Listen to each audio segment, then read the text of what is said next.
Hey, how y'all doing? This is SEIJIHITO here to bring you another live stream. So, as always, much love, respect, and appreciation. And shout out to anybody that's going to come through to the stream in between now, the middle, or towards the end of the stream. Shout out to anybody who may donate, anywhere in between the streams, super chats, and all of that to D Money, as he always says. Shout out to the regulars, to the mods, and anybody that may just so happen to subscribe to the platform as well. But now we're going to get directly into, what is up, Ty? What is up? What is up? What is up? We're going to get into this video here. This is a little steal of a clip, and I had to do quite a bit of cutting um, so that the video will be okay in order to show on YouTube. Oh my God. But yeah, we're gonna look at this video and then I'm going to explain specifically what took place. She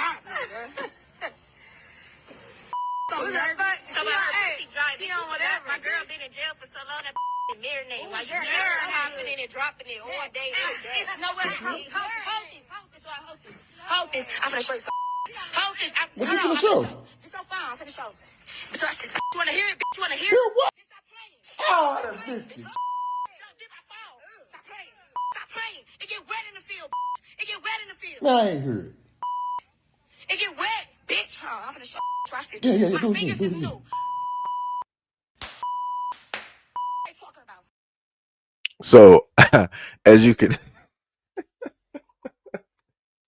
all right, so if some people don't understand what she's saying that she's been locked up for a very long time. So obviously I don't know what type of crime she committed to be locked up, but she's locked up. And because she was locked up and never been out and about, she has no problem um, you know, being active or activated, fairly easily. And she was trying to state that, I guess, to some of the women that may have been in her chat during the time, because this ad took place directly on Facebook. So that's why the guy in at the bottom right hand bottom of the screen, he has the reaction that you are able to see because of what it is that she was doing. Ty said should have never let her out. Hey, it be like that.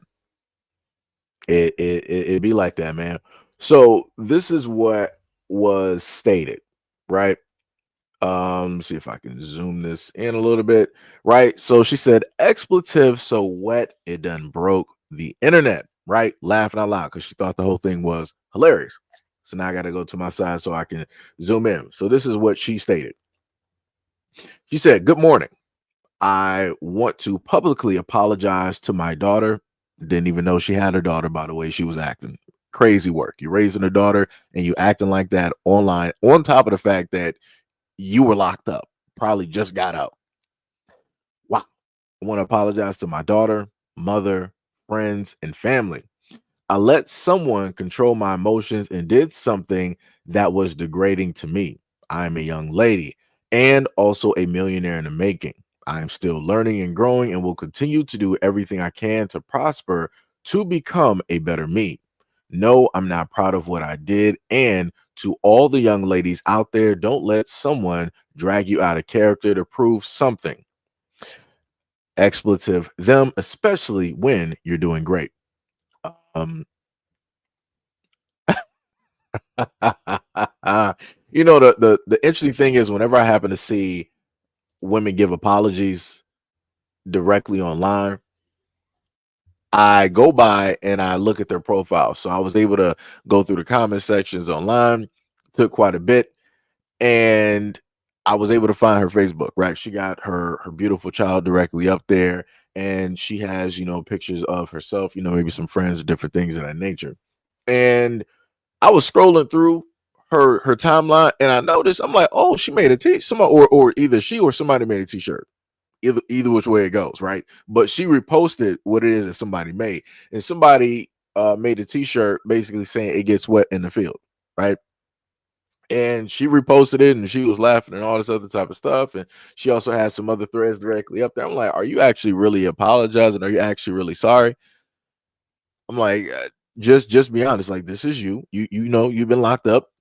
So you got a certain type of mentality, a certain type of attitude when it deals with certain things. Nobody realistically brought you out of character.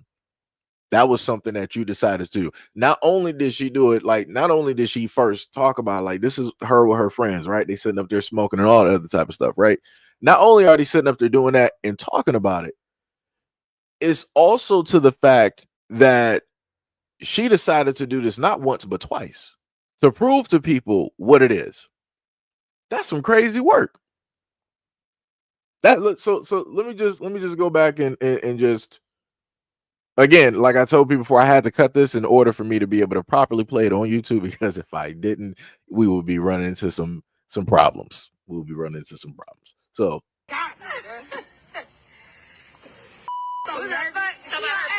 She on whatever. My girl been in jail for so long that marinate. While you're hopping in and dropping it all day. It's nowhere. right, right. So again, you see how? Let me just run that real quick. So that's all them. That's all them sitting up there talking. That's all them sitting up there acting. I just want to state that no man has any control of what it is that they are doing. No man has any control of what it is that they are saying, how it is that they are talking, how it is that they are recording, how it is that they are degrading themselves. I just want to be very, very clear. These are adult women deciding to do this. The woman in the middle is the main one that was locked up in prison. So we know that she's clear-cut an adult. She is logical. She has her faculties fully in order. She is deciding to degrade herself. And this has been my point in a variety of the videos whenever it is that I happen to bring these subjects up and talk about this. Because I try to tell people, like, yo, people got to start being accountable, responsible, and acknowledging the fact that they are in full control of the totality of the situation when it deals with their own image. I as a black man, am not in control of any of this at all. At all, right? Let's keep going again. While you're hopping in and dropping it all day. It's nowhere. Hold this. I'm finna show you something. Hold this. What you finna show? Get your phone. I'm finna show. Bitch, watch this. You wanna hear it? Bitch, you wanna hear Hear it? what? Right. So in that part, I had to clip it because for about a good 20 seconds, she was doing whatever it is that, she was doing, aka macaroni sounds, right? And had to sit up there and cut that. So that was the first cut. Oh, I done missed it. Stop playing. Stop playing. It get wet in the field. It get wet in the field. No, I ain't heard. It get wet, bitch. I'm finna show. Watch this. Yeah, My do it, fingers do it, is do it. new. They talking about. Right. And that was the second cut because, again, she went in the car and did that. Pants were basically off. Right. You could tell because you could see, thigh and whatnot. Right. So that was the first cut. So the second cut towards the tail end, she was outside of the car and she decided to sit up there and do that. And I want people to note that she was doing this on a live stream on Facebook. And I'm like, why would you think that this would be a smart thing to sit up there and do? So you got friends and family, relatives, all of that stuff directly up there. And you thought that this would be a great thing to do. And I keep trying to tell a lot of these women out here, I'm like, yo, the internet is forever. The internet is forever. Like this footage will be up here for about like 240 years past all of us that are currently watching this at this moment in time. 240 years. Internet is forever. So your great whatever grandkids that is, they gonna be able to see that. They'll be like, yo, that was my family acting like that. That's crazy. We don't claim them. Some crazy work. But like I said before, people don't want to pay attention. People don't want to listen. People don't want to take, real responsibility of how it is that they decide to put themselves out there. Because an actual logical person would have decided, like, yo, I see someone in the comment section, saying something. Let me just block them and get them out of here. Not sit up there and prove to the whole world of how ignorant you are. Not to showcase to the whole world that as a black woman that you're going to decide that, I've been in prison, I served some time, and a woman in the comment section saying something about me, let me sit up there and show you what it really is. Let me sit up there and get at you, but also get the attention of all the men that's sitting up there watching at the same time to prove how bad I am really about here. So you just literally watched a woman decide to degrade and also sexualize herself all at the same time in order to prove a woman wrong in her comment section, or the women wrong that were in her comment section. Crazy work. Diabolical. Diabolical. I've never seen anything like that in my life. This is my first time. This is my first time in existence seeing something like this. Dear God, like I said, I don't know what to tell people anymore. I don't. Like I really don't. And this is why I told people before, like, yo, for the women out there, y'all got to start talking to your daughters.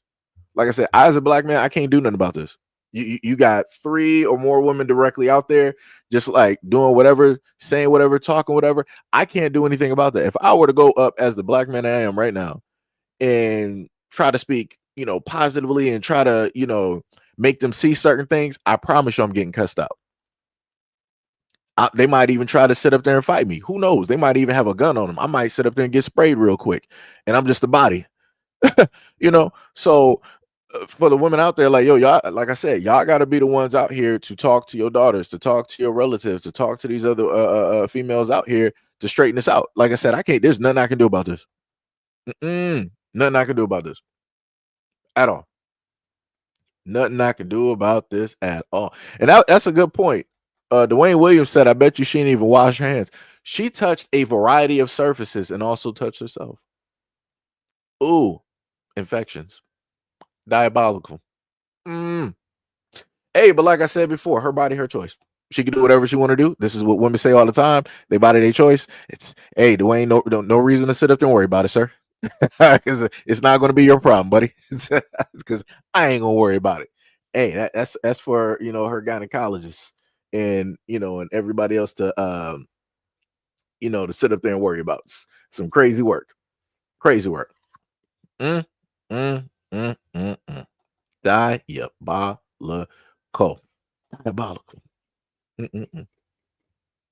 Anyways, we're going to go to another video, and we're going to Toy Williams. What is up? What is up? What is up? Much love, respect, and appreciation.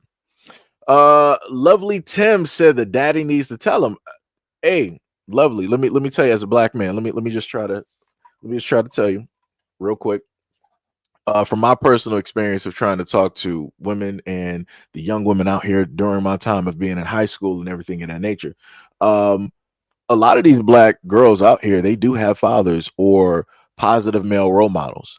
And the things that I've understood is that a lot of those girls slash women do not like to listen to those men up until it's too late, up until it's time for somebody else to shoulder the responsibility of the actions.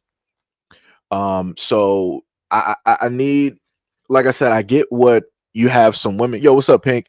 I get what some women want to state where it's like, yo, the men need to be, responsible. I get that, right? But at the same time, I myself, I was raised by the women in my family, right?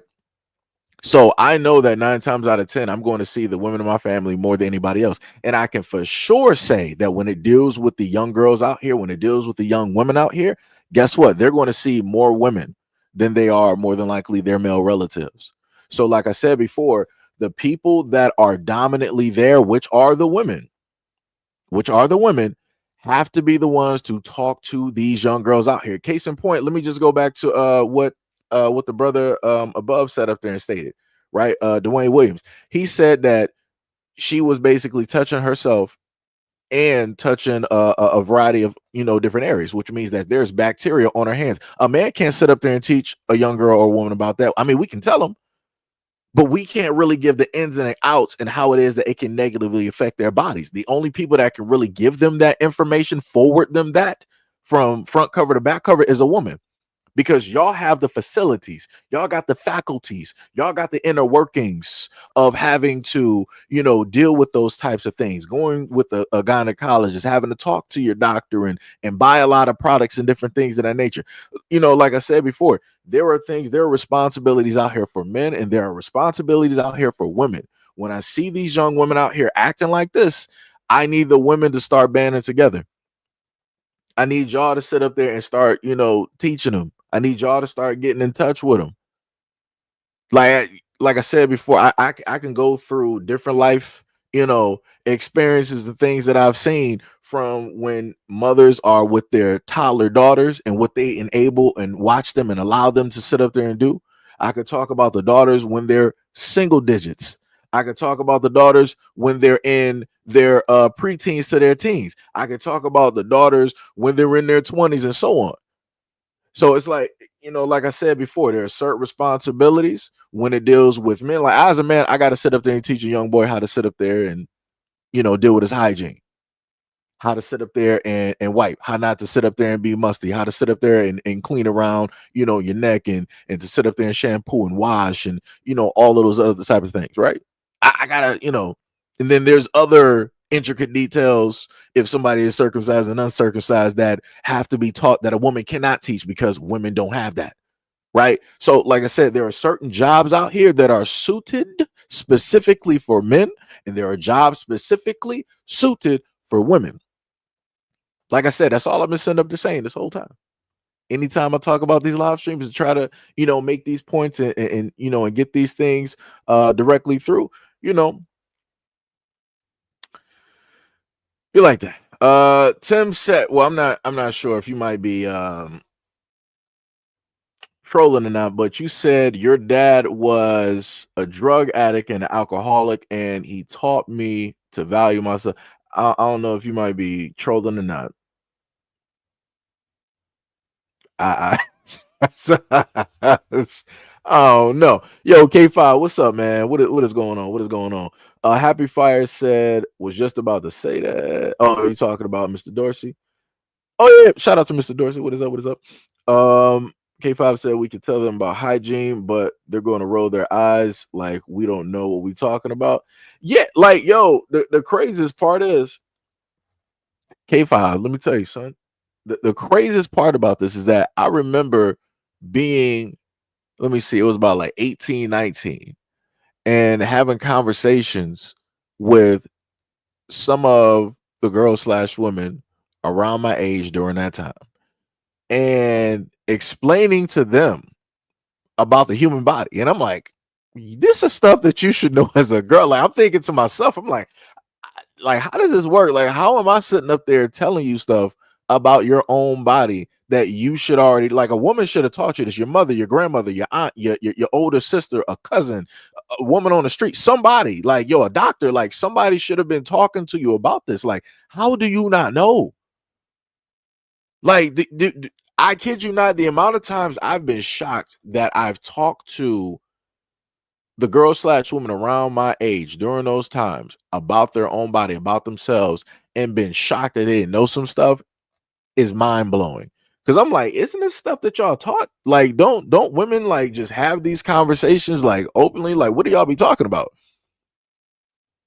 I'm like, it's like to me, it's like thinking back. I'm like, obviously nobody was having any type of educational, logical conversations, any real meaningful conversations. People just skipped out on the part dealing with, being a woman in the human body and having to deal with cleanliness and how to, clean certain areas and, deal with certain odors and different. I'm like, man, this is wild. This is wild. Like I said, I as a guy should not be having these conversations. Just to be real, like that's embarrassing.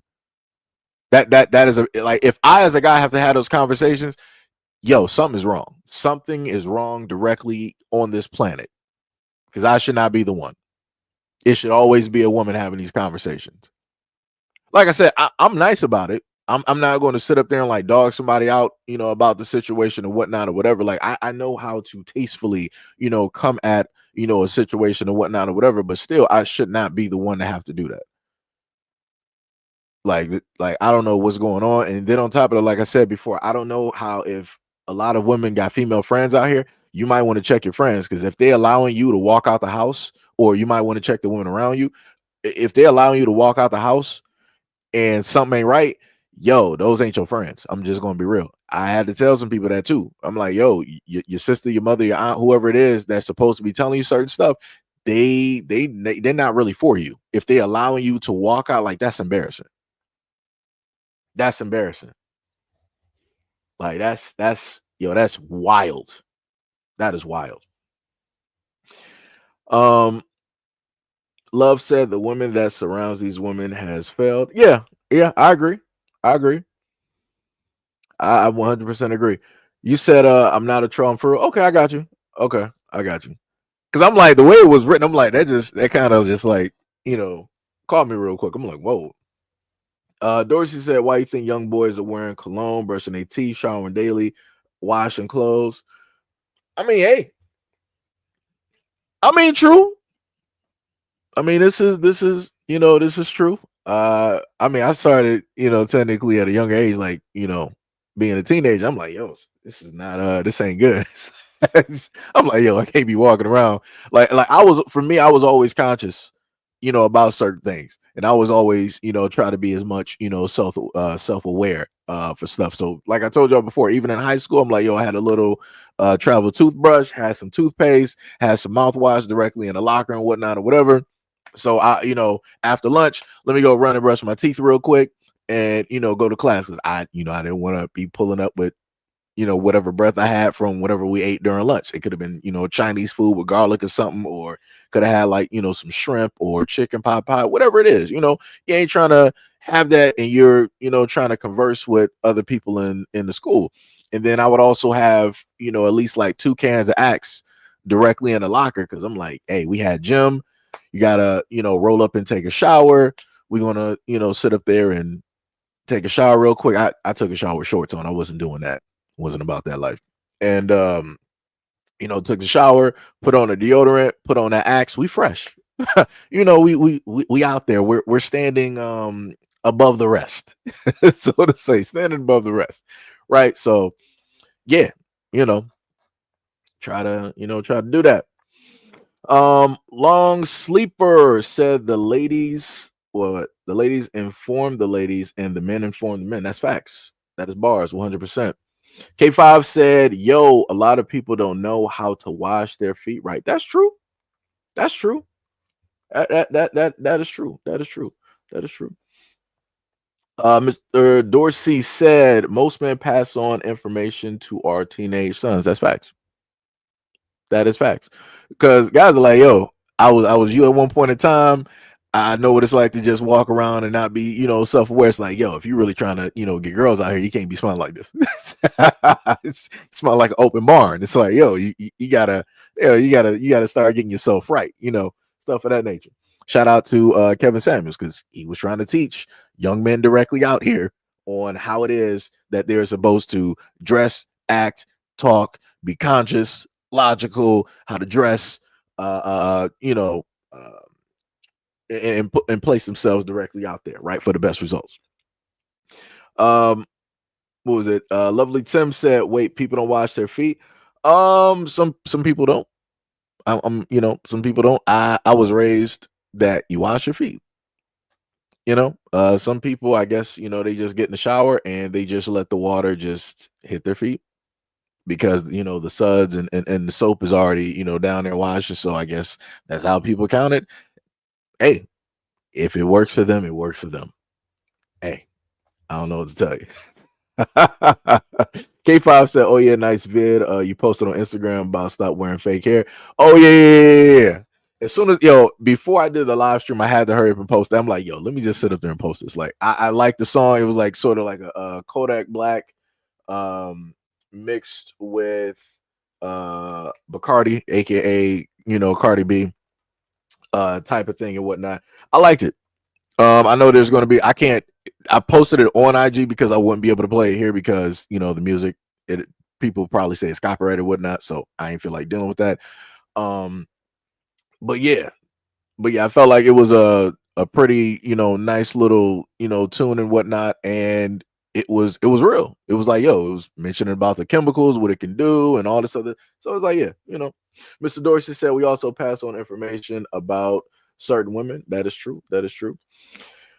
Um, Hank Smith said, "What is your choice of life?" I don't even know what that means. I'm just gonna be wrong. I don't even know what that means. Mr. Dorsey said, "If she smells, don't go to the well." Diabolical, diabolical. Dwayne Williams said, "Just imagine what this lady house looks like." Yeah, that'd be crazy. That's crazy. That's crazy. Diabolical, diabolical. Um, Let me see what else we got. Somebody said hot box. Lovely Tim said, I wish I didn't have to tell my 10-year-old to wash his butt, but it is his constant reinforcement. No, that happens. Like, I mean, it's 10. It's a kid. They're not really like conscious of a lot of things, so it's going to be something that has to keep getting reinforced. Um, for me, when I was younger, around that age, I'm like, yeah, can't be doing this. I'm like, this just ain't. This is not, what it's about, right? So it wasn't like, of course, you got the reinforcement directly from the parents to sit up there and tell you, but as a kid, you're not sitting up there listening up until you basically look at yourself and you realize that this is like embarrassing. It's like other kids more than likely this ain't happening to them, so you want to sit up there and straighten up and fix this now before it becomes an embarrassing problem when you're in school and different stuff like that. So I guess at certain points, maybe some people will wake up into that realization or that type of self-awareness, and then they'll start to perform the corrective measures and actually listen to what it is that their parents are saying. Or some people will find that out later on in life. Like there are, like how you were talking about your son, there are grown men right now that don't know how to specifically wash themselves. It's crazy. Like you got dudes that are in their 20s and in their 30s that don't know what it is, or how it is that they should be going about proper hygiene. Crazy work. It's diabolical in nature. Just it should not be happening. Shouldn't be happening. This is why we've had examples of guys, when people say that they go to these conventions. Let's say if it might be like a not an anime convention, maybe like yeah, like maybe some of the comic cons, the cosplay, cons and different things like that, or things like Evo, some of the tournaments where it's specifically guys. People will sit up there and say like, "Yo, you need like some Axe or some Febreze," because of how thick like the must is directly in the air. Because again, you got dudes out here not being self-aware, not being conscious of how it is that they smell. And then you got a lot of dudes wondering, like, why can't I attract women? Like, why aren't women look? I'm like, dog, because you need to take a shower, maybe 2, 3, or 4. You need to like be bathed in some holy ocean water because it's that deep. Because like, yo, we gotta clear this. You are funkified right now. You know, yo, what is up, Gail? What is up, Gail? What is going on? What is going on? Robert Thompson said then she wanted it. Wait, she went in for a second. Oh yeah. What else we got? We got Sea Apple said soap and water. Yeah, Mr. Williams said, my folks will say out loud, "You funky, go take a bath." Yeah, that's the way that my mom and my grandmother was. Well, technically, my mom and grandmother, my aunt, they'll sit up there and say that. And it got to the point where I was like, because of course, being younger, you're not aware of nothing. Like as soon as like if you ever if you're in a black household, your family will sit up there and say like, "You smell like the sun," or "You smell like the outside." That means like, yo, you need to go take a shower, right? Because you've been in the sun so long that whatever smells are outside are basically baked onto your skin at this moment in time. You need to go wash that off along with whatever dirt may be there. Um, so yeah, it gets to a certain point where you start to become socially conscious. You start to become aware. Hopefully, some people are not. It's crazy. C Apple said, "I had Jamaican parents. They did not play when it comes to washing." AGG said that is nasty. Mr. Dorsey said Jesus washed his feet. Bars. Uh, BMF said Triple H. C Apple said, "Nah, a woman did it for me." Okay, you got that. Let me see. Happy Fire said that baby hair sideburn gotta go, or forehead. Okay, yeah, I know what you talking about, the bangs up top. I know what you're talking about. Yeah. Tim said, "I like fake hair, but I love my fro." I got you. Computer Geek said, "This is the result of bad parenting or lack thereof." That's bars. That is bars. Dorsey said, "Nah, that was an expletive with hair. She put perfume on his feet. She covered the odor, so Jesus had to teach his disciples how to properly wash their feet." Um, See, Apple said, "Don't throw a baby out with the bathwater." Eh, you know. Lovely Tim said, "Baby's thinking." See, this is the thing. So, see, Apple, I get what you're saying. There's going to be a video. There's going to technically, it's 2 videos, right? That's going to, in a sense, touch on what you just said, where you said like, don't throw the baby out with the bathwater. I got you. Just give me a second. I got you. Level of Tim said Davies. Thank you. Gail says Seji.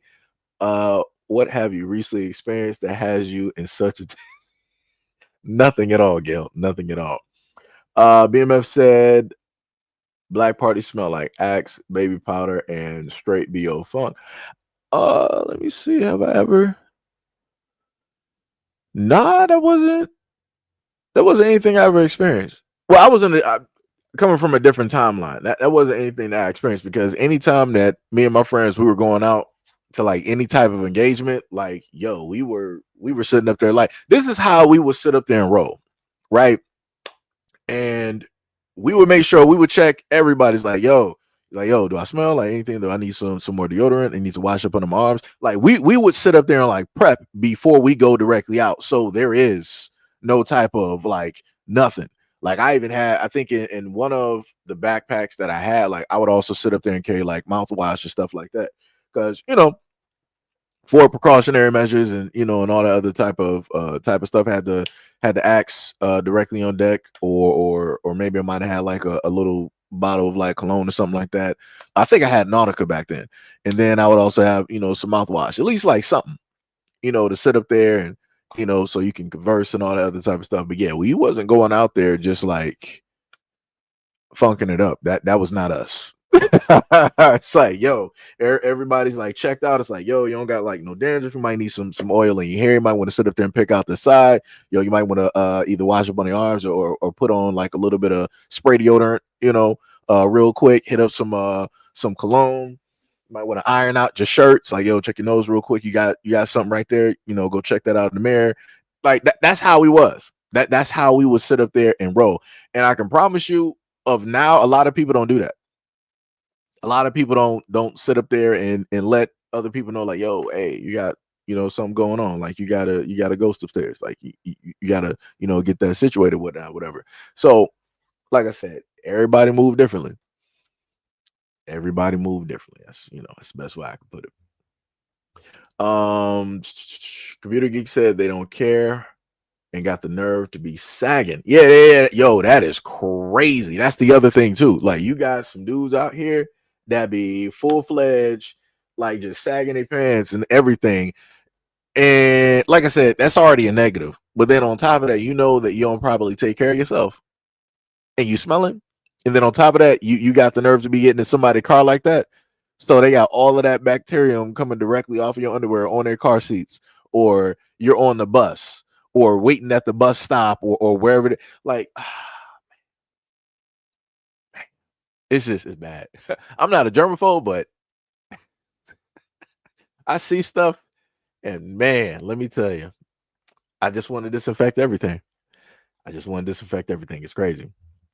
Yes, 100%. Lovely Tim said, when I was assistant manager, my boss made me tell a girl that she smelled like fish. I did, and she cried. The craziest part is I knew her, and I still remember her name to this day. I'm not going to say her name for just in case purposes, but there was a girl that I knew, I went to school with, and I want to say it should have been like middle school. And I remember it was the straw. I kid you not. It was crazy. And I'm not trying to be disrespectful. But when I tell you that it was like a fish market, and again, I'm not trying to, this is the only way that I can sit up there and literally explain it to you. Like the room was like a two-story, like the classroom that we had, because it was a cooking classroom. It was like a two-story like room. So the roof was like, it was high. But I kid you not, the whole complete classroom smelled like her. And I'm like, dear God, I'm like that. I'm like, what is that? I'm like, who is that? I'm like, how is that even possible? I'm like, that is wild. And then it's like, it's wild to sit there knowing that this is you. I'm like, bro, I'm like, it's crazy. It is crazy. But it goes into the other aspect because the young girl at the time, she was of a darker complexion. Um, she did have a certain bit of weight. It wasn't like what you would technically see of today. She had a little bit of weight directly on her. Um, and I know she more than likely had, a type of, low self esteem and stuff like that. And more than likely, she might be, you know, seen as the black sheep of the family, right? She might not have the major support of the black women of her household and different stuff like that to really care and to talk to her and stuff. But it was just that was tough. That was tough. Like I said, I hope, because again, that was an embarrassing moment, but I hope, at this moment in time that she is, doing great in life. When it deals with the person that she is and whatnot. But this is what I said before, when it deals with, certain things, women have to be the ones to talk to their daughters. They got to be the ones to talk to their family members and, and different things like that, so that stuff like that don't happen, because it's crazy to have a young girl in a class like that not being self-aware of her own body or the smells that are emanating from her herself, right? It's crazy work. Gail Jones says some people just don't care. That is facts. That is facts. uh BMF said, you've been to Detroit born and raised on the west side. Detroit born and raised on the west side. Detroit versus everybody. Primarily in between the Livernois and Dexter area, right? Um, Let me see. Lovely Tim said, your husband smells great, always has. He said, yo, Seji, the road dude in the UK be sticking bad, like real bad. The road dudes? I don't even know what that is. I don't know what road dudes are. You gotta explain that to me. You gotta explain it to me. Doris said Jesus was washing his feet long before he met Martha and Mary. When he walked on water, he washed his feet. This man, Gail Jones said, people scared nowadays. People are sensitive. That is true. That is true. Mr. Williams said, sagging with dirty drawers is astronomically disrespectful. That's bars. D Money said, gotta keep the area clean. Smith said, the gooch. Yo, I don't know who came up with that terminology. It's just that's a crazy term. That's a crazy term. Tim said next month I'll go a month without a bath and see folks' reaction. I will catch the bus everywhere. That's crazy. Happy Fire said the woman who washed Christ's feet was showing disciples he will soon die in preparation for being in the tomb. She used her hair and perfume and spices. Seattle said, bro, I once did a thing with a girl who smelled like Hadak. I don't even know what that is. I'm not even sure if that's the type of food or something like that. I don't even know if that might be a different language. But that's bad. I'm going to guess that that's bad. Lovely Tim said probably have to peel the panties off. William says Seji was like houseway. Yeah, that was it. Yo, it was bad. It was bad. Gail said they let you know we were aquatic first. That's crazy. That's crazy. Um, Let me see. Aldous said the road dudes are modern gypsies that go around picking up trash from me. Okay, I got you. I got you. K5 said, yo, I work with food and I can tell you who's nasty, not washing their hands, and etc. You're white Americans, white Indians, and after that, it depends on social media in their entire personality. Funny enough, K5, I got a video dealing with Chick-fil-A. This is the first time that I've ever seen something like this at Chick-fil-A happen, but I got a video in a sense going over that. So I got you on that. It's two videos that we got, three videos to match up with some of the comments here. Mr. Dorsey said, yeah, at sea salt soap, it was a tourist favorite. I would have said, are you even responding to the comments? Yeah, I'm talking back to the comments. I'm literally walking through it's as it goes and going through the comments. That's why I've been talking for about like 40 and pretty much on the same clip, at this moment in time. So yeah. No. It's good. It's good because sometimes people think that these things are pre-recorded and it's not pre-recorded. It's literally it's live. This is well, that was technically the wrong sound, but it's his live. That was actually a clap, just to just to clarify. That was a clap, but I was just trying to state that it was live. Ah, yeah, yeah. Thank you. Yeah, because I got some other people. mainly my moderators. They'll sit up and be like, Seji, what was that? It was a clap. it was, oh man. But yeah, let's go to the next one. So this one is going to deal with, I'm going to let y'all hear the people speak. We're going to watch the totality of the video, and then we're going to play it back and dissect, right? How old are y'all? How old are you? How old are you? Hey, which one is yours? How old are you? Which one is yours? That one? I want this one. I protect that one too. Huh? Hey, You I will protect? too. Hey, I'm gonna protect my I guys see too. that. We got some of us, you know. I got some of me too. You 21? Huh? You 21? Oh, that's Why? real. You can't know that. Why you want to know my age? Because you got a weapon. Oh, you Military a cop. police. That's what's Yeah, up. you You don't gotta know my age though. Yes, I got legal to that's carry. legal. Okay, let's see the concealed carry permit. Oh, you got permit. Permit. You're not on duty. Ain't on duty. You're not on duty. You on just duty go, right now. Hey, go to prom. go to prom. Hey, go to prom. Say, so we give a about military permit. Nobody got a about that. Huh? I do. Better sit your ass down, boy. Better sit your ass down. Let's sit your down before you get hot on with it, boy. Huh? It's not. You got a whole girl back there. She looking good, but she looking at you, bro. Sit your down, bro. Hey, show the camera. That down here on your talk, bro. You want to do look, you just yapping, look. Hey, respect. Look. Sorry, guys, we're not trying to start. That's it. Get my Come on. Hey, hey, nobody got 12. But I still got them Hey, hoes. who 12? 12 on Yeah, I'm over 18, bro. That's why I'm trying to calm them down. well, hey, All right, so we saw that, right? So again, as I stated before, we're living in an age where the younger generation, they're not. You got a lot of them out here. They're not really trying to do the normal, 9 to 5, right? Everybody want to be TikTok famous, go viral and all this other type, clip farm and all this other type of stuff, right? So that's exactly what you're looking at this moment in time. But the very specific thing that I want people to pay attention to were the accents that were there. You could clearly hear distinctly, very distinctly, that some of those people there are not Black American. One of them said that he got something on him. I'm like, dog, I'm listening to your voice. You don't got nothing. You probably don't actually got a visa. You sound like you just got here. Do you even have papers? That's what I'm sitting up there asking. Because I'm like, let me go back real quick. Where's the dude, the short dude? The dude, this one right here. The darkest complected dude in the white shirt that almost looked gray.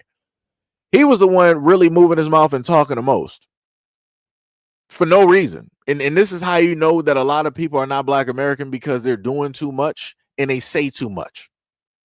Like, he was trying to really like move around like 12 this, 12 that, and like we don't got nothing. I got something on me too. I'm like, dude, what are you doing? Like, what were you watching, like Training Day or something? Like, what were you like? What did you grow up on, like The Wire over in like Africa or something? Like, what are we doing? What are we doing? Never in my life, never in the entirety of my life have I decided that, yo, I'm about to sit up there and like act like this with somebody white for no reason. What are you doing? All of these people on their way to prom or whatnot, you're just up here just trying to film something being bums. Like what are you doing? Y'all don't got nothing else better to do but to sit up there and start something with some people for no reason. Like, what are you doing? And then you want to sit up there and try to embarrass the dude in front of with maybe either his sister or his girl, or his prom date, and you want to start trying to basically hit on her and all this other type of stuff and yada yada. Come on, dog. Like, this is why I be taught. This is how a lot of people just end up losing their lives, because you're doing stuff that you don't need to be doing. You're doing stuff that you don't need to be doing at all. At all. And then again, this dude was acting real brave because he got a whole bunch of other people around him. Now, if he was walking by himself down the street, I promise you, he would not have had the balls to walk up to another man and be like, yo, she fine right here. I'll sit up there. He wouldn't be doing that. He wouldn't be doing that. And this is why I try to explain to a lot of people out here that you got a lot of people that try to cosplay as Black Americans. And then when footage like this shows up, people will be like, oh, look at what these Black people said. Nah. No. I do not claim him. and the other one's directly in there with those accents that decide that they want to try to, do some nonsense. I'm like, are y'all like, that's how I know that when people just get over here, they don't know no type of history with America, and they don't understand the fact that when you do stuff like this, like, this is what I want to happen. Put these clowns back in the time period, let them have their cameras and everything. Put them back, get a time machine, and put them back in the 60s, the 50s, the 40s, and the 30s. And I want them to walk down that exact same street with that exact same attitude and mouth, and I want to see what happens. I want that to get filmed. I want that to get filmed. Like, you sitting up there going after or giving attention to the same person that have burnt down black towns, cities, villages, all that type of stuff in the United States. And then you're messing with the same person that has the bloodline of the people that have burnt down those towns, those cities, and those villages. Are you stupid or are you dumb? Are you stupid or are you dumb? Like I said, this has to be in 2025 one of the dumbest interactions I've ever seen in my life. This has to be one of the dumbest interactions that I've ever seen in my life. Dumb missed. Like, dog, brother.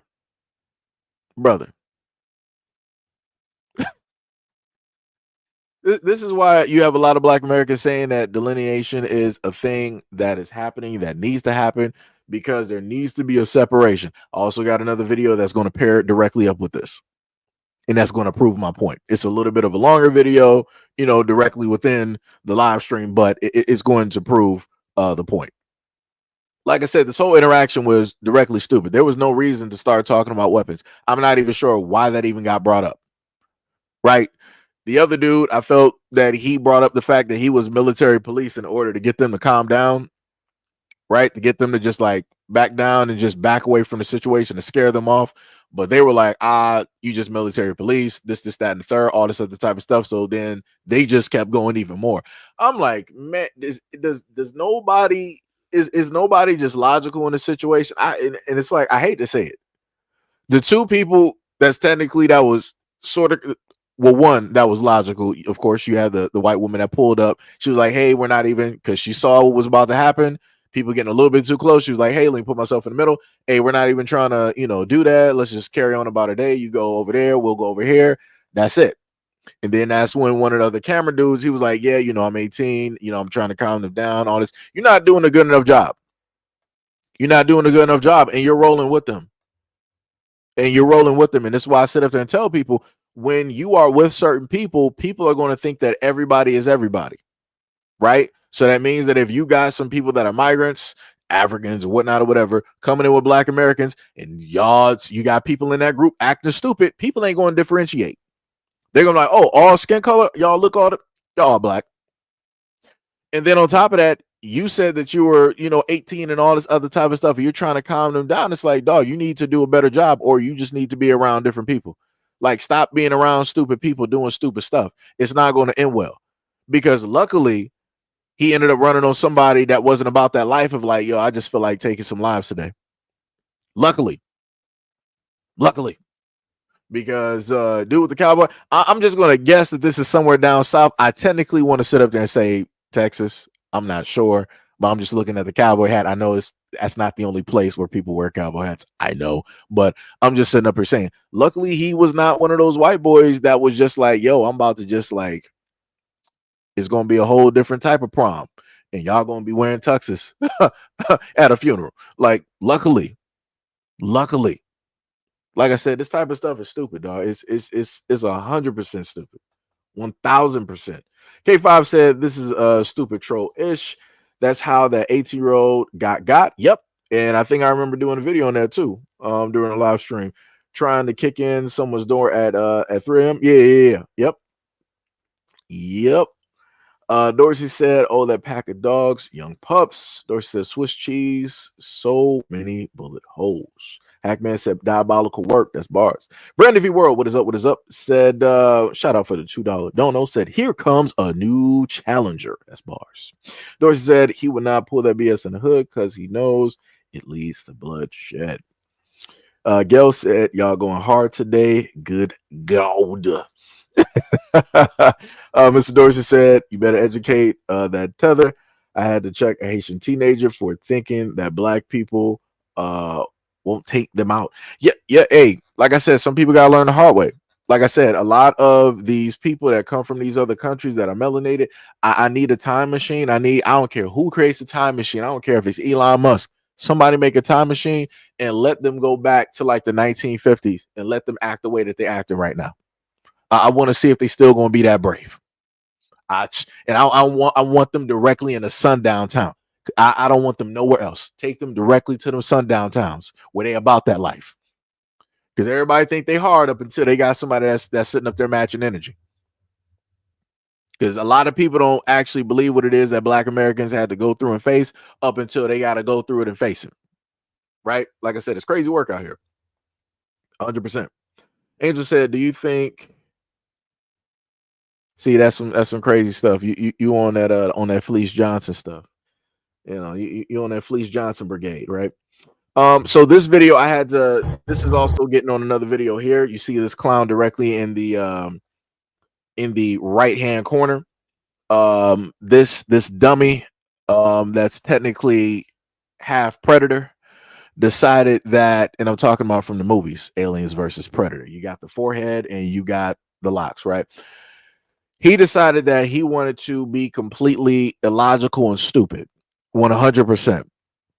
Right. So this is the crime within proximity that I just so happen to talk about that happens quite frequently that should not be happening. But this happens because you have a lot of people that are just dumb and stupid, that have ill intentions. You have a lot of people that should stay locked up. This is when I go back to when Dr. Umar said that some of your sons, he can't psychologize a lot of your sons. Some of them got to get put down for good.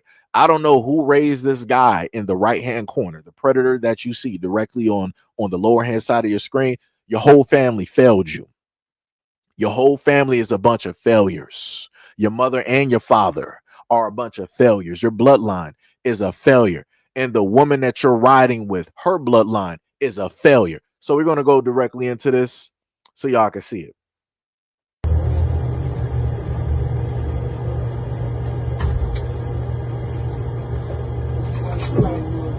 Can I get a pack of Capri ones when you make that long?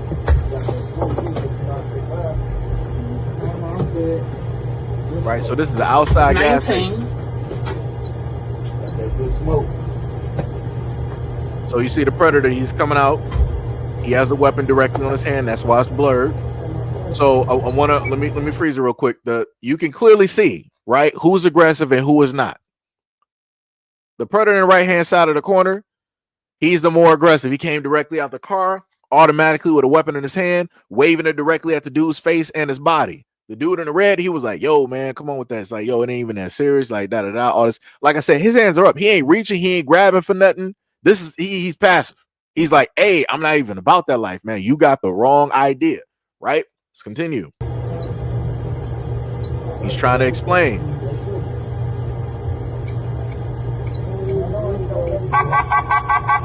And obviously the Predalien did not care, and he decided to sit up there and start spraying several times. And then the clown of a woman that he's with, who just so happens to be black, got into the car, allowed this clown directly into the car, aiding and abetting when it deals with a murder, and drives off. This is what I be talking about. This is the type of stuff right here that I be talking about. So let me just roll back real quick, right? So let me just give y'all the information so that we're all, pretty much know what is, taking place. Let me see if I can get the picture real quick. So this is what they stated. And this is by way of the news. I got to zoom this in real quick. Let me see. They said Chicago man charged with murder in Southside gas station shooting.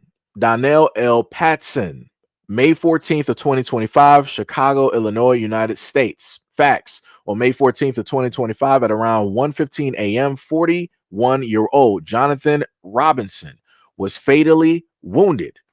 And 40-year-old Donnell L. Patson shot Robinson multiple times at a BP gas station on the 7400 block of South Stony Island Avenue in Grand Crossing. The shooting followed an argument reportedly sparked when Pattinson spoke to Robinson's girlfriend inside the convenience store. It was actually the outside convenience store, escalating outside as captured on security footage. Robinson, identified via a surveillance video, fled in a white vehicle, possibly an Infiniti, but was arrested hours later at 10:39 a.m. on the 7200 block of South Cornell Avenue. He faces one count of first-degree murder and one count of unlawful manufacturing / delivering of 30 to 500 grams of cannabis. Employees noted that a woman was present during the dispute, with Patterson intervening after another man approached her, leading to the fatal confrontation. Pattinson was pronounced dead at the scene, and Robinson was scheduled for detention hearing on May 16, 2025 at Layton Criminal Courthouse. No further updates on the case or additional arrests were reported as of May 21st of 2025. That's actually, this is when I want to sit up there and tell people how women are not accountable. So, right, the scumbag in the lower right-hand corner, full-on scumbag, it shouldn't have happened. People have stated in the comment section that the guy in the red was asking the woman to buy him some weed. Obviously, he has money directly in his hand. People, if you ever try to, because I'm not trying to sit up there and make it seem like I'm advocating to go out there and do that. I'd rather people go to a dispensary or whatnot. But if people have ever had to, like, go to a car or whatnot, if you're a guy, automatically people got like spider sense to like 1,000, and they're all automatically looking at you strange. They're automatically reaching and grabbing on the side of that door or underneath the seat because they don't know who you is, right? So it's already going to end up wrong. So I'm pretty much feeling that in his mind, he was like, yo, a safer bet is like, yo, I asked her to basically buy it for me because that's a dude. It ain't nothing going to be aggressive and all the other type of stuff. And the dude, because obviously he had some marijuana directly on his person. Obviously he was selling. So the guy obviously knew that, right? So he wanted to take the safer route. But the dummy, the dealer, was like, man, you sitting up here trying to talk to my girl, all this other type of stuff, yada, yada, yada. Obviously the dude in red was trying to obviously explain that directly to him, didn't care or like the explanation, and he decided that he wanted to take his life. Stupid. But the even more of the stupid part is the woman that he's with. Why would you, as the woman that you are, why would you decide after you just saw him take somebody's life in cold blood, why would you decide to let him in that vehicle? And then the police are like, oh no further arrest. Arrest her too. She drove him away. That's aiding and abetting. She was there on the scene. She's an accessory. She's a witness. Like, what are we doing here? This is why I be talking about where the world is like, yo, we're not going to make women accountable even if they are there. That's the craziest thing. She is literally there getting in the vehicle. She is literally there pulling the vehicle up. He didn't do that himself. He's not dealing with a Tesla or some other car that got AI that's able to drive up like a Batmobile. That's not what we're dealing with. She was in the car driving. She's his getaway driver. Why is she not being charged? Why is she not being charged? That's crazy to me. And as I kept, I'm getting frustrated.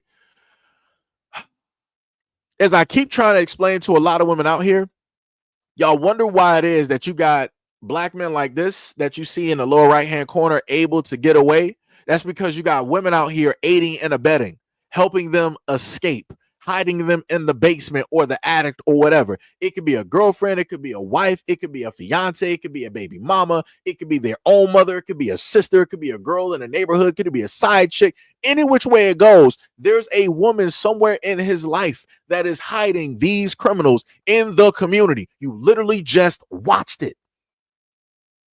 Nowhere in the report did it say that his girlfriend turned him in. She wasn't. Matter of fact, in the last live stream I gave you, there was a woman that sat up there and watched her ex boyfriend / husband take the life of her new boyfriend. Did she sit up there and take the stand to turn in that guy? No, she didn't. She got married with him and had kids, even though he made an attempt on her life. So like I said, this is how stupid people are. This is how stupid people are. And like I said before, and I said this, I'm going to keep saying this again. This is how a lot of black men lose their lives. A lot of black men lose their lives over foolishness, but you got a lot more black men that lose their lives over sitting up there having a conversation with the woman by way of who it is that she's associated with. There's a lot of funerals that have happened over decades and decades and decades and decades in multiple cities and states because the dude was sitting up there talking to a girl. He thought that, she might have been single, wasn't connected to nobody, or maybe she was actually single, but her ex-boyfriend was a stalker. Her ex-boyfriend got a restraining order. Her ex-boyfriend is possessive, and she didn't let that dude know nothing about that. And oops, now he's gone. And guess what? That girl is scot-free. But your son he's now getting buried. Your brother, he's now getting buried. Your uncle is now getting buried. Oops. But like I said, nobody want to talk about this though. Nobody wants to bring this up though. Whenever you have the evidence to basically showcase how a lot of these criminals are able to survive and thrive within the black community, nobody want to talk about this though. Nobody wants to highlight it because then people are like, oh, but see, this is what we're talking about. You're always trying to blame the black. Who drove him away? Who drove him away? Who drove him away? Who's aiding and abetting? Who's sleeping with and more than likely had kids with a murder? Who? It's not another black man. We can't produce kids. So who's doing that? Like I said, it's crazy. Like I said, my condolences to the man in the red and his family and his friends, because he lost his life for purely no reason. A fight didn't sit up there and break out. The dude wasn't sitting up there putting hands on nobody. Like I said, man, like, yo, some people just don't need to be out here. And that's just real. Some people don't need to exist. Some people just don't need to be out here. This dude in the lower right-hand corner, he don't need to be here. He don't need to be heat, brother.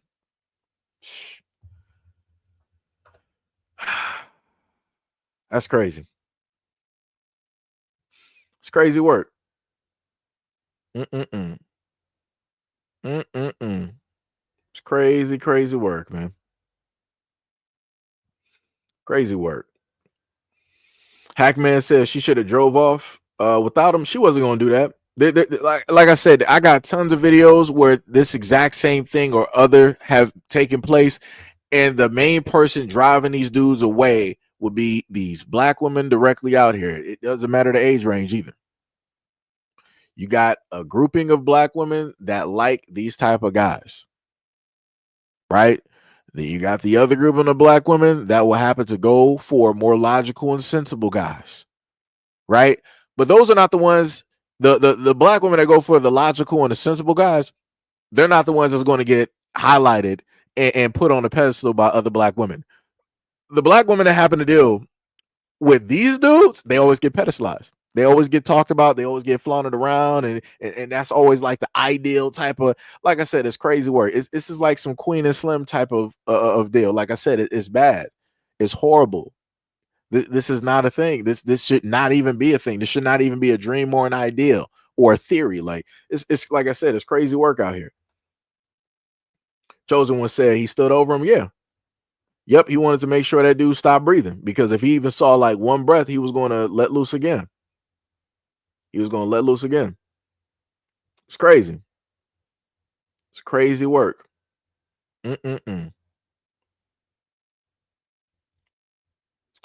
Rudy said, don't talk to girls at the gas station. Pray and stay strapped. K5 said, put him and a female away in jail for life. That's bars. I agree. JD said, first 48. Yep. Yep. Some crazy work, man. Crazy work. Crazy work. Crazy work, though. But like I said, when you happen to bring up videos and you want to put accountability directly on both sides for actions that take place, only one side is meant to be held accountable. Everybody else gets to be scot-free. Like I said, I ain't about that life. I'm not about that life at all. Like nobody has clean hands, except for if it's like children or somebody that was actually innocent in the situation that just didn't know what was going to pop off, what was going to happen. Other than that, everybody else, like, everybody else is a villain. That's the way I look at it. Um, so now we're gonna go to the next video here, right? And this one is so to the let me just preface this by saying, so to the black guys out there that I think, what's the terminology, the milkman, for the black guys out there that want to be the milkman, because I get sometimes that I get comments in the comment section where it's like, yo, why y'all out here pants policing black men and worried about what it is that they sleeping with. Well, me as a black man, the reason why I'm worried is because I know that the other half of the demographic, meaning women, are not going to sit up there and listen to what it is that I have to sit up there and hear. And I know that at least, even if you disagree with me, you're still going to pay a little bit of attention. Even if you're in silence while you're loudly disagreeing, it's still going to be there as a potentiality, right? So I'm going to speak to the more logical side that's actually going to listen to me, even if we disagree. And I'm going to put out these messages more to you than to the whole other half of the demographic, because I've been told multiple times, hey, stop worrying about them and worry about black men. Worry about black men, don't worry about them. No problem. So I got it. I got it. And that's what I'm going to do, especially specifically when it deals with the totality of these types of stories, right? So we had a black man a while ago that was with a Caucasian woman, and a Caucasian woman, you're going to see her dancing at the bottom part of the screen. I made sure to put the video out like that because I'm pretty sure she's dancing due to the fact that she's not going to be in prison for any loss of life directly out there. So let's just take a look and listen at this video. And hopefully for some of the black men out there, you'll pay attention. In a Burke County case we've been following since February, a grand jury has chosen to not indict Hannah Cobb, who was accused of shooting and killing 30-year-old Telvin Osborne. Now, this all went down on February 23rd at a home on 4 Points Road. Hannah Cobb was later charged with felony involuntary manslaughter. In a press conference, the Burke County Sheriff later confirmed that there had been an altercation before the shooting and drinking was involved. There were two different stories told in Hannah Cobb's bond hearing, one where Cobb claimed that the gunfire was accidental, and another where there was an altercation. Cobb's defense says Cobb lied in her initial 911 call and says the shooting was in self-defense. They say Osborne had a large knife and was threatening her. The latest news is that in late April, a Burke County grand jury decided not to indict Cobb, which now means the case is closed. That does not mean that formal charges won't be brought up in the future or could be brought up in the future, but District Attorney Jared Williams says the case is done for now. The grand jury has spoken. It'd be like that. And I just noticed looking, I'm like, oh, Hannah actually got some black female friends there. Huh.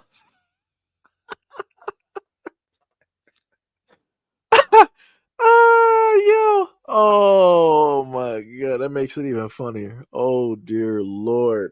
I mean, it's not a funny situation, but I'm just saying, given the context, and then I'm also thinking about the whole grouping of women out there that are considered to be divestors.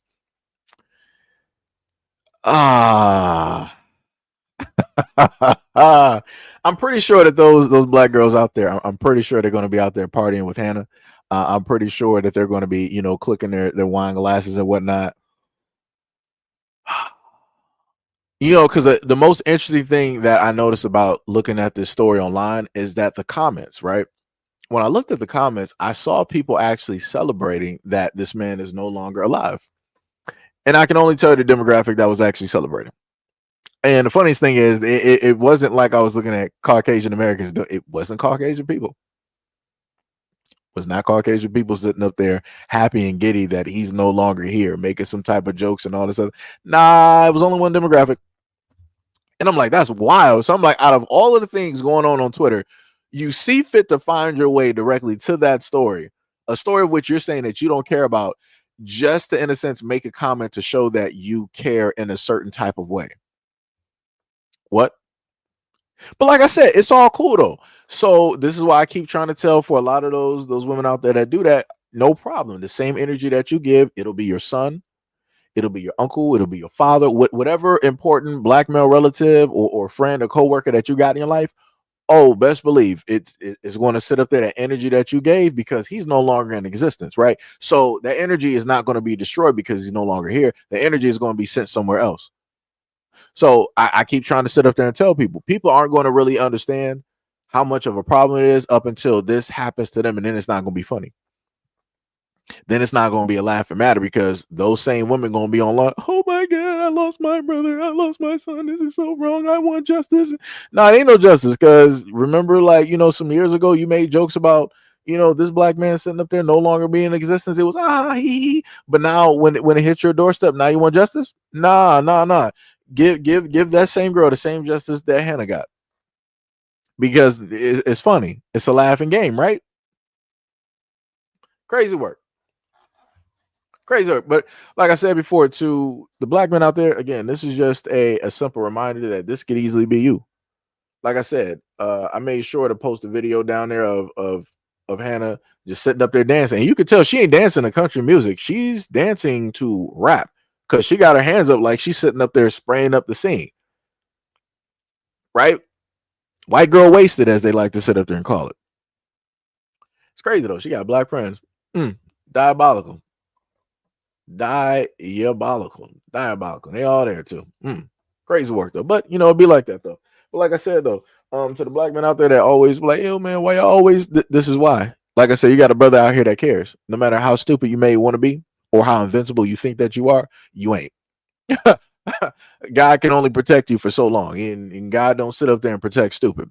So, like I said, God gave people free will and logic. If you decide to use your free will to be stupid, there is no protection from God or whatever deity that you worship.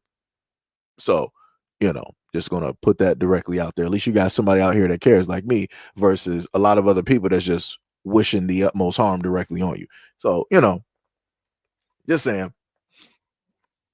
Just saying. D Money said his backstory was BS. I mean, yeah, it was. I showcased that too directly in a live stream. And I told people before that when you decide to put stuff like that on social media and you want to talk about either black women or the black community or black people in general, it be like that. You're going to end up having to deal with some stuff. And then when you got to deal with some stuff, you're not going to sit up there and have the black community sitting up there trying to go to bat for you. Again, this is not me going to bat directly for the guy because it is what it is, right? Because you got a lot of black dudes directly out here. They think that once they get a white girl, they think it's it's all gravy. They think that they accept it and they made it and all this other type of stuff. And it's like, nah, they just did that so that they can have control directly over you. They can monitor what it is that you're doing. That's all it is. That's all it is.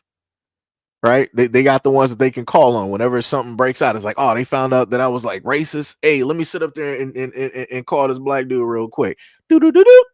And I'm telling you, all of these dudes, they got any black dude that is with like a white woman or married to him, whatnot, they got them on speed dial. So they can call them up real quick, like, yo, I got a press conference. I need you to be there on my side to let these people know that I'm not really racist. It was just a mistake. I might have been drunk. I might have been, high off of something that's not really my personality.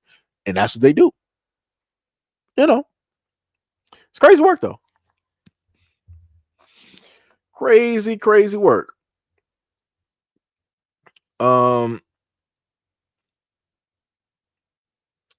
me see. Wait, what are you talking about? Somebody said you need to criticize bad behavior in people. I don't even know what you're talking about. Let me just highlight you. What are you even talking about? What are you even talking about?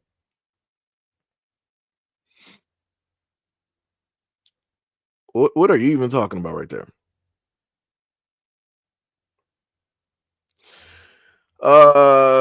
Joe said, is black culture and the lack of positive male figures for children the biggest cause for the struggles, like the lack of take responsibility for bad behavior?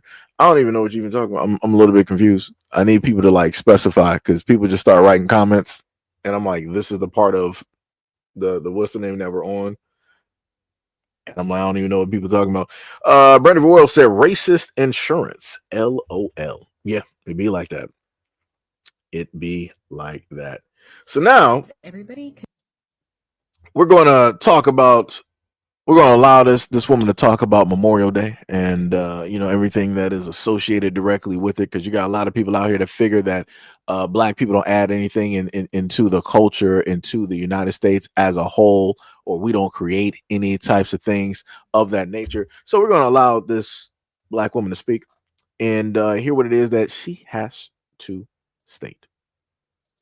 As everybody continues to try and disrespect Black Americans, and when I say Black Americans, forever on my page is for the people that are Black American ethnically. Just want to make that clear, since people want to keep calling themselves that when they're not Black American ethnically. That the holiday that's coming up, Memorial Day, was founded by Black people, Black Americans. So while you're sitting around saying that we don't have culture, yeah, the holiday that you're about to go celebrate is because Black Americans. Just in case you don't believe me, pause please. As you can see, this was founded on May 1st, 1865. A parade to honor the Union War dead took place. The event marked the earliest celebration of what would become known as Memorial Day. The crowd numbered in thousands, with African American school children from nearly foreign freedoms. Schools leading to the parade, they were followed by church leaders, freed people, unionists, and members of the 54th Mass, 34th, and 104th U.S. Color Infantries.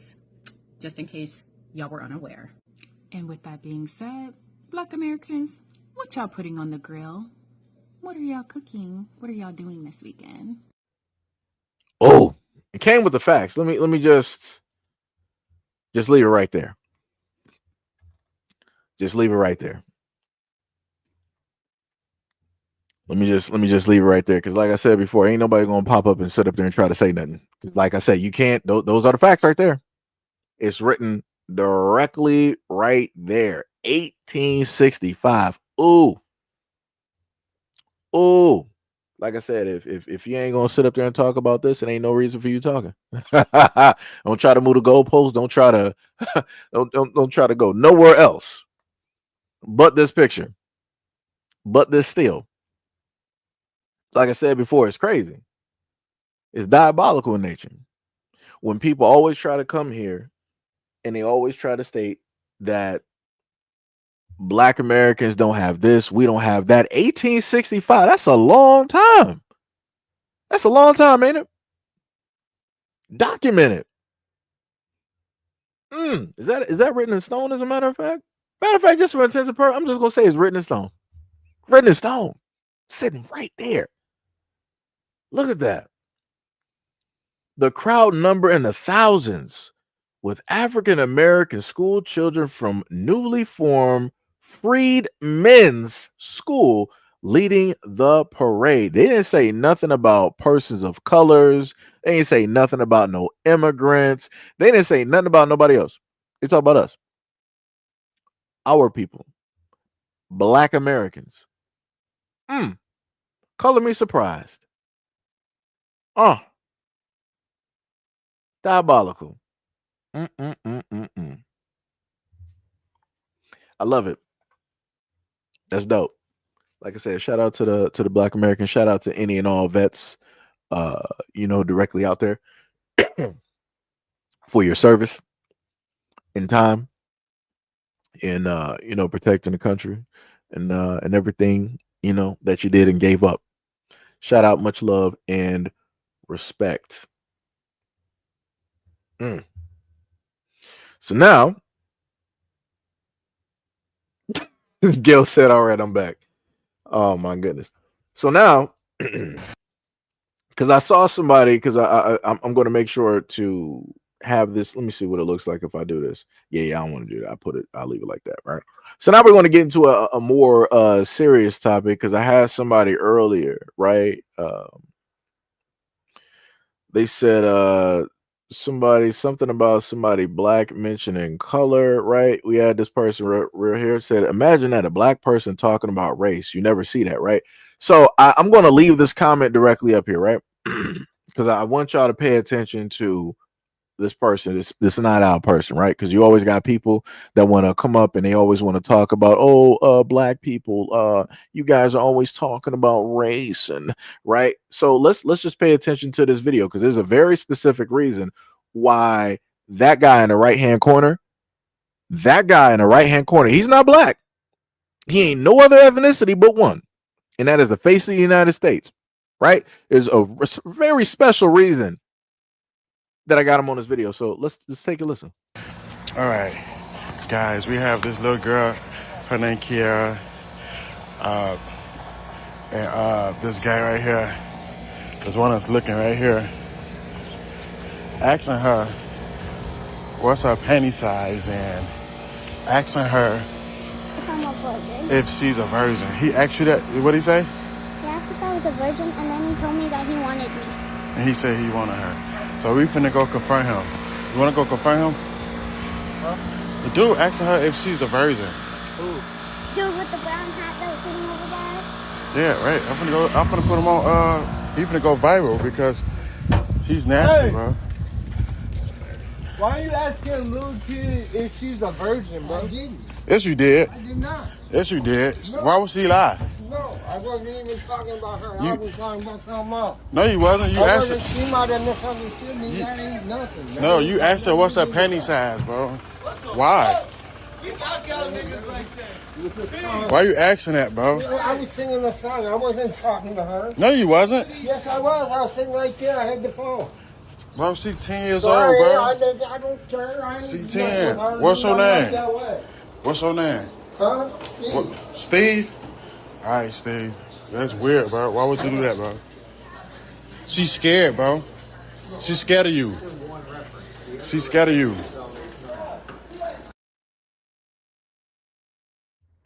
So we heard that, right? We heard that, right? It's just making sure. Yeah, just making sure. Just making. Matter of fact, let me just replay that one more time because I could have sworn there was a video. I can't find it because I would have had it side by side with this clip. There was a clip of a white woman that specifically told her daughter, "If you're ever lost, find a black man to help you." Right? So let me just replay that one more time because I could swear that a lot of people like to say that black people are not human beings and that we always target everybody and all this other type of stuff, right? So let me just play this one more time again because maybe I got it wrong, right? Maybe it was white people that were protecting that little girl from some black guy, right? So let me just go back again. Maybe I got it a little bit confused. All right, guys, we have this little girl. Her name Kiara. And this guy right here. There's one that's looking right here. Asking her what's her penny size and asking her If I'm a virgin. if she's a virgin. He asked you that? What'd he say? He asked if I was a virgin, and then he told me that he wanted me. And he said he wanted her. So we finna go confront him. You wanna go confront him? Huh? The dude asking her if she's a virgin. Who? Dude with the brown hat that was sitting over there? Yeah, right. I'm finna put him on, he finna go viral because he's nasty, Hey! bro. Why are you asking a little kid if she's a virgin, bro? I didn't. Yes, you did. I did not. Yes, you did. No. Why would she lie? No, I wasn't even talking about her. I was talking about something else. No, you wasn't. You I asked wasn't, her. she might have misunderstood me. That ain't nothing. That No, ain't you asked her what's her penny nothing. size, bro. Why? Why you asking that, bro? I was singing a song. I wasn't talking to her. No, you wasn't. Yes, I was. I was sitting right there. I had the phone. Bro, she 10 years Sorry, old, bro. I don't care. I ain't She nothing. 10. I What's your I'm not name? that way. What's your name? Huh? Steve. What, Steve? All right, Steve. That's weird, bro. Why would you do that, bro? She's scared, bro. She's scared of you. She's scared of you. Right. So we saw that, right? So I'm just trying to figure out, usually when because I'm not looking at the screen right now. Usually at the moment of time, we would run into some trolls that always want to, say something about, black people and all this other type of stuff. I saw two brothers basically jump up when that girl made them aware that something was going on that should not have been going on. And they went inside of an area of which they were still talking about what was happening. And I didn't see any of the white folks in there try to jump up. That dude sat calmly down directly in a corner next to somebody else. And he was just chilling. He crossed his leg. He was just sitting up there chilling. I'm like, ain't that weird? I'm like, nobody finds that to be a little bit suspicious. How you got these black dudes out here that's trying to bring awareness about this situation. And they're trying to protect this little girl and obviously the other people that are reflective of her community ain't trying to say or do nothing about it. I'm like, that's a little bit weird to me. That's a little bit weird to me. Hold on.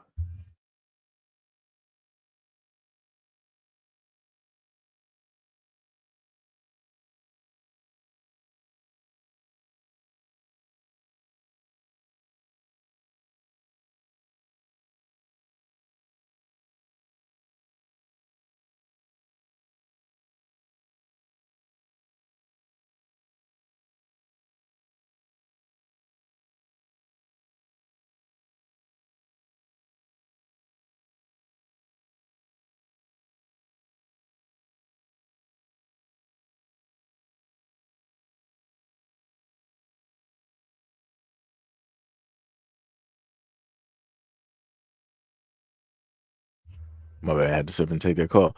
But yeah, so while doing that, I also got the clip. So, and this was the clip that a lot of people were going wild directly over, which again to me is crazy. Let me see if I can actually pull this directly up because I was trying to find this earlier. So let me just play this real quick. It's real short.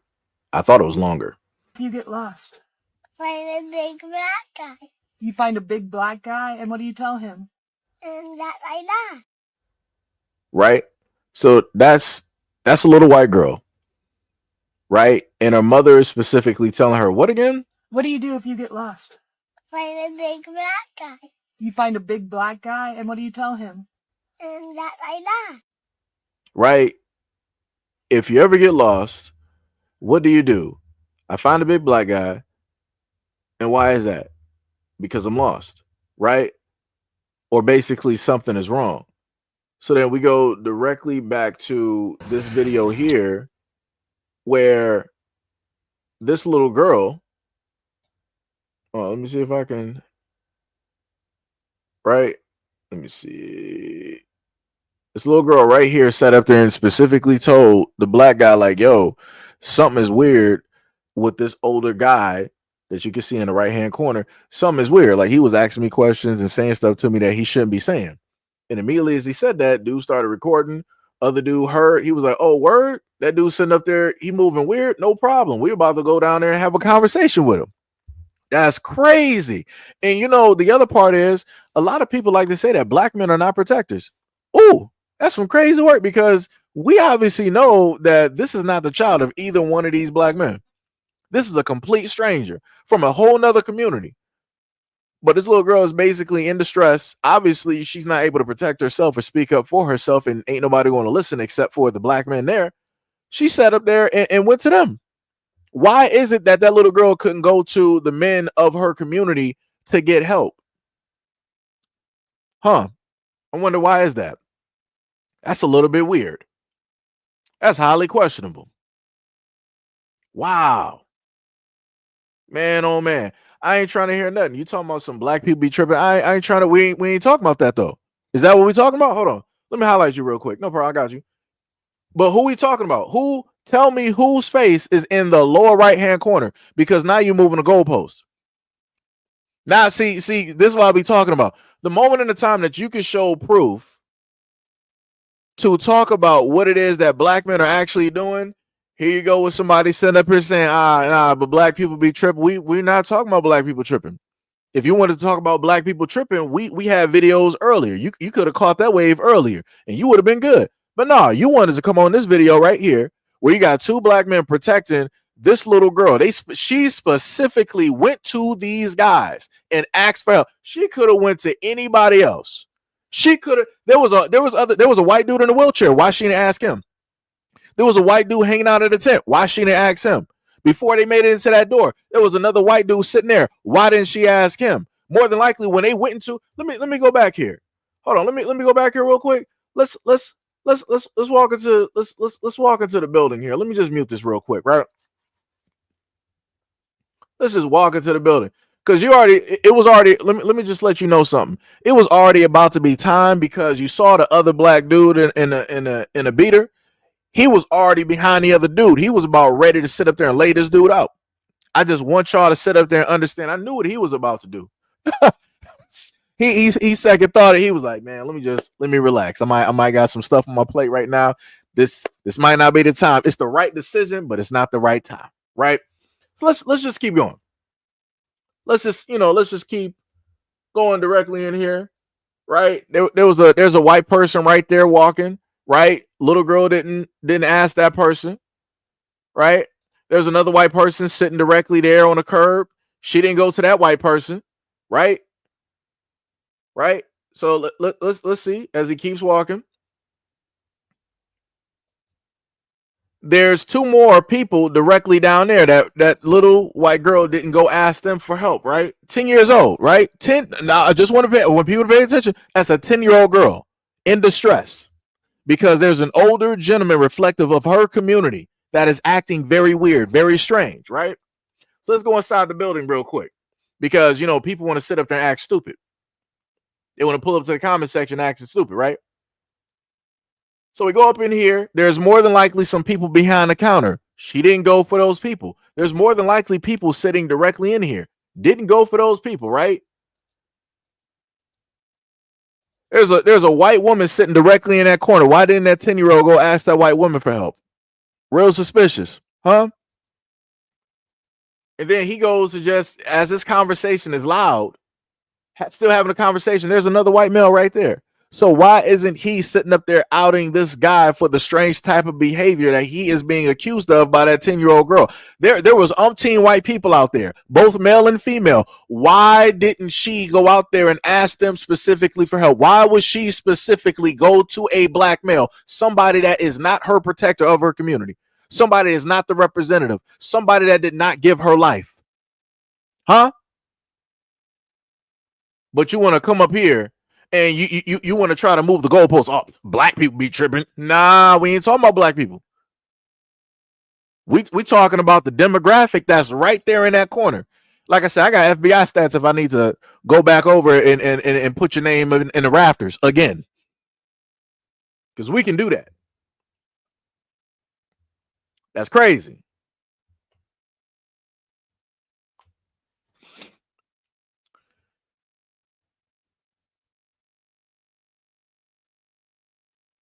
Oh, we got another clown. I love this. I love this. I love it. See, the beautiful part about this is at the end of the day, regardless on how it is that you feel about black people repeating themselves, sometimes we got to repeat ourselves because we got idiots like you who decide that they want to pull directly up and they just want to talk just to talk. Because it's funny how you didn't actually have anything to go into when it dealt with calling out this Geppetto and how it is that he was speaking to this little 10-year-old girl. That further proves to me how it is in a lot of these communities, y'all don't actually care about the kids. And this is why your demographic has the highest propensity when it deals with crimes against the family. But you want to talk about me repeating myself, right? Right? Crazy work, though. Like I said, y'all can't even stay on the topic. You can't even actually talk about the topic. Y'all will do anything but the topic. Crazy work. Crazy work. Crazy work.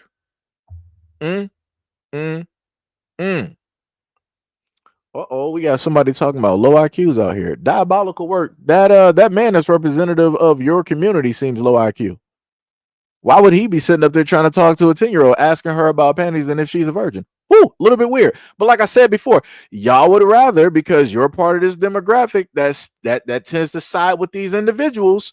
Crazy work. You're part of the demographic that tends not to prosecute and arrest these individuals. You're part of the demographic that allows these same individuals to live in your neighborhoods, around schools, around these kids. You also are part of the same demographic that allows these same individuals to be school teachers, to be doctors, lawyers, nurses, firefighters, preschool, pre-K workers, dentists, cops. Crazy work. But like I said before, it be like that. Some people actually care about the safety of the kids. Other people do other things, right? And we can clearly see that directly in this video. Crazy. Diabolical. Diabolical in nature.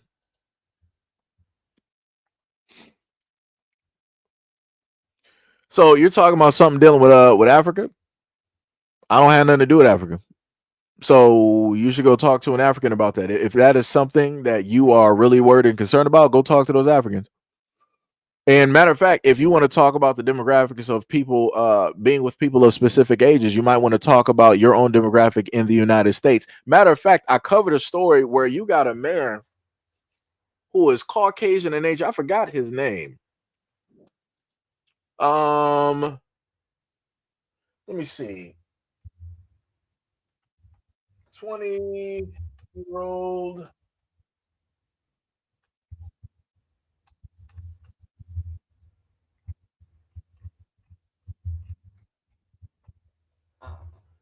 There was a Caucasian male that at one point in time married I think she was like 12. I covered a story. Let me see.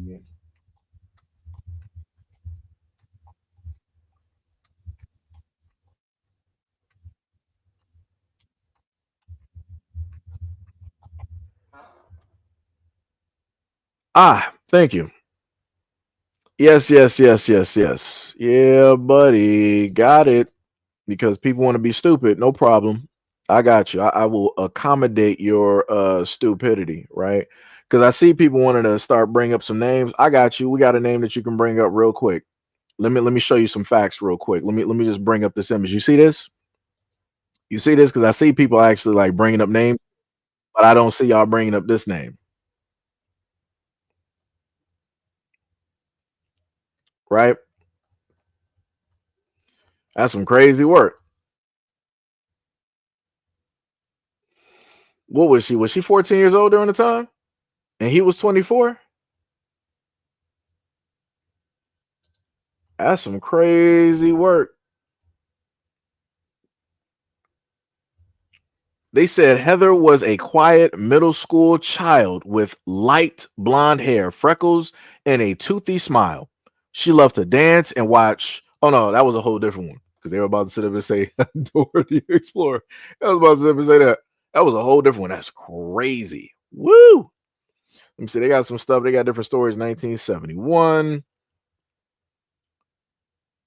Heather and Aaron's marriage. I think that should be the case. I'm just looking for 24, 14.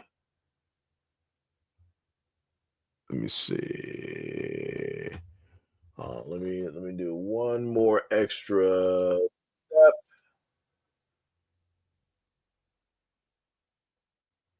If we can actually get that real quick, because I can actually put the image up there. Should actually give me the there we go. So that was the marriage of Charlie Johnson and Eunice Winstead. Let me just go to this back in 1937. Oh, it's even worse. Let me just read this off. Let me see what the comments looking like, right? Because somebody this is a racist stream. Word. No. Oh, so this is a racist stream. I got you, my baby. I got you. No problem. So the picture that you see in front of you, 1937, the marriage of Charlie and Charlie Johns and Eunice Winstead. Right? They said the marriage of 22. Let me repeat that again. 22-year-old Charlie Johns and 9-year-old Eunice Winstead was a child marriage that took place in the state of Tennessee, United States, back in January of 1937. The event received national attention after Life magazine published an article about the union the following months. In response to Johnson and Winstead's marriage, the state of Tennessee introduced a law setting the minimum age of marriage to 16. Other jurisdictions, including Minnesota, Rhode Island, and Washington, D.C., introduced similar laws. The couple remained married after the Tennessee law was passed, and the marriage lasted until John's death in 1997.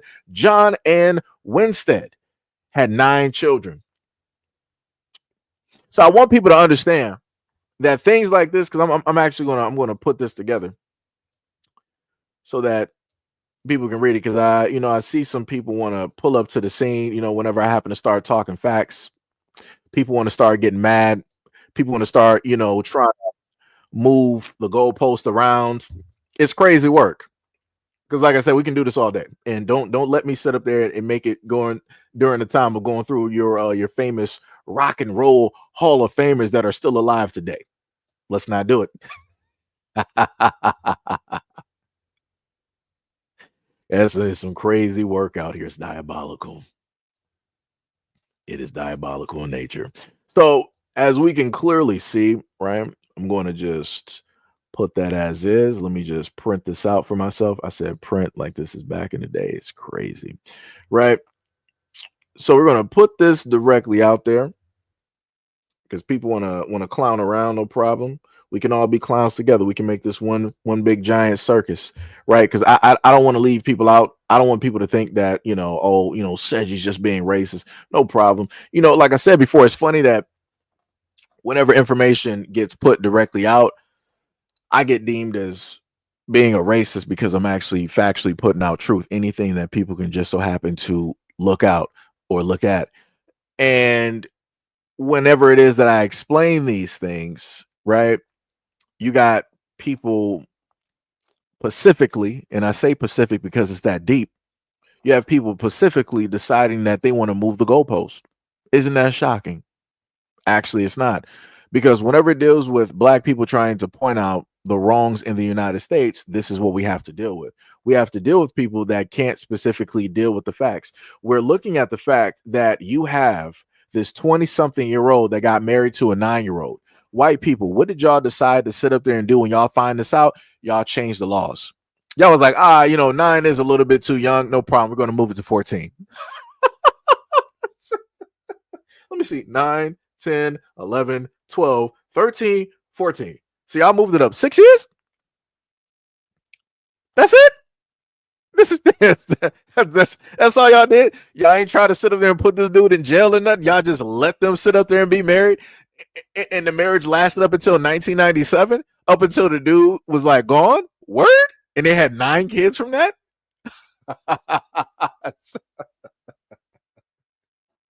And y'all continuously want to sit up there and talk about black people. Y'all be doing this, brother. What? Ew, brother. Ew, brother. Ew. What's that, brother? What's that? Like, yo, that's crazy. That's some diabolical work. And it's like, even still with these facts being pointed out, y'all want to move the goalposts. Y'all want to start looking elsewhere. Y'all want to sweep everything under the rug. Like, oh, this was so back, so far back then. Why are we talking about the past? Let's talk about today. Anybody heard about the R. Kelly or the Diddy trial? Like, that's very interesting. Why won't you blacks talk about that? We ain't talking about that. And if you want to talk about it, you got a multitude of other channels that's talking about it, but you're not going there. You're here, so shut up. That's how simple that is. That's how simple that is. That's some crazy work. Shout out to all the racists that's in the lobby at this moment in time that, you don't want to pay attention to one of your ancestors, your parents, your family members directly out there and, what it is that they decided to specifically do. So because you don't want to focus in on that, you want to sit up there and call me a racist. Crazy work. Diabolical in nature. I mean, I guess I could ask the same question in reverse, right? Didn't I just show a video of, matter of fact, I got you, no problem, because we want to play games. You want to sit up there and say, what's so good about the blacks? I got you. Let me replay what this mom sat up there and told her daughter. No problem. Get lost. Find a big black guy. You find a big black guy, and what do you tell him? And that like that. Crazy work. This is so crazy. I'm probably going to make this part a solo video and re-record it just to add some more stuff directly to it. Because I know you ain't going to watch the video. You're just here passing by. Right? No problem. But let's go directly back to this previous video, right? Because you want to sit up there and talk slick, right? So let's focus in directly on your community, right? We're just going to replay this video up until I get bored, right? Let's focus on the guy that you see in the right hand corner, right? Because this person want to say what's so good about the blacks. No problem. I got you. Hold my beer. Right. Guys, we have this little girl. Her name Kiara. And this guy right here, there's one that's looking right here, asking her what's her penny size and asking her If I'm a virgin. if she's a virgin. He asked you that, what'd he say? He asked if I was a virgin, and then he told me that he wanted me. And he said he wanted her. So we finna go confront him. You wanna go confront him? Huh? The dude asking her if she's a virgin. Who? Dude with the brown hat that was sitting over there. And I want y'all to pay attention. She specifically gave a description. But I'm the one that's racist, though. She called out a man of her community. This guy could be her grandparent or great grandparent. And he said that he wanted her. He asked her, what color are her panties? He asked her if she's a virgin. Color me surprised, but like people say, Seiji is racist, right? Seiji is racist because he cares about the kids, the most vulnerable, directly out here, and how it is that they can't specifically speak for themselves. But oh, lo and behold, it took for a black man to sit up there and bring this up, to actually give some type of protection, to put some type of pressure directly out there, to scare this dude directly into a building so that he second guesses the next time he decides or even thinks of doing something like this. I didn't see nobody else from her community willing to do that, to put that type of pressure on that dude. Matter of fact, it was not one but two black guys that did that. Color me surprised. And you know what all the other white people, while they were able to hear the conversation in earshot, because white people like ear hustling, you know what all the white people like to do? They sat there. They stopped and stared. Shout out to One Republic. That's all they did. They stopped and stared and didn't do nothing. Didn't bust a grape. Didn't press nothing. Not even the air from their lips or lack thereof. They didn't do nothing. Crazy work. But let's keep going. Yeah, right. I'm gonna put him on. What's so good about the blacks? Go viral because he's nasty, bro. Why are you asking a little kid if she's a virgin, bro? I didn't. Yes, you did. I did not. Yes, you did. No. Why would she lie? No, I wasn't even talking about her. I was talking about something else. No, you wasn't. You asked her. She might have misunderstood me. That ain't nothing. No, you asked her what's her panty size, bro. So shout out to the people that like to talk about the way that I speak. I say, instead of specific, I say Pacific, because the problems, the issues, or the situations are that deep. You don't know the lingo because you're not black. And I also say ask instead of ask, because I like to cut shit down. So just so that we're all aware and that we're all on the same page, this is the way that I like to speak, and that is the lingo that I just so happen to use. So irregardless of your whiteness and how it is that you think that somebody should be talking proper English and you should properly pronunciate, it don't matter. I'm going to speak the way that I speak specifically on my channel, and if you don't like it, you can clearly remove yourself. You can, just like how you decided to white in, you can also white out and be somewhere else, right? I want to give another call out. Who's that? I saw somebody else, right? We got Clown of Clowns directly in there saying that, this guy sounds pretty racist. Where's the racism, though? Because that little white girl sat up there and called out a white man in her community for how it is that he was specifically acting towards her. But y'all don't want to call that out. See, this is what I be talking about. Like I said, this is how I know y'all on the same page. This is how I know how Hollywood is being able to be run, with a lot of these celebrities out here being able to target some of the most vulnerable directly out here and get away with it, because y'all on the exact same type of page. Y'all the ones that sitting in the judge's seat, y'all in the DA's seat, y'all in the defense seat, y'all up there in the seats of every single cop, y'all up there with the FBI and the CIA in every single field of the government. That's how y'all like to sit up there and move. So because this is getting highlighted, y'all getting antsy. Y'all don't like that this is getting really put out like that. And y'all don't like really getting highlighted. Oh, let's talk about the blacks. Let's talk about the crime in Chicago. 1 billion blacks just died in 5 seconds. Oh my God, 1 billion blacks. Right? That's what y'all like to sit up there and do. That's how y'all want to sit up there and move, because you can't face accountability. You can't face responsibility for the actions that you decide to commit to at all. You just want to walk away and just be like, oh, well, that's one person. That's not indicative of everybody. Well, if everybody else is pretty much silent, it's pretty indicative. It's pretty evident that everybody's on the same page. So, I don't know. But my bad. I forgot I'm racist. No problem. I'm racist though. Right. Why? Why are you asking that, bro? I was singing a song. I wasn't talking to her. No, you wasn't. Yes, I was. I was sitting right there. I had the phone. Bro, she's 10 years Sorry, old, bro. I don't care. She's 10. What's your name? What's your name? Huh? Steve. Steve? All right, Steve. That's weird, bro. Why would you do that, bro? She's scared, bro. She's scared of you. She's scared of you. It's crazy. Like I said before, for any other black person directly out there, this is how they like to sit up there and try to spin stories. You're watching it in 4K as it happens. You got trolls coming directly. Matter of fact, I'm not even gonna call them trolls. These are actual people.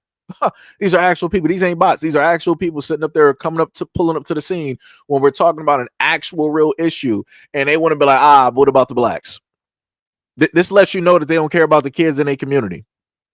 This lets you know that they do not care about the kids in their community, no matter how much they say that they advocate and do this and do. They don't care. They don't care. They do not care. Like, brother, like who, like I said before, who does this? Who does this? I'm racist for sitting up there pointing out that you had this 20-something-year-old man get married to a 9-year-old back in 1937, and y'all didn't do nothing to sit up there and get this girl away from this 20-year-old. That's crazy work. This is historical here. This is cemented.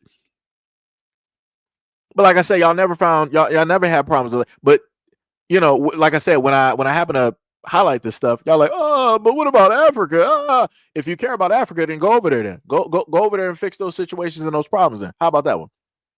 Just like how y'all always want to wake up and decide to tell black people, well, if you don't like it in America, go back to Africa. If you actually care about, if you're white and you care about the situation in Africa, go over there.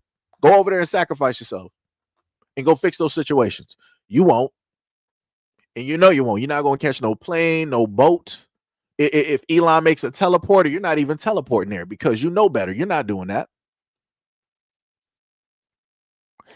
But I, as a black American, am pointing out problems within America. I'm the problem. I'm the one that's racist. That's crazy. Wow. Like I said, shout out to all you clowns. Shout out to all of you clowns sitting directly in the background. What we got? We got 111 people sitting right here. Got 111 people, and I know some of y'all trolls sitting in the background waiting to sit up there and type something. I can't stay focused on nothing. I think we've sat directly on this topic probably for about like 20, 30 minutes. It's crazy. Diabolical in nature. But now we're gonna move around now, right? We're gonna move around and focus on some different topics, I think, right? So now we're going to deal with Chick-fil-A and how it is that this young black girl had an issue with Chick-fil-A. So this is going back to what I told y'all before earlier in the live stream on how you have the treatment of black people and everything of that sort, right? And this is also going back to, I think, what K5 was talking about, working at the fast food restaurants and people not being clean and all the other type of stuff. So this is that video that I was mentioning, and the young girl is going to mention something specifically when it deals with the restaurant. Again, this is the first time I've ever seen an explosive argument happen in Chick-fil-A, because at this moment in time, everybody is pretty much conditioned and brainwashed to like, hi, ma'am, how are you doing? Thank you. Come again, like that type of thing, right? But let's get into it. Right. So that was Chick-fil-A. Right. And they had black people sitting. You had the black people there basically walking around. I want to say it was probably about like 3, 4, 5 people walking her directly out the door when she clearly said that she was leaving. The girl was not trying to destroy nothing. She was mainly just frustrated and outdone. And she was specifically saying how it makes no sense that she's made to be outside continuously. Right. Right. So, in order to get a better perspective, I decided to go directly on social media and see what other people had to say about Chick-fil-A and working at Chick-fil-A, right?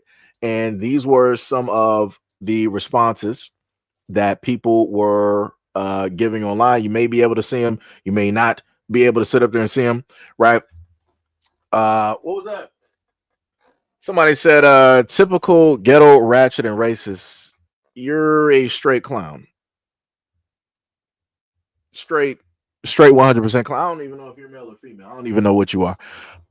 So it is basically talking at this moment in time, wanting to give their specific point of view on what they were able to see. But notice how the same individuals had nothing to say, were just sitting in the background when it dealt with the last 25 or 30 minutes that we were on one topic. See how they like to move around. See how they don't want to take accountability for certain things, right? So now we're going to go directly in on what was stated from quite a few of the people here, right? So one person said, as a former Chick-fil-A employee, I'm on her side. Soon as you get good at drive-through / outside orders, they don't put you on anything else, no matter the weather conditions or how busy you are. Be pissed because the slackers get the simpler positions and the shifts. That's what the young girl was basically talking about. That's why she was going off, because she's like, yo, y'all got me outside all day, every day, but yet you got everybody else in here, which makes no sense. It because people have stated that it's supposed to be a quote unquote shift switch, which means the people that are inside have to work outside, and then the people outside have to work inside. That's the way it's supposed to go. You're not supposed to just mainly just be outside all day, every day, right? Person underneath said, I used to work at Chick-fil-A as a teenager, and she's 100% right on everything she's saying. They will dump the black people outside for hours to take orders and claim, quote, shift switches will happen every 30 minutes to an hour, when they know darn well that they're going to leave your black self directly outside. Another person said, you definitely can hear it in her voice. The whole expletive management needs to be fired. I passionately hate higher ups who create toxic, stressful, and uncountable work. Uncountable work environments. Some of the most soulless humans around. Shaking my head. Another person said, she's not lying at all. I worked for Chick-fil-A too in high school, and they absolutely would send the black people outside for hours, only letting us in to get some water, to get something to drink or use the bathroom. Another person said, I've always noticed that also every time I go to Chick-fil-A, they always have either black or Spanish person outside while all the white people inside taking orders or on their phones / making food. Another person, I've noticed at multiple Chick-fil-A's, the black people are usually outside taking orders. And when I pull up to pick up the pickup window, all of the other folks inside be white. Another person said, former Chick-fil-A employee, and I'm on her side. They'll let people in charge treat you like garbage for months, but the moment you stand up for yourself, you get fired. Chick-fil-A is a horrible place to work as a teenager. Another person said, okay, from reading the comments, I'm ready to hear the quote, I survived working at Chick-fil-A documentary. Sounds like a lot of racial stuff going on behind that friendly smile. Another person said, the white Christian plus business equals racism, always somewhere in the mix. Chick-fil-A doing too much problematic things behind the scenes for people to be supporting them like that. Another person said, and last but not least, that all the Chick-fil-A places near me only ever have black teens outside. The only reason I know white people work there is because they work the counters when I go inside. So like I said before, this is a multitude of people, and there was many more comments directly out there where people were talking about either their experiences or them being a customer or both, right? We got somebody in the comment section wanting to say that it's BS. Nah, it's not BS. It's not BS. Like I said, so who is this? Mallory, I'm just going to guess that you're white. Right? Like I said before, how black workers get treated is vastly differently and something that you're not going to experience because you're not black, right? You're in a white-owned establishment. So it's going to be different when it deals with you, being there and working and all this other type of stuff. And even outside of Chick-fil-A, other black people that have worked at white establishments have similar stories of how their schedules were run or how they were made to stay over the allotted time and all this other type of stuff. Like I said, it's crazy stuff. I can even list some stuff, and I was working at Whole Foods. So, like I said, I understand her frustration because I've gone off on my supervisor when I was working at Whole Foods about 3 times. I've gone off. I'm talking about hollering because I did not like how I was being treated, how I was being talked to, how things were getting specifically pinned on me. And I know that I was doing my job. Like I said, I'm like, I told him multiple times, let's go check the footage. Let's go check the cameras. If you think that I'm not working or you say that I'm not working, let's go check the cameras. Let's sit there and check the cameras for 8 hours. You know what he didn't want to do? He didn't want to go downstairs and check the cameras. He made every excuse, and he was Spanish, Dominican, whatnot, whatever it is. He did not want to go down there and check those cameras. He didn't want to play that back. He didn't have no proof of anything that he was saying. So that's why he had to walk that back when he was confronted. And like I said, I'm not no type of big dude.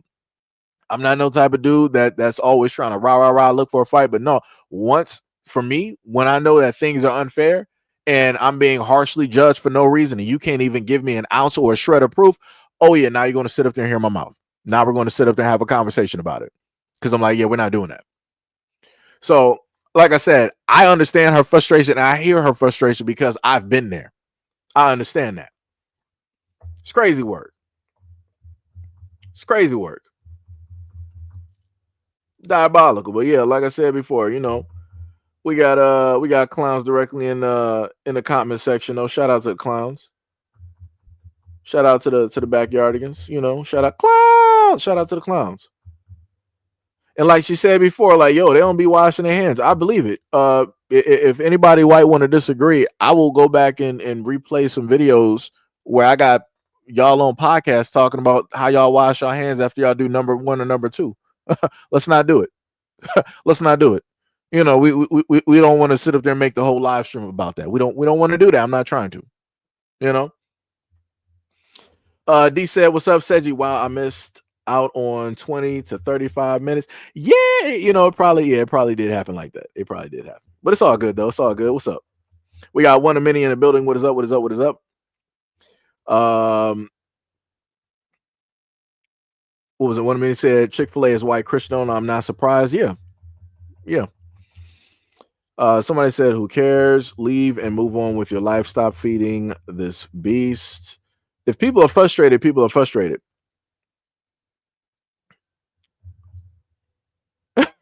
Gail said, when it comes to white people, just start singing. Here we go. Keyshawn said, yo, what's up, Keyshawn? He said, Chick-fil-A has so many controversies that get swept under the rug. Yeah, I think I might have covered a few of those a few times. Timothy said, yeah, Chick-fil-A, bad like always. Can someone explain the gingers being black again? You know, the funniest thing is I actually have that video, so I can't actually post. I'm glad you mentioned that.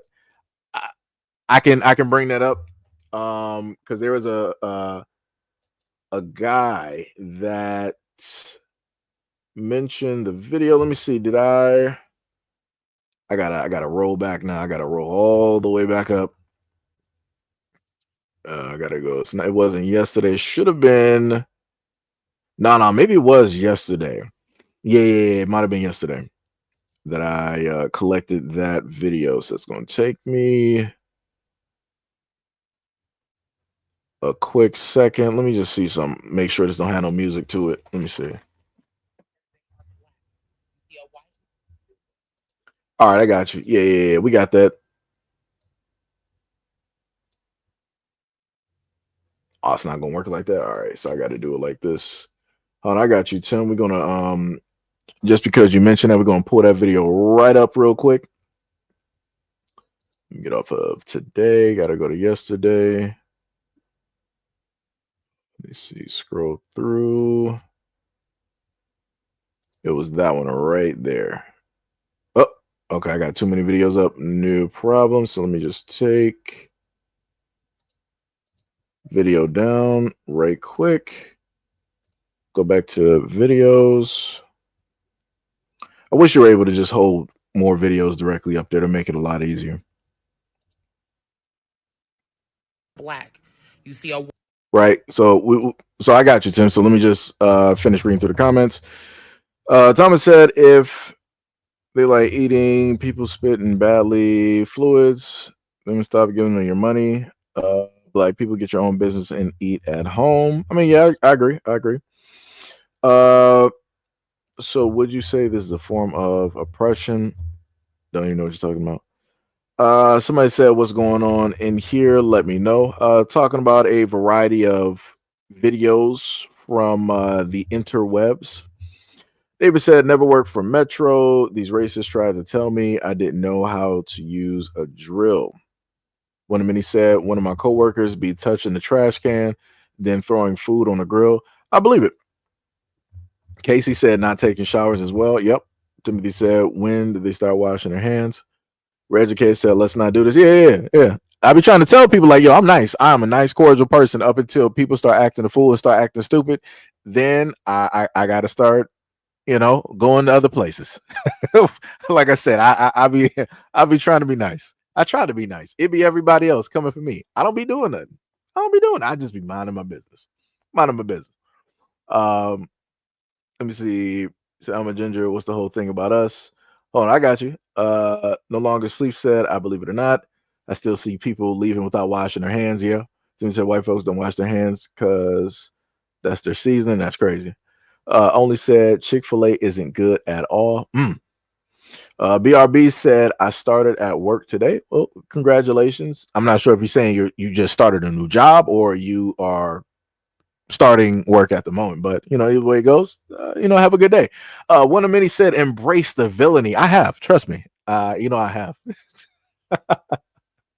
Redgate said then we pull out them facts. Yeah, that's facts. Yeah. Said nothing on the menu is good, and I mean nothing. Let me see what else we got. Somebody said that I'm white and I wash my hand. I mean, that's great for you. You might want to talk to some of your other cohorts directly in the community and tell them that they gotta start cleaning properly. Some diabolical work. BMF said these YNs wear the same clothes for 5 days in a row. That's not sanitary. Yeah, that's facts. That is facts. That is crazy. What was it? Is that Boehner or Boner? I'm going to say Boehner. You said when I went to the movies, I was using the bathroom. It's true. White people don't use soap to wash their hands, just water. Yeah, like I said, I've seen it before and I worked at Whole Foods. I've literally seen the truck drivers or customers come directly into the Whole Foods, use the bathroom, and then walk directly out. I'm talking about like in seconds. I'm like, bro, it at least takes about like a good 30 to a minute, as they say, to properly wash your hands, lather, get under your nails, and all that other type of stuff. I mean, but really, if you think about it, your hands still ain't really washed because as soon as you touch that door, you've just reinfected your hands with bacteria. So your hands are no longer clean anymore, right? Because many hands have touched that door. This is why I usually use my shirt, or I might use like a paper towel or something to open the door real quick, and do that. Because I ain't doing that. Yo, what is up, Lavender? What is up? What is up? What is up? He said, no, the trading card fandom is diabolical work. Let me see. One of the gingers are black is a meme. It's a hilarious that people are crashing out over it. Keyshawn said Chick-fil-A prides themselves on great customer service, but look who's outside. Ooh, diabolical. Tim said, as a truck driver, I witnessed a lot of no hand washing. Yeah. Casey said at least 20 seconds. Yep. Richard said a lot of them were boogeries as kids. Some indulge of it in it as adults. Oh man. Torres said, oh, I get it. I alone cannot change the world. It'd be like that. Case said, I do the same thing. Case said, tell your white friends, wash your hands.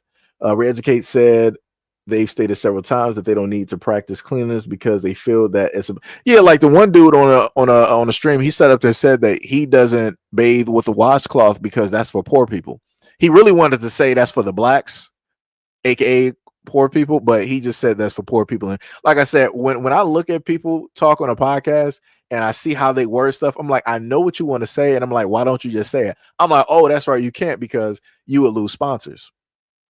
So because you will lose money, you're not going to sit up and say what it is that you really want to say. That's crazy. It's diabolical. Diabolical. One of many said, must wash your hands. Bars. Torres said, Chick-fil-A is mid. Ooh. K5 said, yo, I never touched the bathroom doors. Bars. Torres said, why the if it costs $10? Oh, I'm not even sure. Oh, you talking about the food? Yeah, hey, because it's name brand Chick-fil-A. Timothy said it's a meme. Okay, thanks. People be pushing memes. It's facts now. Let me see. One of many said, someone said, wash your hands and legs due to soap lather running down them. Yeah. I like one of many. Let me tell you, I got so many videos. One girl was talking about, it was a white girl talking about her white boyfriend and why it is that he doesn't wash up properly his behind. And she was like, oh, that's because the soap and the lather basically run down my body, so it's washed. Ooh, that's some crazy work, man. That is diabolical. That is diabolical. diabolical, right? Let me see what else we got. We got Bushido. What is up? What is up? What is up? He said, "What's up, everyone? I worked at ESPN Zone, and the amount of people, including some cooks that don't wash their hands, is crazy, and mostly Caucasian." Timothy said, "Glorified albinos, crazy." But yeah, so this is what we were talking about, Tim, and I maybe this is the person that started it. I'm not sure, but this is one of the people, and then you're going to hear the rebuttal from a black man. So let's listen to it. They are black. You see a white man with red hair, that's a black man. You see a white woman with red hair, that's a black woman. Listen, man, that woman is a Haitian tether bear winch. White gingers or just white people? It's very simple. Let's not get things complicated. And I'll repeat it just like she did. White gingers, white people with red hair, or just simply white people with red hair. It's very simple. Don't y'all be listening to these tethers, man. So now that we have that cleared up, like I said, that was her. I'm just gonna be real. It's looking like real Aunt Jemima-ish right now. I don't know what's going on here. I don't know what's going on. Yeah, I'm trying to be as respectful as possible.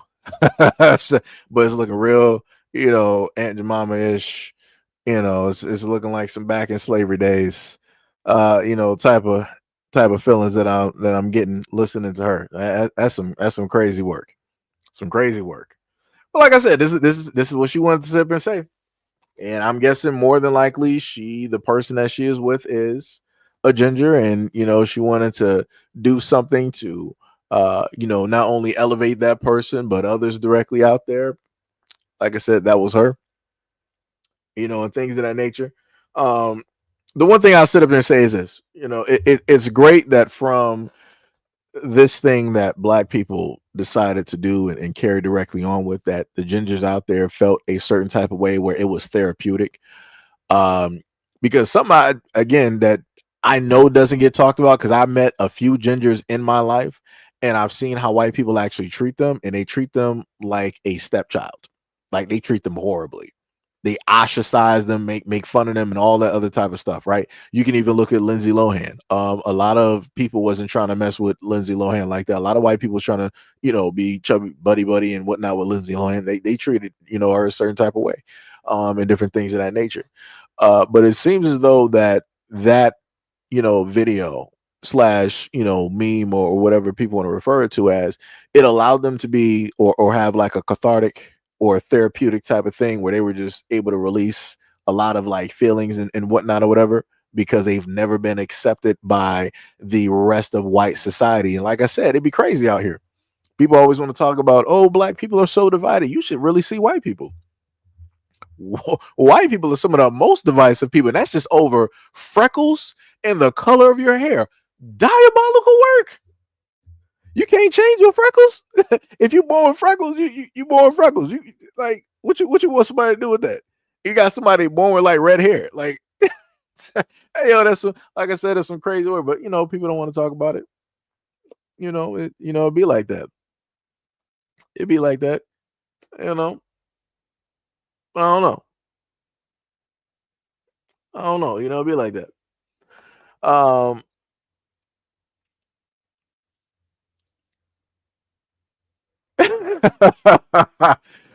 Bobby Jean said, I'm whiter than a white ginger and believe my soul to be black, but a white person with red hair is just a white person with red hair. LOL. Oh man. Yeah, what a minute. Yeah, that is like spots and melon. I was gonna say that, but I was like, I'll just leave it up. I'm just gonna leave it out. I feel like people should know that's you can look at that and see, a little tinge of something, here and there and all that other type of stuff. But yeah, Timmy said, I thought Lindsay Lohan was treated like that because no. I'm talking about like when you go back and you look at Lindsay Lohan, when she was like coming up and everything. Yeah, nah. I think that wasn't the kid in Spy Kids. Didn't he have like red hair? I thought it was like another kid too that had red hair during that time. Like I said, there's few and far in between actual redheads in Hollywood. I'm not sure if people paid attention. You got every other demographic of white or Caucasian or European directly in Hollywood, but you got very, very few redheads directly out there. I don't even think they're not even close to 1%. But you got redheads out here though. That's the craziest part. Like I said, you got people from like the UK, you got people from like Canada, you got people from Austria, you got people from Australia, Germany. You got all of these demographics out there in Hollywood, but you don't really got a demographic of redheads out there. Wonder why that is. Crazy work. Crazy work. Crazy work. Diabolical. Crazy work. But, you know, because we got people that want to clown around, had to pack you right on up. Let me see. What else we got? Hey, DSA1. What is up? What is up? What is up? Much love, respect, and appreciation. Casey said Sherman character in American Pie. Yeah. Keyshawn said blonde hair is literally caused by genetic mutation, but society will have you think they're the greatest. It'd be like that along with blue eyes. Let me see. Yeah, dude, I still got the video that I did on Sunblock, but you can't tell people nothing. Randy's Wheel of Fortune answer. C Apple said gingers are just albino white people. Kay said, yep, not a lot of redheads in Hollywood. I had one redhead friend from grade school through high school. So yeah, crazy work. Crazy work. Diabolical in nature. Diabolical. So now we're going to go to the, I think that was a Chick-fil-A video, right? Okay, that's a Chick-fil-A video. So now we're going to go to the next. Wait, what video was this? You're gonna learn today, girl. Okay, so this is an older video. I did cover this before, but you know, some people might not have seen it for whatever reason. I saw this resurfacing. I see a lot of remixed stuff from about 3 to 4 years ago pulling up online. So again, this is going back into the whole avenue where you have mothers out here not being the greatest of mothers and trying to give the reasons on why their actions are justified in nature.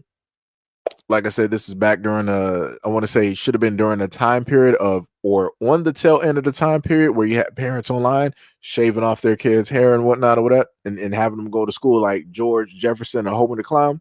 So let's take a look. Come here, you're gonna learn today, girl. No physical discipline. Mom. Don't mom me. No. You had your warning. You had your chance. I told you to listen. I told you stop disobeying my rules. I told you being cute ain't shit. If you have no education, I told you stop disobeying me. I told you to listen and do as you're supposed to. I told you to do good in school. I told you to do your daily routine, and you yet to even do any of it. And you thought you were disobeying me today, and I was not coming to cut this hair off. You're sadly mistaken because you thought being pretty was so much better than being educated or listening to your mom, right? Yes, this is what happens when you don't listen to your mom. Do you feel like I abused you? No. Do you feel like this form of discipline was a lot better than any other form of discipline, like physical abuse that I could have used? Yes.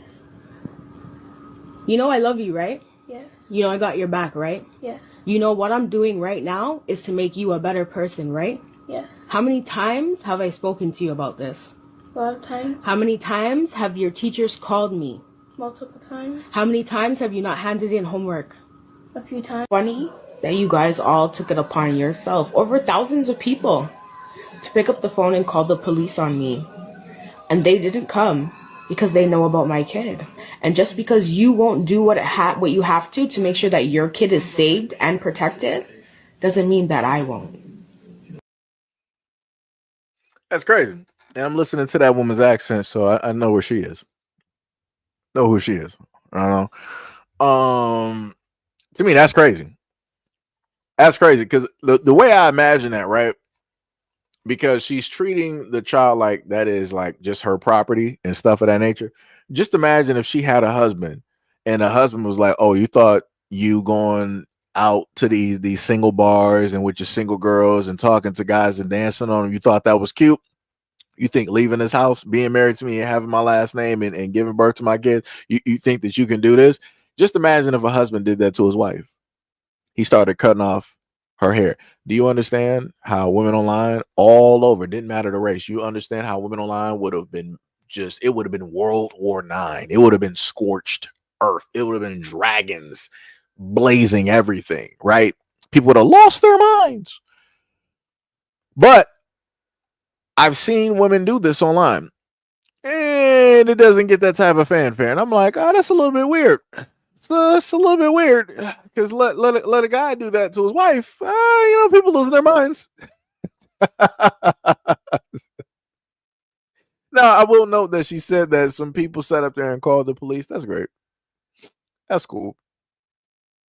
But like I said, it's not the same as how people overreact and do when it deals with men. People are like, oh, we're about to sit up there and we're going to put out social securities. We're about to do this. We're about to sit up there and do that.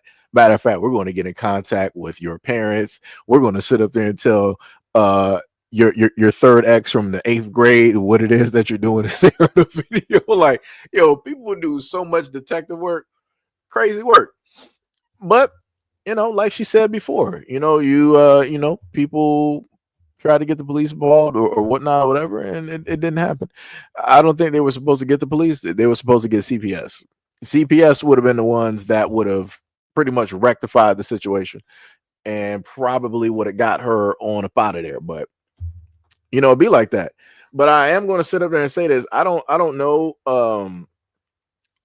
Obviously, she's like a teenager. I don't know why for a lot of women out here you allow your daughters to be walking out the house like this. Like what like I just have to, I'm just specifically gotta just ask that question. Like, what is this? Why does she have on makeup?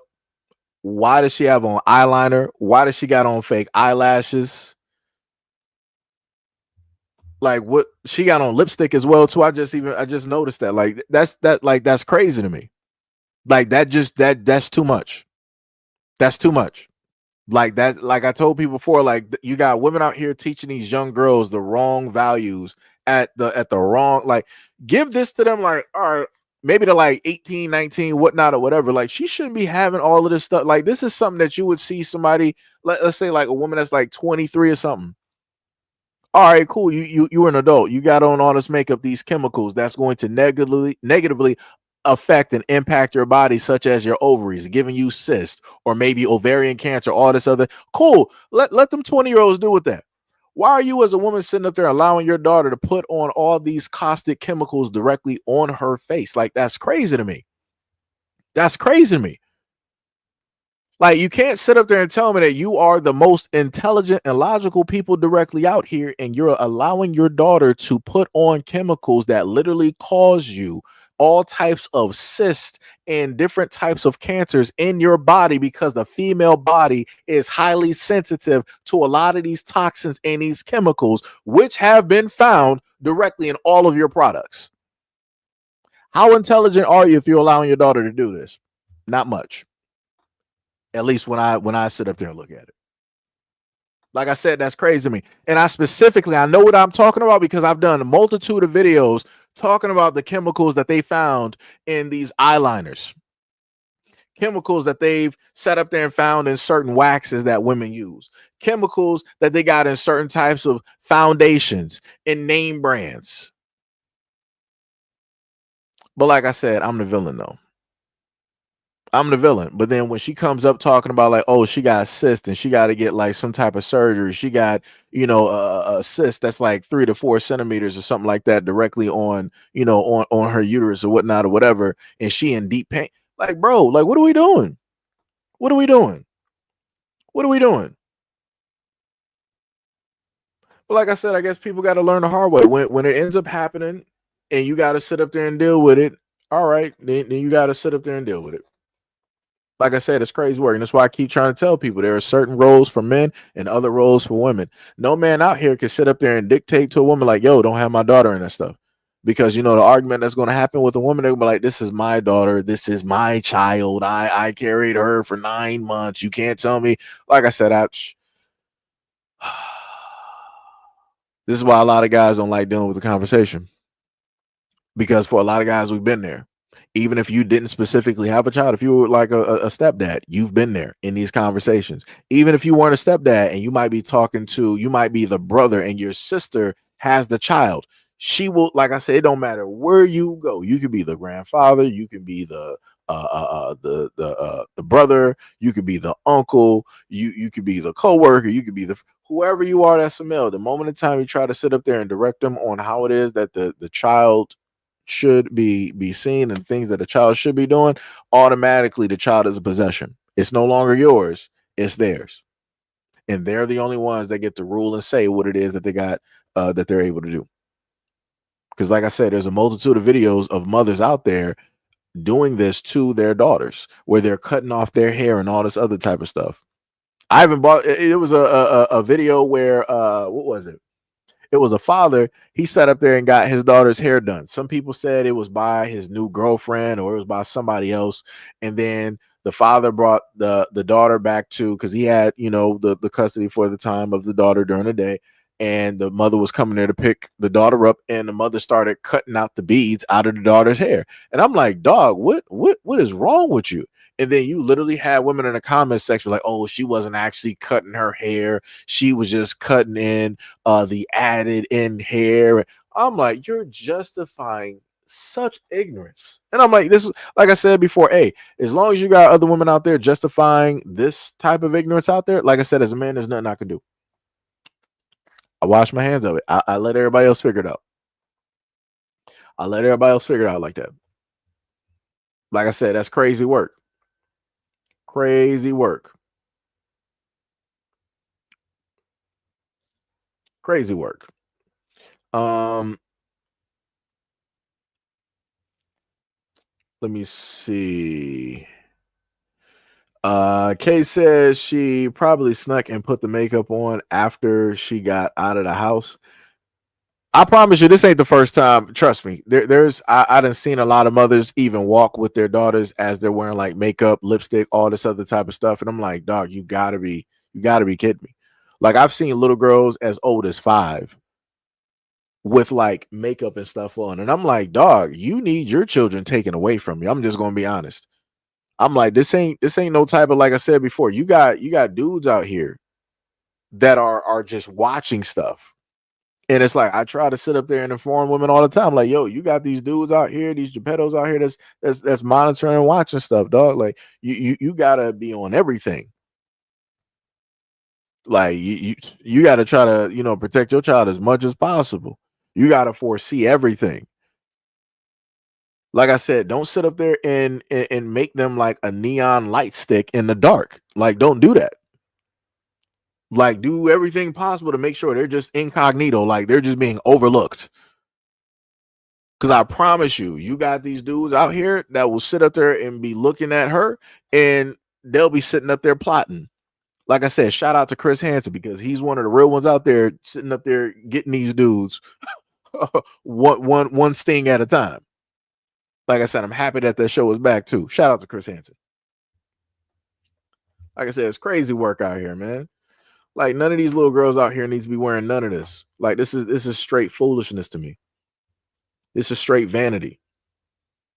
Like I said, and this is why I keep trying to sit up there and say that a lot of women need to be teaching these girls about the beauty that's on the inside. They need to teach them about their natural beauty and different stuff of that nature, love of self, knowledge of self. The moment in time I start seeing women do stuff like this, I'm like, I know how the mother is. She lacks any type of self-esteem. She seeks any type of form of validation directly from men. She follows whatever it is that other women are sitting up there doing. She enables any and all types of bad behavior. And then 9 times out of 10, especially when you have women that are allowing their little girls to do stuff like this, guess what? Those little girls are going to have boyfriends. You know what happens when those little girls sit up there and have boyfriends at a young age and they're not really getting trained or taught things properly that a woman should be teaching those young girls? Oops, they end up pregnant.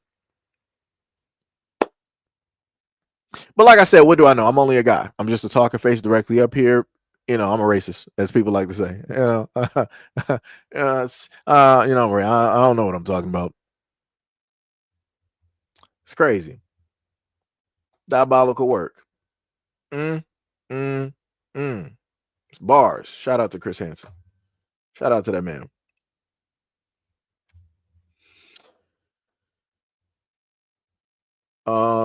Gail said, as a single mother, I was always receptive to righteous masculine input. I'd screen it, of course. See, at least you would take it in consideration. At least you would take it in consideration. A lot of women ain't doing that. Gail, let me tell you, I had many. I had many conversations. You got a lot of women out here that would not be receptive at all. They would fight you tooth and nail, even when they know that their child is doing wrong. They're still going to back up that child. And I'm like, this has to. And I'm like, and this is why I try to tell a lot of guys. I'm like, yo, you just got to back away from this situation. If you're trying to do the best that you can, and the mother is not trying to listen, it's back away. Let somebody else deal with that foolishness. This is not your responsibility, because it's going to end up being a very complicated, a very bad situation. Very bad situation. Don't do it. Don't do it. You know, like I said, shout out to Gail. Shout out to Gail for being one of the rare few out here that will actually take the advice of men out here and look at the situation. You know, shout out to Gail. So now we're gonna go to a another conversation directly out here. Let me see. Pick up extra hours. I'm trying to remember what that video was. Was that? Yeah, it's a different video. All right. So now we're gonna go to a another video directly out here. And so this one, this is another one I was talking about. I think when I was referencing K5, and I think one other comment directly up there where it was dealing with individuals who were masquerading as Black Americans, or how it is that a lot of people don't, they want to look at Black Americans a certain type of way and things of that nature. And how it is that people are programmed, right? So I made sure in this video to pair up 3 videos to get across specifically what it is that I and many other Black content creators have been talking about for the longest time possible when it deals with, as people want to say, these diaspora wars, and how it is that people see Black Americans, right? So let's just take a listen and sit back. To clear the air, okay? If I didn't know nothing called African American until I came to America. Before that, when we were in Egypt, okay? When we were in Egypt, when we did our papers and we was about to come to America, yes, they take you through sessions of understanding America and American life and the inhabitants of America. Okay, back home we just know the red Indians. We just know the red Indians, okay? And then we know the white people of America. That's it. 2 races, okay? But when you're going through the sessions of coming to America, especially from Egypt, they tell you later on, they put you in a room and you have to watch a video. And then they introduce you the African American race. Okay? Don't come blaming us Africans for how they portray you guys, okay? As soon as you learn about African American race, at the same time you learn about 911, okay? This is a white man. This is how they train people who come to America. That's when you're shocked about this unknown race that they talked about. But they don't tell people, oh, these are from slaves, you know, slavery, all that stuff, okay? They just tell you, these people, they steal, they show people videos. Be mad at the white man. Any African can tell you, when you're going through process of coming to America, they show you a video.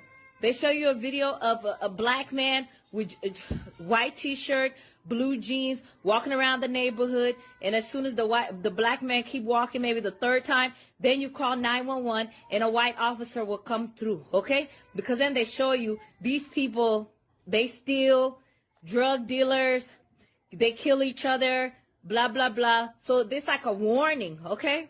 They warn people about this race that you're about to come and encounter in America, okay? But besides that, nobody knows about the African American race, okay?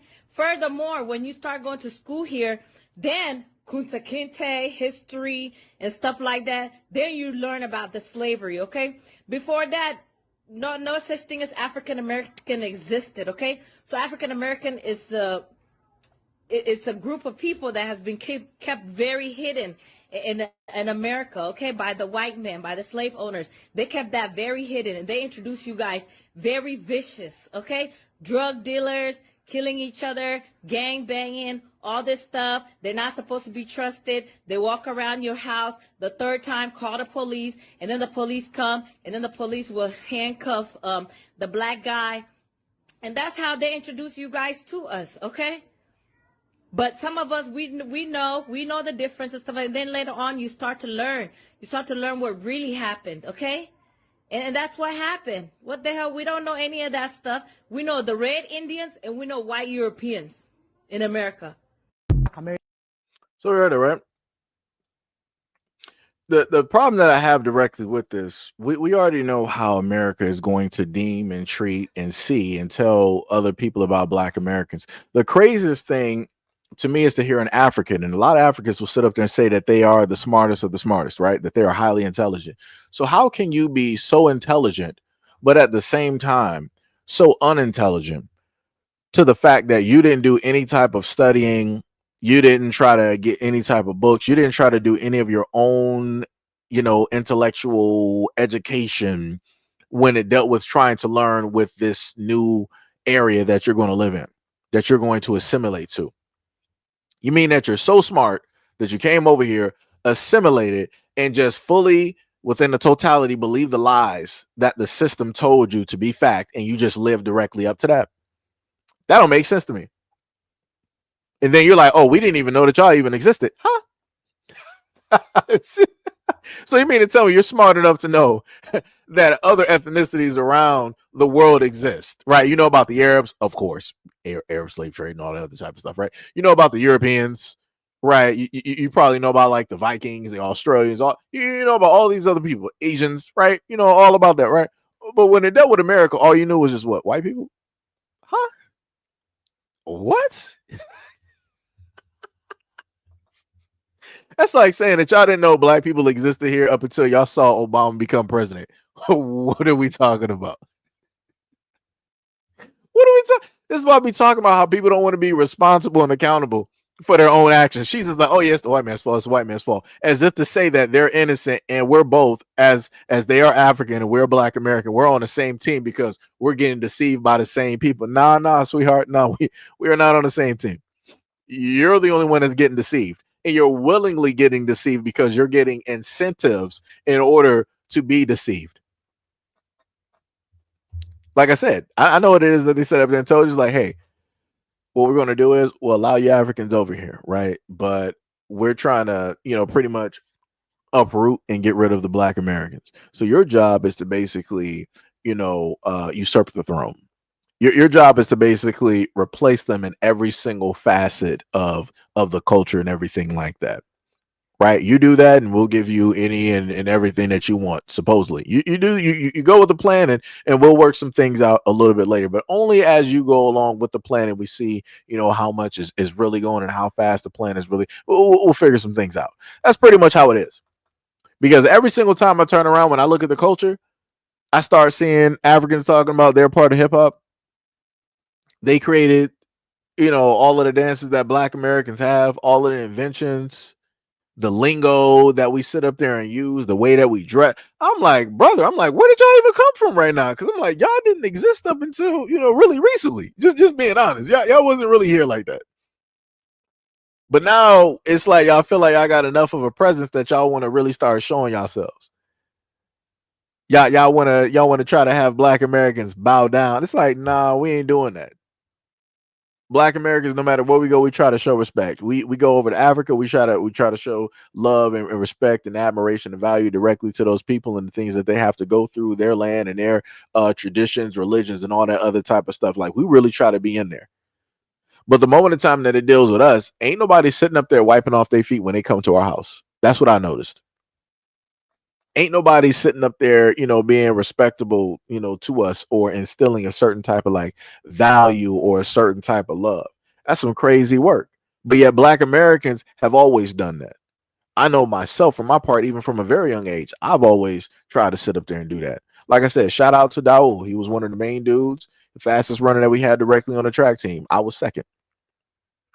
And that was like one of the main, that was like really, in a sense, one of the first Africans that I, in a sense, really got a chance to like really have a conversation and get in contact with and have conversations about, you know, like his family and traditions and different stuff like that. That was a cool dude. Like I said, a lot of people don't have problems with.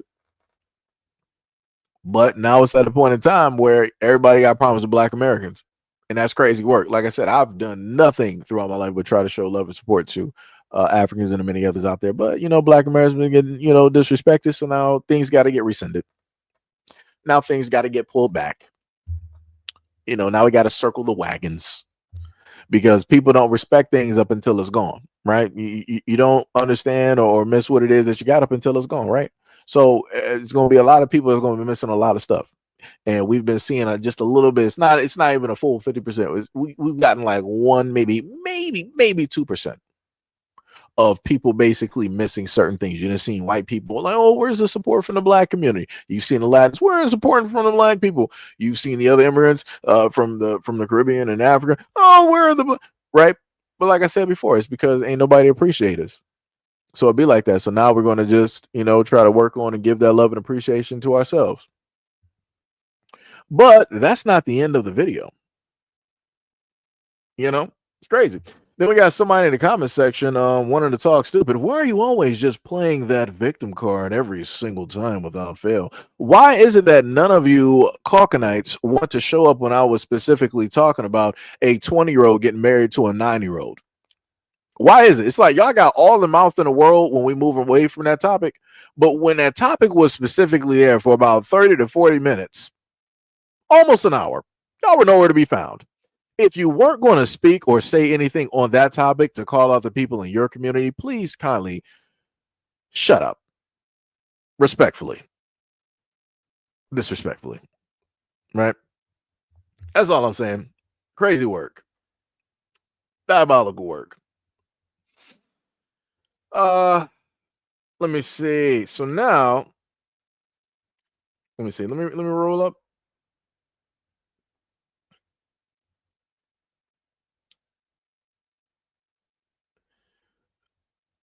You know, the funny thing is, I clearly said black Americans. So you talking about FBA. Like I said, no matter whatever it is that black people want to consider themselves, is, you know, it's whatever. Some people say adios, some people say FBA, some people say black Americans, some people say indigenous, original, whatever it is.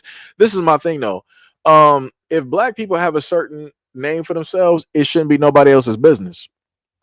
You saying that I'm not even gonna highlight your comment because you can't even, you know, a lot of people like cussing in their comments, so y'all tend to mess yourselves up by cussing. So I like to sit up there and tell people, if you don't like something that a type of branding that people give themselves, mind your business. That's it. Especially when it's dealing with black Americans, mind your business. If you don't agree with it, mind your business. Like that's all you got to sit up there and do. It's like, why are you going to sit up there and come up to people that you obviously know have or feel a certain type of way, and they're going to call themselves FBA, adios, whatnot, or whatever, and you want to come through like, oh, this terminology, it makes me sick. Then why are you bringing your sickness over here? Be sick by yourself. Like, that's crazy. Like, that's some diabolical work. Like what are we even doing here? But anyways, like I said, this feels like some tether-ish type of conversation that's going on there. No problem. So we're going to continue on to the next video. Happen? What the hell? We don't know any of that stuff. We know the red Indians and we know white Europeans in America. Black Americans do. You just go and get pregnant. You get into drugs. You start become gang banging. They give you that talk. That just go to the white community, find a nice place. They just go and be decent. Stay with the white people. They give you that talk. So when you enter America, you already have a perception of African Americans. You judge them. And of course, they can see that judgment in your behavior towards them. And they see how you are almost like yes master to the Oyimbos. They see, they're not blind. So when they have that feeling of, when they become defensive, when you're in their presence, is because they see that perception you have of them. So I know I got that talk. And a lot of Nigerians got that talk. So we are over there, we are doing well, we are doctors, we are building houses, we are feeling like, yeah, so we'll come to the land of the living, we are the land of the plenty, and we are doing well. Forgetting that some people sacrificed for you to even go there in the first place. So is that acknowledgement that the African American community are expecting of us, especially those of us living in America? Okay. Can I say something? I wanted to answer you. Because let's not forget that you cannot give what you don't have. In our society, we are racists. When racism, when we see white people, we worship them. When you have an organization and they come in to either look for a job or they are working there, you see the way your people behave towards them. They don't give their people the same respect that they give to the white person. So people that already have that mindset that the white is better will go and be fighting for somebody else. It's not possible. Charity begins at home. May I quickly land that the only way this can stop, where we believe that everybody is equal, is if we take down that image that is a white man that is God. That's the only way. I am telling you. It's an image that human beings have created. Nobody has seen God. Human beings have created that image, and as long as... So we heard that, right? And those are African women, right? Show called Your View. And one of the arguments specifically there was how it is that the African people there give so much love, respect, value, and dedication to white people, no matter what African space they come directly in. But when it deals with their own brothers and sisters, they show them the utmost hate. Ain't that something? It's diabolical in nature. Diabolical in nature. And like I said, I respect when you got some Africans out here that will actually call this out and actually highlight these problems, because it is a problem, a high and mighty problem.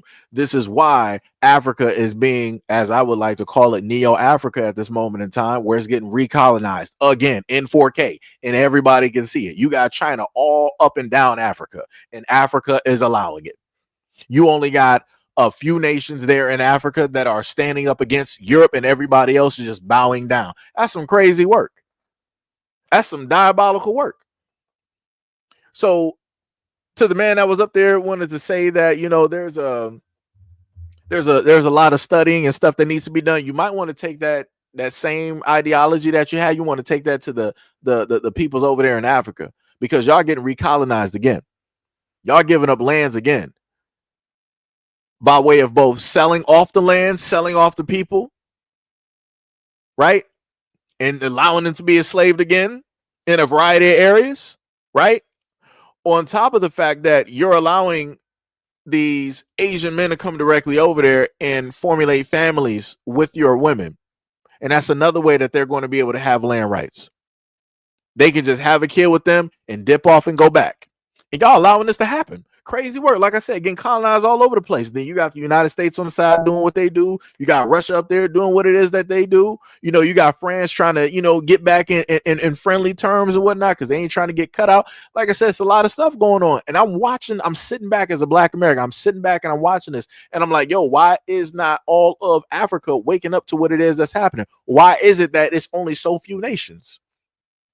But yet everybody want to have such a voice, a loud voice, when it deals with Black Americans, trying to tell Black Americans what it is that they need to do,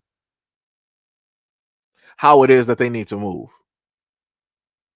That's crazy.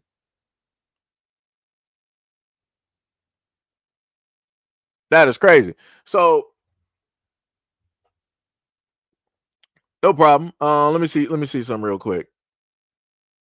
You know, so this is the question that you have. Let me just help you out real quick on why it is that you have a lot of Black Americans here that call themselves Black Americans or FBA, Adios, Indigenous, Original, or whatnot. Let me educate you, right? Because as you said before, everybody has a smartphone, but they seem not to be getting smarter. So let me take this back to Africa again and let this man speak real quick. If we take down that image that is a white man that is God, that's the only way. I am telling you. It's an image that human beings have created. Nobody has seen God. Human beings have created that image, and as long as... I don't want them here. They're your brothers. They're not our and brothers. sisters. They're not our brothers. They are. If you were born in America and have lived there for 300 years, you're no longer African. Oh, what did that man say? He was like, they are not our brothers. They are not our brothers. They are not our sisters. If you've lived in America for 300 years, you are no longer African. Oh, but yet I'm the one that is, or I'm sorry, or yet Black Americans are the ones, we are the ones that's ignorant, right? We're the ones that don't have the information, right? But this is coming directly from the motherland. Let's continue. Let's continue. Those are Americans. We don't need them. We don't need They them. were taken away, unfortunately, but they are Americans. Who? He said we don't need them. So even if Black Americans, because I gotta slow this down and dissect this. So even if Black Americans wanted to claim Africa, we wanted to come back, we wanted to build, we wanted to do this, we wanted to do that. You got representatives out there that sit up there and say that they don't need us. Ooh. He was like, sorry to say, it's like, yeah, y'all might have been sold off, but you know, you're American. Ooh, diabolical work, right? This is an African saying this though, not me. This is an African, somebody from the motherland. I ain't never been there, but he is though. His people, his tribe, his traditions, his culture, all the grave sites of his family, previous from 300, there. Let's continue. We will develop by ourselves. Yeah, we have the capacity, we have the will, we have the resolve. We don't need them. No. I totally agree with you. Thank you so much, sir. Well, we don't want them here. They're your brothers. They're not our and brothers. sisters. They're not our brothers. They are. If you were born in America and have lived there for 300 years, you're no longer African. Those are Americans. We don't need them. We don't need They them. were taken away, unfortunately, but they are Americans. We will develop by ourselves. Yeah, we have the capacity, we have the will, we have the resolve. We don't need them. No. I totally agree with you. Thank you so much, sir. Well, we don't want them here. Diabolical. It's diabolical. I had to let that replay a few times just so people can actually hear and understand what it is that he said it clear. He said it with a logical mind. He was not incoherent. He was not belligerent. He did not make a mistake. He did not stutter. He did not falter. He meant everything that he said. And then on top of that, the woman, the African woman said, I agree. Woo! Crazy work. That's crazy work. That's crazy work. Shout out to Seattle. Seattle said, come on, SEIJIHITO, really, can we really take Sambo words and say that is all Afro-Americans? This is not, we're dealing with, wait, I'm not sure which person you're talking. I'm not sure if you're talking about the other dude in the comment section or if you're talking about within this video. Because these people are African. Every single person was African. You had the first video that was an African woman speaking. The second video, 3 African women sitting up there speaking and talking about the problems within Africa and all of those things. This video, you got 2 African people, both an African male and an African female. So I don't know what to tell people. I don't know what to tell people.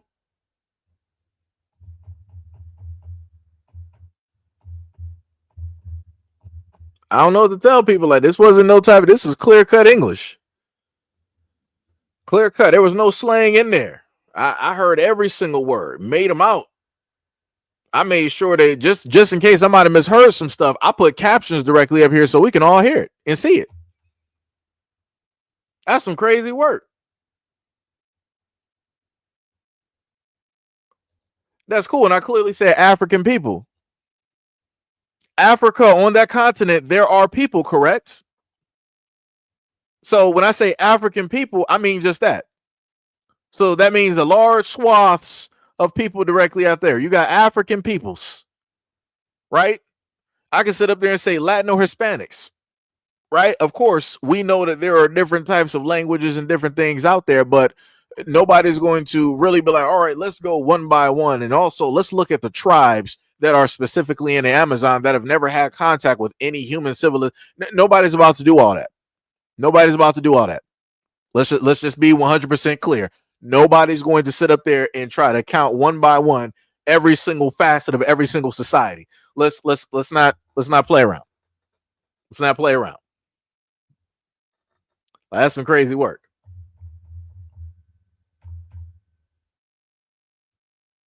That is some diabolical work.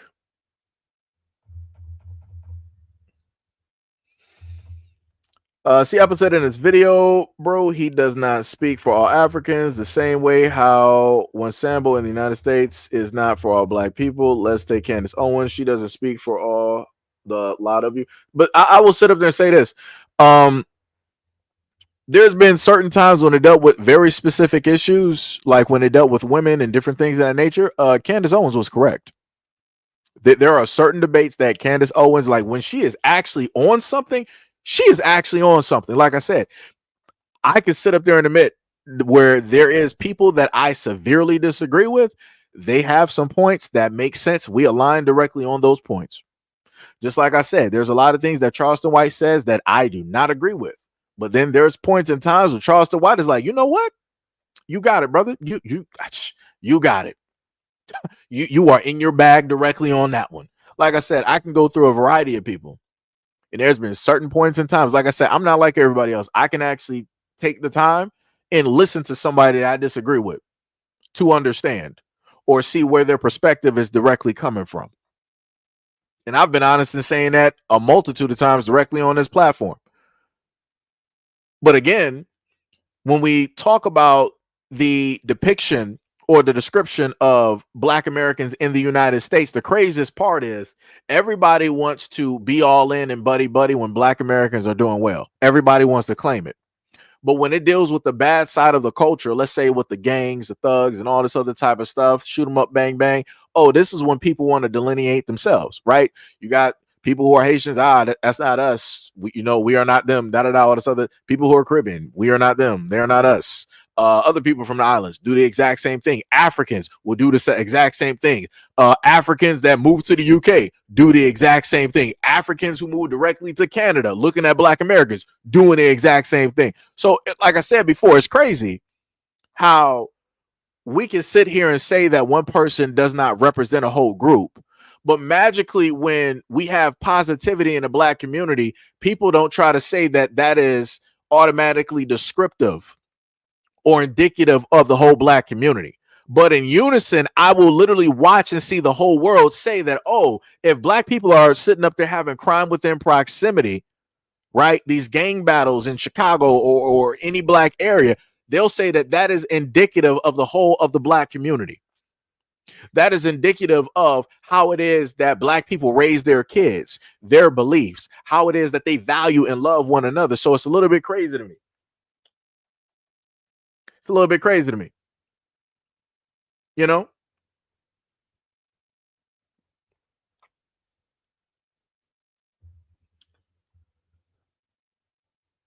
I get what you're saying. You said, and yeah, broken clock is right twice. Wait, maybe you might have had a hold on. You might have had another part to that. Let me just make sure.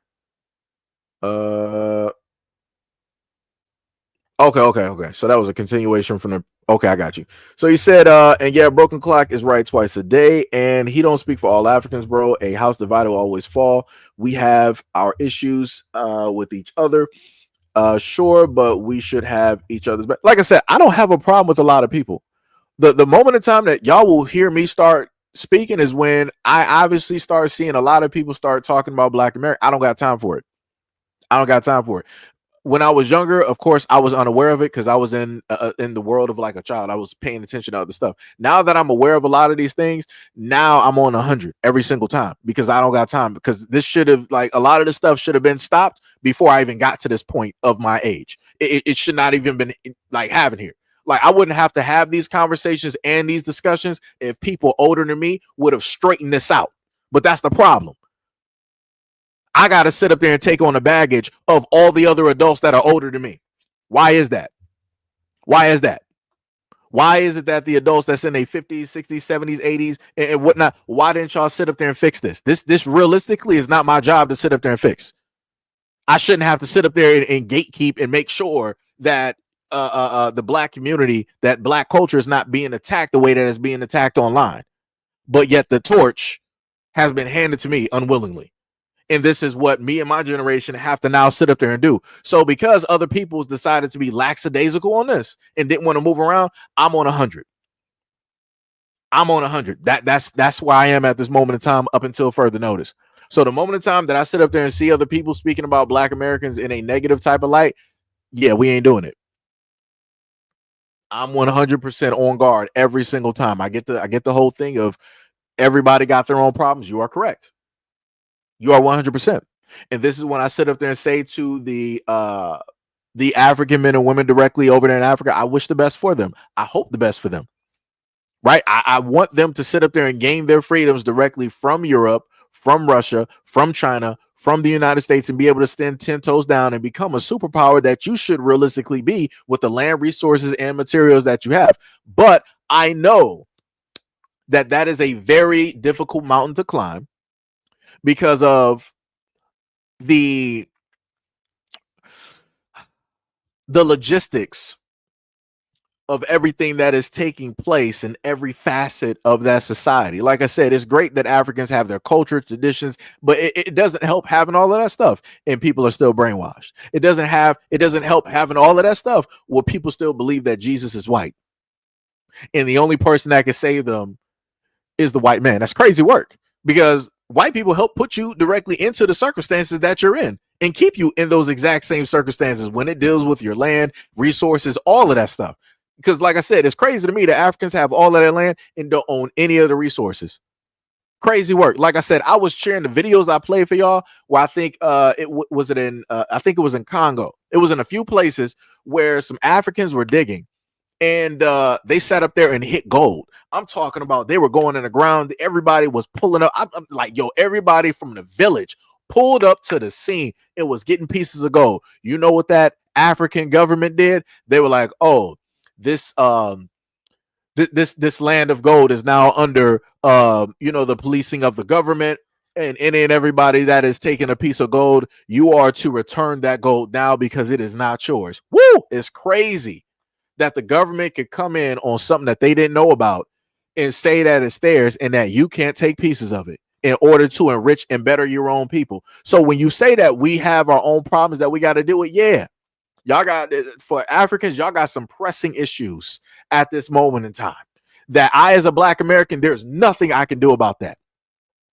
I'm still got videos of slavery going on over there that should not be happening. You got people living below wage, people living within poverty. You got people in Nigeria that are practicing open defecation at this moment in time.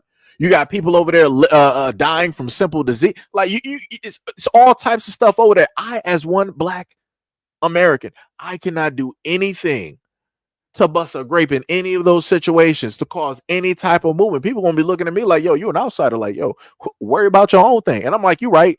My fault. Let me back. Let me sit back. Right. So that's why I be trying to sit up there and tell people like Africans got their own situations that they need to monitor and track on and fix in their own countries. And Black Americans, we got our country, our land and stuff that we're trying to fight for and still trying to keep hands on and keep everybody's hands off. And, we're still trying to fight for that and keep that up. Like I said, Black Americans are the only group that's getting attacked literally from all sides. I kid you not. Nobody else is getting attacked more than Black Americans. Like I said, this is almost like similar to the whole world signing an agreement when it deals with the Antarctic Treaty.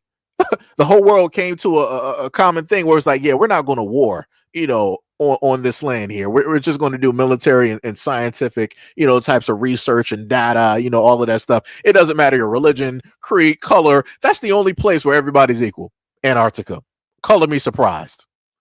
On the whitest landmass that we got. That's the only place where everybody's equal. Everybody else, everybody's warring over religion, warring over sex, color and all this other type of stuff. And I'm like, nobody finds this weird.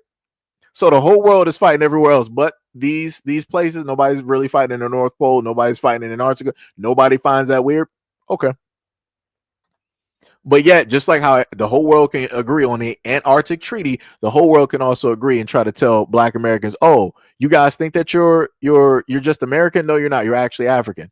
And then we'll talk to the Africans like, hey, brothers, sisters, what's going on? They'll be like, oh, you think they're actually African? It's like, we got culture, we got heritage, we got language, we got tribes, we got this, we got that. What do you guys have? Nothing. Oh, that's right. You're not a part of us.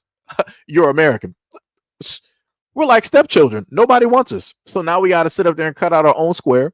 And we got to just basically fight for what it is that we fight for, that we believe in, that we love. And even when we do that, we still got people trying to tell us, oh, you didn't create this. You didn't do that. This is actually all African. All of your dance, all of your singing, everything that you do as Black Americans, that's actually us Africans. Always remember that. What? Like I said, we can't have nothing. We can't have nothing. We can't have nothing out here. And I've showcased these videos too many times directly on this platform. I've showcased these videos to people, showcasing what it is that other melanated people want to specifically say or think or theorize about Black Americans. And, you know, people still technically think that I'm crazy. It's like, you be like that. You know, it's crazy work. You know, it'd be like that. It'd be like that. You said no. Like I said, I get it. Just like I can sit up there and look at Black Americans, and I know that one thing is not indicative. I get it, but at the same time, when I see a lot of these videos, like the 3 videos that I have, when I see these show up, and I look through the comment section, I don't happen to see a rebuttal from the, let's say, like the Caribbeans or the Africans directly out there. I don't happen to see that rebuttal in the comment section. Even when I go on X, I'm not seeing those rebuttals. I don't see people trying to hurry up and make fields of videos directly out there or whatnot or whatever. But I can look, I can sit up there if I decide to do it. I can gather videos over 10 years of Black people talking about how it is that they love Africa, how it is that they worship Africa, have belief in love for the people there, how they're empathetic and sympathetic and all of these things, how we're kindred spirits and all this other type of stuff and yada yada yada. Yeah, we as Black Americans don't happen to get those exact same videos love. We don't get those same heart-filled letters back. It becomes a point in time where if you're in a relationship, you understand that the other person doesn't love you, and you understand that it's not symbiotic, but it's parasitic. And that's the point in time where Black Americans are at this moment in time in the relationship. We realize that, hey, the other parties involved in this relationship really aren't healthy at this moment in time. So it's best for us to, in a sense, part ways amicably, just part ways, and we do our own thing and everybody else does their own thing. Maybe once that other person becomes healthier and they understand themselves better and how it is that they are wronging and hurting the other person in a relationship, maybe then and only then, along with some therapy, maybe then we'll come back together, come back to the table and manage and measure and see how things match up and see if we can actually start anew. So like I said, that's where we're at. That's where we're at.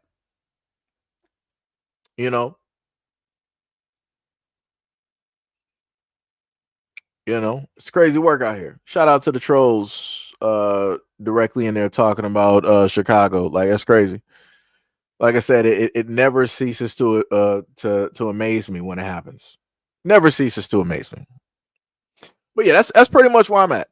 Like I said, for all the other groups out there, I want them to just like, hey, we should just like separate for a moment in time, take a reprieve. Everybody just go work on themselves real quick. Because Black Americans, we got a lot of stuff on our plate. Because we are not at the time, we don't have the luxury to just freely just keep giving off like free energy as if we're like some type of star. Like we got to sit up there and start reserving. Because for a lifetime, we've been giving energy to everybody else, and everybody else just been living in the light. And then our light has been getting dimmer and dimmer and dimmer and dimmer. And then over time, you've been having like these type of gravitational pulls that have been pulling energy and siphoning, directly from Black Americans, further dimming that light. And now it's like, all right, we gotta, and we're at a critical point where we're going to start to either hit a black hole or we're going to have to start going into like a critical mass to start eating ourselves. And then we're going to go into a super giant. Right. So we got to figure out something. We got to figure out something real quick. And for me, as I look at it, a lot of other demographics out here are not going to understand that. People who are Latin are not going to understand that. People from the Caribbean, they're not going to understand that. People who are African, they're not going to understand that. The only people that understand that realistically are Black Americans, because we are the only ones that specifically have had these specific life experiences that we have had. Nobody else out here from these other areas have had our exact same walk of life experiences. They have not. Like I said, look at the laws, look at the rules, look at the regulations, look at the systems that are still in place at this moment in time. Look at the school to prison pipeline, look at the color codes. Look at how it is that people even want to talk directly online when they want to specifically say affirmative action, when they want to say woke, when they want to say DEI initiative and all these other type of things. And now they sitting up here saying Black fatigue when you had a Black person literally write a book called Black fatigue. But yet they always say that we don't create nothing. We literally made a term. Y'all saw the term. Somebody probably actually read the book and was like, you know what? We're going to actually use this term, but use it against the Blacks because we got Black fatigue, right? And decided to do that. Like I said, it's crazy.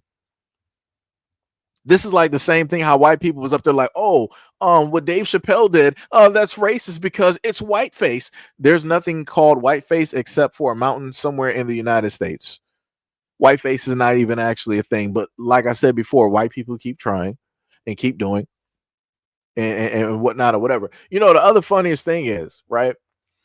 There was a video not too long ago where it dealt with a Caucasian male who was outside of I want to say a Black club, right? And that Caucasian male was seen knocked out and he was on the floor. He was getting a beer poured directly on him, right? And the police, they wanted to put in a meeting like, oh my God, this is a hate crime. It's getting investigated as a hate crime, right? They wanted to do that because this is them trying to say that, yeah, there's a such thing as reverse racism. This further proves that the Blacks or the Black community are racist towards whites. This further proves that there is an anti-white society out here and whites are targeting, da da da.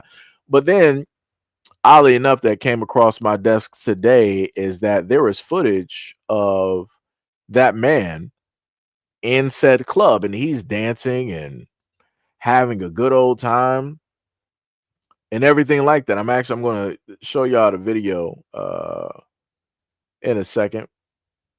I'm not sure how it's going to work out. I'm just trying to make sure. Okay, we're going to put it right about, because I got to do a little bit of cuts. I'm not sure what it's going to specifically show, but it'd be like that.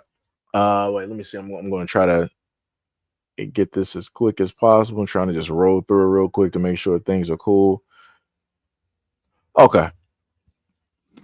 So, and somebody said, please share. So that is what we are going to do. Let me see. I'm also going to throw the captions up here so that just in case things might be like mumbled or jumbled, we can make out what the speaker is actually saying over the video. But it's about a minute and 45 seconds of footage where it shows the Caucasian male who bystanders have stated was repeatedly using a racial slur towards the Black patrons there, that he was originally quote unquote invited to the cookout, right? He was there, he was grooving, dancing, all this other type of stuff, pretty much chilling. The same thing that normally happens when Black people allow other people directly in, and he decided to get beside himself for whatever reason. It's crazy to go to a Black establishment around a whole bunch of Black guys and you decide at some certain point in time that you want to start bellowing out racial slurs. Whew, you're a brave soul, boy. Brave soul, brave soul, brave soul. Ain't no way, boy. Ain't no way, boy. Ain't no way. Right? Shout out to Duke Dennis. So I'm just looking through real quick, trying to see if we got any curse words here. And then I'm going to put the caption directly up. Hopefully y'all be able to see it. Trust me, it takes a minute. This is me trying to at least do this live at this moment in time. So, please forgive me. Again, it takes time when you happen to do these things. And I got to make sure that the Sound for the video is actually good as well, so I got to try to get rid of any music that is there. So I do have the caption, so it's going to take a minute. It's on 10%, so I'm just trying to, make sure to get rid of any music directly out there so that we can hear and whatnot. But yeah, I'm not sure. Let me know if some of y'all have actually heard about that story about the Caucasian male bald guy that was at a black bar, black establishment, and he was just on the ground.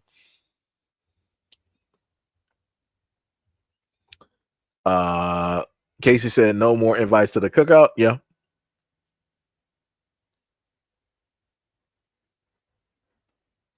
So you said, so basically y'all are teaching that Africans hate us, so we're going to make up our own ish. What? Do people not like pay attention to like nothing? Like I said, if people talking about black people making up anything, let me just leave this picture up there up until the video gets done. It's crazy work.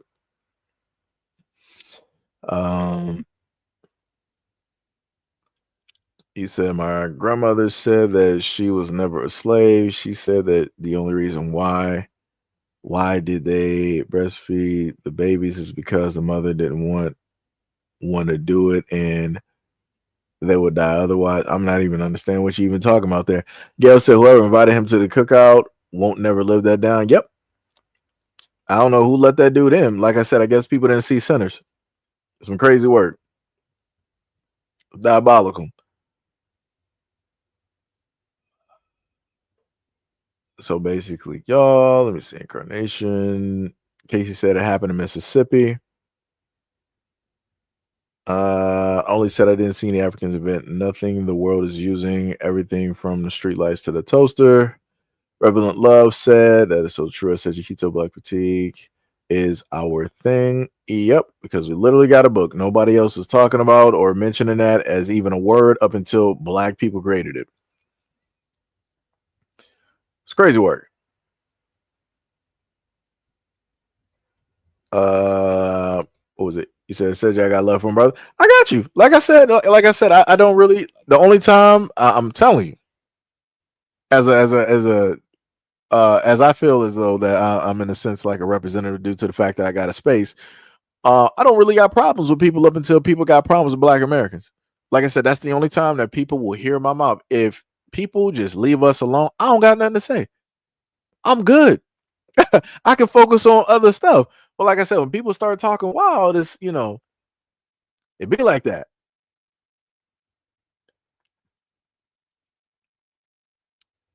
Oh, y'all talking about that troll up there? Yeah, he wasn't about nothing.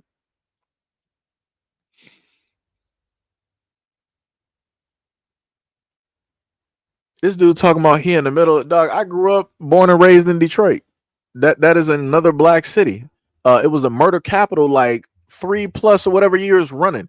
Like you talking about you're in the midst of it. I'm directly in gangland. Who told you to move there? How about that one? How let me fix it for you. Who told you to move there? Who told you to move there? You could have moved to the whitest of whitest areas in Chicago. And I'm pretty sure they got some because they got some in Detroit. I'm pretty sure you could have done that. But you opted to be where quote unquote gangs are just everywhere, as you're basically putting it. Wherever you go outside, magically there's gang wars, right? I don't even know how you're alive right now. The way that you're making it, oh, that's right. I know how you're alive because you're not a part of the demographic. Nobody's looking at you as a threat. So you know this and you decided to live there because you can live within the safety of who it is that you are without really being affected, while at the same time being able to live to tell the tale and also go online and complain, but like, oh, I live within a black area and I see this every single, as if you actually care. You don't actually like, it's correct. Like y'all really crack me up where y'all really try to pull up to the scene like, oh, I live in black areas and I see this happen all the time. It's bewildering to me. I've never seen anything like it ever in my life. Like, oh my god, like you have to be kidding me. Like what's really going on with the blacks?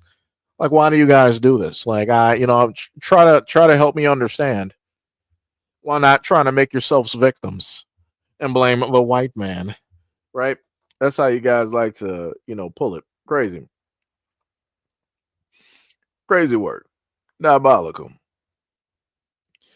Um, Only said, thank you for sharing this, Edgy. Many people don't know that Black Americans started Memorial Day and they stole that and used it for the vets and enlisted men that they don't even care about. Yeah.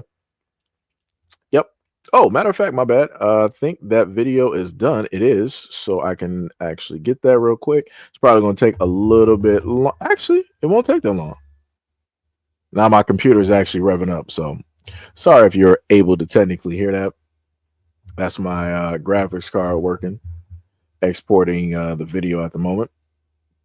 So we'll have that in a little bit.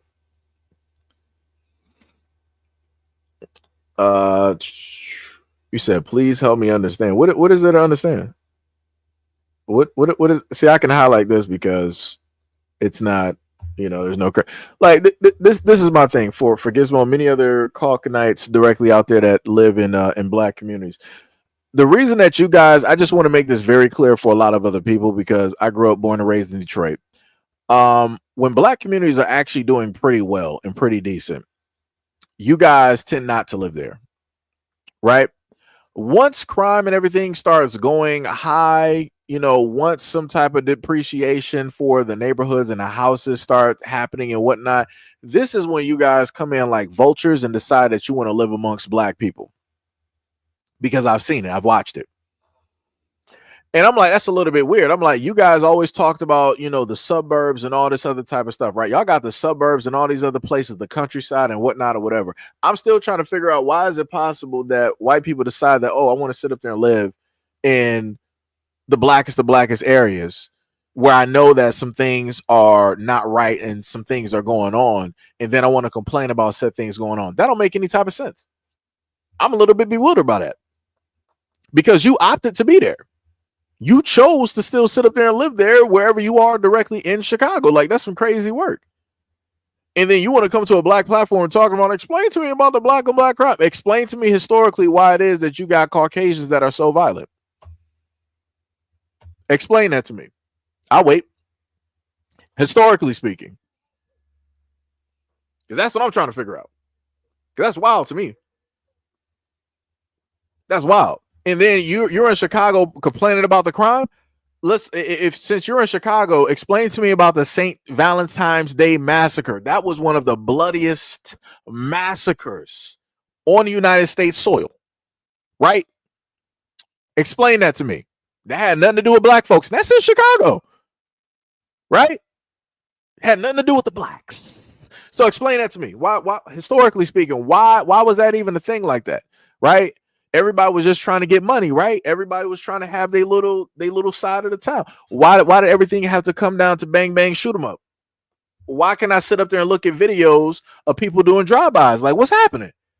Like I said, it's crazy to watch videos of Caucasian people, out of all people, watching videos of Caucanites do drive-bys, and then y'all dress up as these people. Y'all celebrate these people for like Halloween. Y'all give them documentaries and everything. They are your celebrities. These are your killers and murderers of your community. But y'all don't want to talk about that though. But y'all want to start talking about Black people celebrating rappers. That's crazy. That's crazy. That's diabolical. That's crazy how that worked. That is crazy how that worked. Like, y'all had the whole mob out there. White people, y'all was sitting up there. Y'all families had the mobs out there. Y'all was sitting up there bootlegging and doing all of that stuff. Y'all had the speakeasies and everything. Y'all had money to sit up there and pay off the cops. Y'all even had cops sitting up there spinning the block for y'all. What are we talking about? What are we talking about? Y'all literally had y'all Caucasian gangs that were in bed with the police and the court system. Everybody was spinning the block for everybody and getting paid while doing it, doing everything illegal. Y'all literally had clubs where you had the judges, y'all had the lawyers, y'all had the DA, y'all had the cops, y'all had the celebrities all in there with the mob. What? And you got the nerve to sit up there and try to speak on Black people doing something? We learn from the best. How about that one? If y'all are supposed to be the creators of everything that deals with modern civilization, we learn all of this killing and stealing directly from the best because you are the best. Everywhere you go, you taking people out. If they are indigenous, you're taking them out. If you don't take them out, then you're overthrowing them. Shout out to Hawaii. Since we want to sit up there and get real and start talking about some stuff, let's talk about the facts of how it is that the United States government set up there and took over Hawaii. They caused a coup to happen that got rid of the kings and the queens that were there. And y'all took over that land. And y'all apologized for it in the 90s, which is, oddly enough, the same part in time of when the apartheid got thrown out of South Africa. What a coincidence. What a coincidence. But y'all want to talk about that, though. Y'all always try to move the goalposts and talk, oh, but what about the billions of blacks that died in Chicago in 5 seconds? Oh, my God. Like I said, it's crazy. Y'all don't even want to talk about your own history. Y'all don't want to talk about those facts. Y'all don't want to get on none of those topics. Oh, that was so long ago. Nobody alive today was. Matter of fact, shout out to Maui, because yet again, we're looking at the governments getting the indigenous people off of land that the rich, the elite, and the government want. How did y'all get them off of that land? Oh, magically, it was a wildfire that happened out of all of Hawaii that is locked by water. Magically, a fire. They got volcanoes and everything. Hawaii has not burnt to a crisp with all of the volcanoes that are in the ocean and that is literally connected on the land or on other islands. But magically, this random fire happened that cleared all of the area of the indigenous people that were holding on to that land.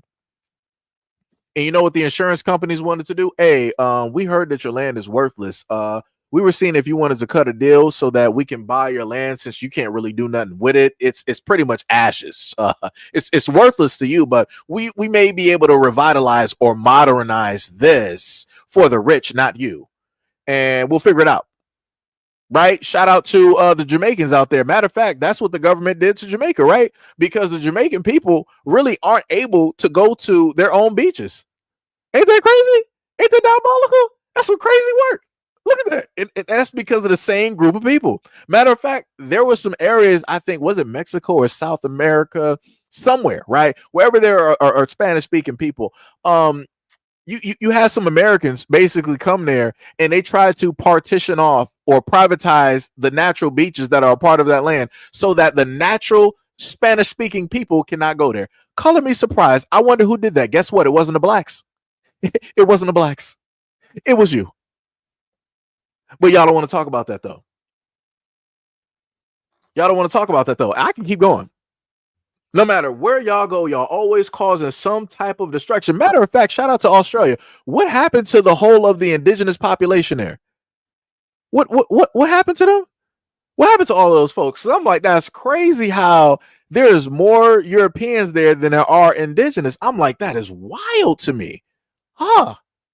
I wonder how that happened. I guess it's the same exact thing that y'all did here in America with smallpox and your gift of blankets and, you know, all of those good things, right? It's crazy work. It's diabolical. It's crazy work. Oh, we got Sham in the building. What's up, Sham? Sham was like, oh, Lord, what did I miss today? It's full of trolls. Oh, man. Now we having fun. We having fun, but let me go to the video that needs to be showcased, because you got a lot of white folks out here that want to try to say that, you know, black people are racist and they're trying to start up that black people are trying to start up some type of what is it? Race war, you know, all this other type of like nonsensical stuff, you know, and all the other type of nonsense. So let me just clear out something and put this video up so that we can get the full totality of it, right? So let's look at this. Even see my tapes.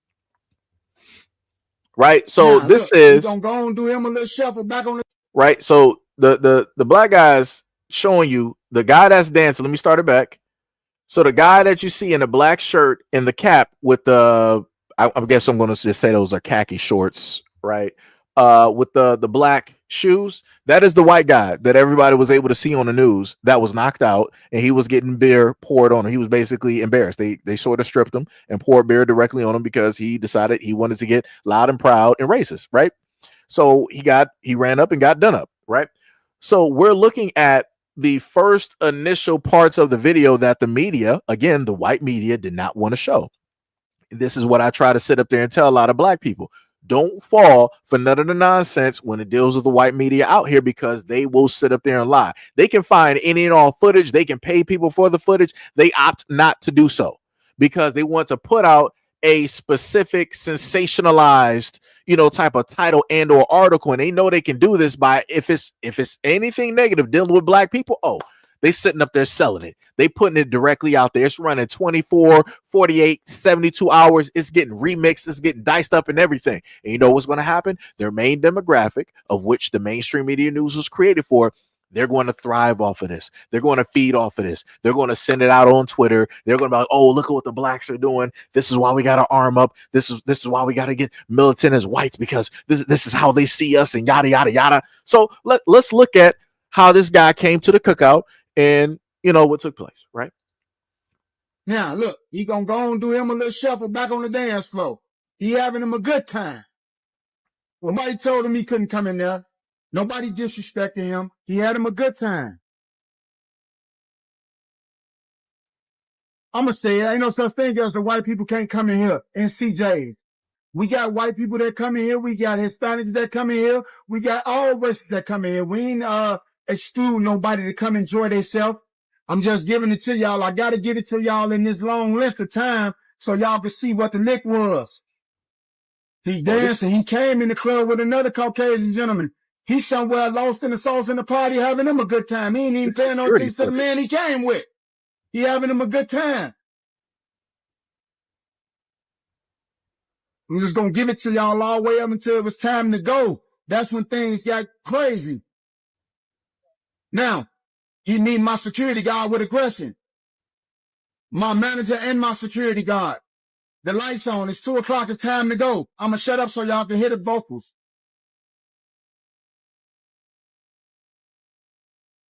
As y'all can see, my security guard is not, he called him a nigger 1,000,000 times. He never touched him. That's my manager and my security guard. Never touched him. Never touched him for using the N-word. I'm going to show y'all when he got touched. My dope man trying to keep him calm. He's upset because it's time to go. Leaves out the door, immediately come back in and check out the footage.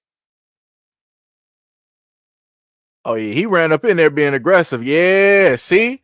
Right there. Right there. So hold on, let me rewind. Let me hold on. Let me try to zoom in. Oh, I can't zoom in really. All right, let me just pull that back real quick, right? Right? So we saw him directly in here, right? So this is him. So let me just replay this again, right? Because again, mainstream media is not going to sit up there and show you this footage. Any of these far right individuals that's on X, any of these actual race baiters who are Caucasian, they're not going to show you this footage because they're trying to paint themselves as the victim and try to say that black people, I'm sorry, more specifically, black men are the perpetrators of this quote unquote hate crime. Because it's crazy to me how they automatically dictated this as being a hate crime. Crazy work. So let's just go back real quick. My dope man trying to keep him calm. He's upset because it's time to go. Leaves out the door, immediately come back in and check out the footage. Look at that. Came back in aggressively, got in somebody's face pressing, and then started pushing. So yeah, he got knocked out. Yeah. That's why he got knocked out. Like I said, they gave him grace. They gave him grace the first time when he decided he wanted to be up in there using words that he shouldn't be using. They was like, he drunk, whatnot. And that's usually what black folks do. It's like, man, he drunk. He don't know what he's saying. It's what that's us sitting up there trying to calm down our temperament. Because realistically, we want to haul off and start putting hands on you. But like, you know what? We're going to give you grace. You know what? Just slide to the side, mind your business. We just going to consider it, whatever, and carry on about your day. Have a good day. That's normally what we do. But the moment in time that you decide after we tell you to leave and you exit and then you decide to run back in there aggressively and you put hands on, you getting sniffed. You catching a sleepy train. And that's what happened. I'm not mad. It's night. You got knocked out. That's it. Rock-a-bye baby on the treetop. When the wind blows the cradle. That's it. Duck, duck, goose, you got popped. That's it. you are the chosen ones. That's it. That is it. Like I said before, you're not going to sit up there and see a whole bunch of Caucasian individuals try to speak up now. Because everybody, oh, what about the violence and this, that, and the third? What about this? Why did one of your people who were invited, who were allowed to be in one of our establishments, why would he decide that, oh, I want to sit up there and put my hands on the black people that told me to leave? I need y'all to start learning how to human better. That's like I said before. Everybody always want to talk about like everybody being human. Obviously not. Everybody don't know how to human like humans. Like that's some crazy work. That is diabolical.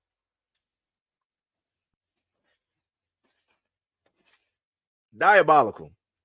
I need people to be educated more and learn how to be more human. You always want to talk about black people acting like savages. People want to talk about black people doing this and doing that. So I see some people pulling up saying, what is this about? I got you. No problem. Hold on. I got you. We're gonna fix this real quick. Let me see.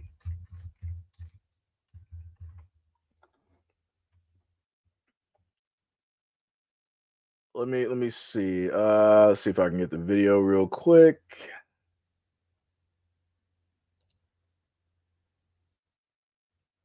Dun dun dun dun.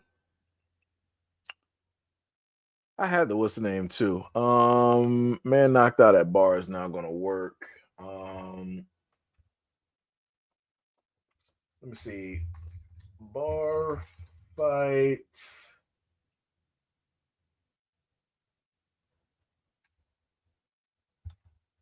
Bar fight possible.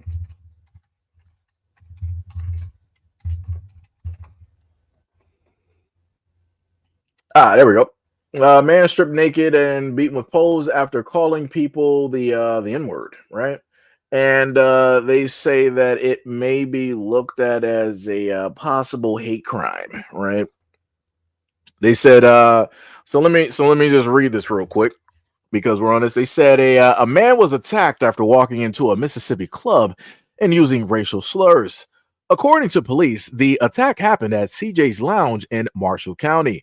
Police stated that a man walked into a venue and started using the N-word when referencing to patrons. Officers told the news that the man went to the hospital Wednesday believing that he may have a broken jaw. The incident happened late Saturday night. Police are trying to determine if the attack is a hate crime. Holly Springs police provided cell phone footage to the news showing that Tepa County man who had been stripped naked. Police stated that people who attacks him are seen pouring beer directly on him in video. Seconds before that happened, police state that the man was kicked and stomped on nearly every part of his body. Quote, the guy walked in and was very aggressive. Stone also stated that he was at the club on Memphis Street late Saturday night when the incident took place. Quote, other guys in the area were listening, trying to remain calm. They asked him to leave quietly. Police stated that Tepa County man continued to call people racial slurs. In another video provided to Holly Springs, police state that the man can be seen outside of the bar speaking erratically and throwing what investigators deemed to believe to be gang signs. Quote, when they were scuffling outside, he was still using the N-word, saying F you, ends and F you, ends, right? Officers stated that the attackers used poles and sticks to beat the man. Stone also stated that he doesn't believe that the club to be a problem spot, but Holly Springs police disagree. The police chief estimated that officers have been called approximately 30 calls at the club in the last 3 months, and since it's been open. Police stated that they've responded to fights, guns found inside of the venue, and a man being shot in the foot. The police chief stated that he's pushing the district attorney to declare it as a nuisance. Quote, I'm not standing for anything like that. However, we have to live with our choices. And he made a choice to go into there aggressively, and he has to live with that choice he's made. That's what Stone, a patron, stated. Holly Springs police also stated that they have a person of interest they would like to speak to in regards of the incident, but they believe that several people are responsible. If you have any information, they would like to speak with you, right? So that was pretty much the story for anybody that didn't know what the story was or specifically what it was about. But yeah, that is it. You have a Caucasian individual that was invited directly to the cookout. He was allowed directly in. I'm guessing none of these black people saw centers. And as soon as they allowed this man directly in, that's when everything broke loose. The dude was in there dancing erratically, just two-stepping, just moshing all over the place. I don't even know what song was playing. And when it was 2 something and it was time for everybody to basically leave, that's when the lights came on. You see the Caucasian individual. Let me just rewind this real quick, right? Let me just rewind it back here just for anybody that just might have gotten in here, right? So you can actually hear the facts versus anything that these far other individuals might just happen to state on YouTube or X. So let's look at this. Never touched them. That's my manager and my security guard. Never touched them. Never touched him for using the N-word. I'm going to show y'all when he got touched. My dope man trying to keep him calm. He's upset because it's time to go. Leaves out the door, immediately come back in and check out the footage.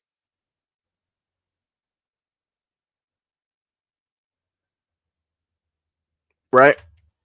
So again, they told you to leave. It was time for you to go. They told you to leave. It was time for you to go. You left and then you decided to run back in there, get into somebody's face and push a black man. Wrong thing to do. Wrong. They let you slide way too many times. Like I said, he lucky it was about to be stump the yard directly in that whole situation. Let me just rewind back real quick. When he decided to get direct, look at that. Let me see how many individuals I can count. 1, 2, 3, 4, 5, 6, 7, 8, 9. There's about, I see one woman and about 9 men there. He is in what I would want to say, it's not a sea, but he's in a pond of black people. You decided that you wanted to use the N-word, they let you slide. You could have been stumped out. Within that, it would have been stumped the yard. Everybody would have been doing river dance directly on his body. They didn't do that. Right? Because a lot of white people say, like, oh, why are you blacks reacting? It's just the word. It's just the word. They allowed him to say that word. You know when everything changed? When he decided to put his hands on a black man. Now he got knocked out. Now he sleep, night. Don't let the bed bugs bite. And then y'all want to turn around and try to say that it was a hate crime? Brother, I need y'all to stop being stupid. Stop putting your hands on black people. I got video of y'all sitting up there putting hands on Denzel Washington after he done told y'all countless times to stop touching him. But y'all feel like y'all can touch black people because y'all feel like we are your property and y'all got ownership. Y'all, like I said, y'all gonna learn lessons. Man, y'all gonna learn lessons up out here. Y'all gonna be touching on the wrong black people.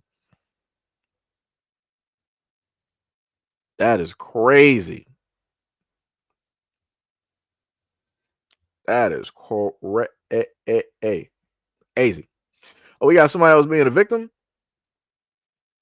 Hating on me because I'm not racist to white people or black people is crazy.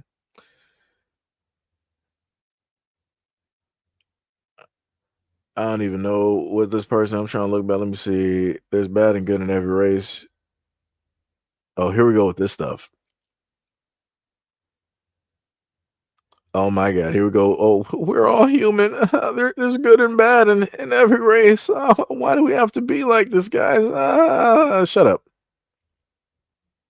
I mean, they already got you on a Bermuda Triangle, so it's, you know, they got you. I saw Sham call that out. She was like, to the triangle. Oh man, hilarious work out here. Oh my goodness, that is crazy. To the upper room. Yep, that's bars. Straight bars. And please, I need people to miss me with that whole shenanigans that y'all still try to come up here. We're all human. Obviously, we're not. Some people don't know how to human properly. And I'm looking at that individual that was allowed around humans. That's all I'm saying. That's all I'm noticing. Some crazy work. Diabolical work in nature. Diabolical. Matter of fact, do I got the let me actually check real quick if I have the video dealing with Denzel real quick. I do have another video up there which deals with police trying to illegally get inside of a black barbershop, and they didn't have any type of warrant to actually be there. Like I said, crazy work that black people have to deal with, more specifically that black men have to sit up there and deal with, just trying to do the everyday. I actually got some other videos. Looking back, I actually got quite a few videos that I wanted to showcase that I just did not put up at this moment in time. I'm trying to see if I got that Denzel video. I do got it. Am I gonna let this just let me see if she got like music to this. Let me see real quick.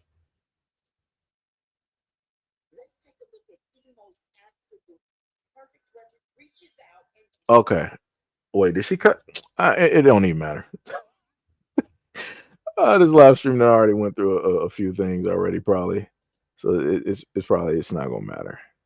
So let me just can I throw it up there, or I gotta take out? Yeah, I gotta take the video.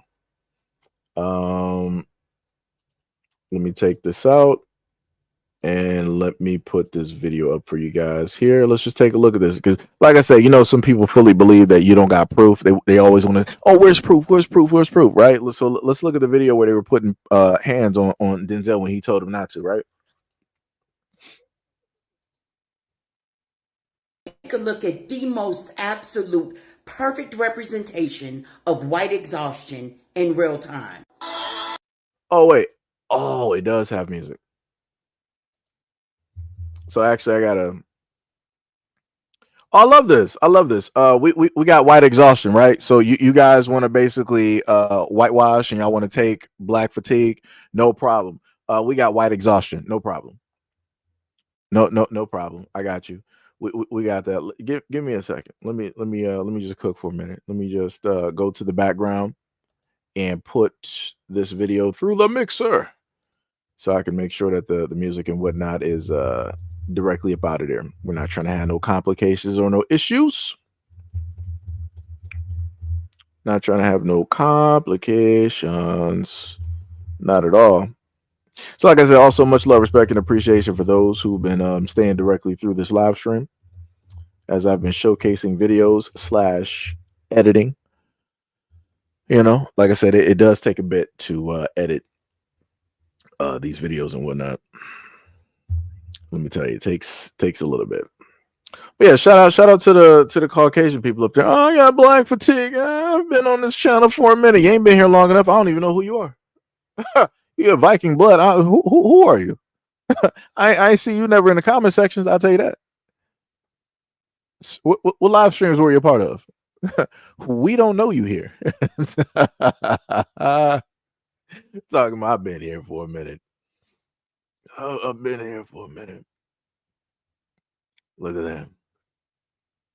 Somebody said, "Oh, whiny black people." Oh, no problem. I got you. Let me can I peel something back real quick? No problem. Because I gotta wait for this video to actually get done. So I'm just gonna pull back to this little clip, this little gem right here.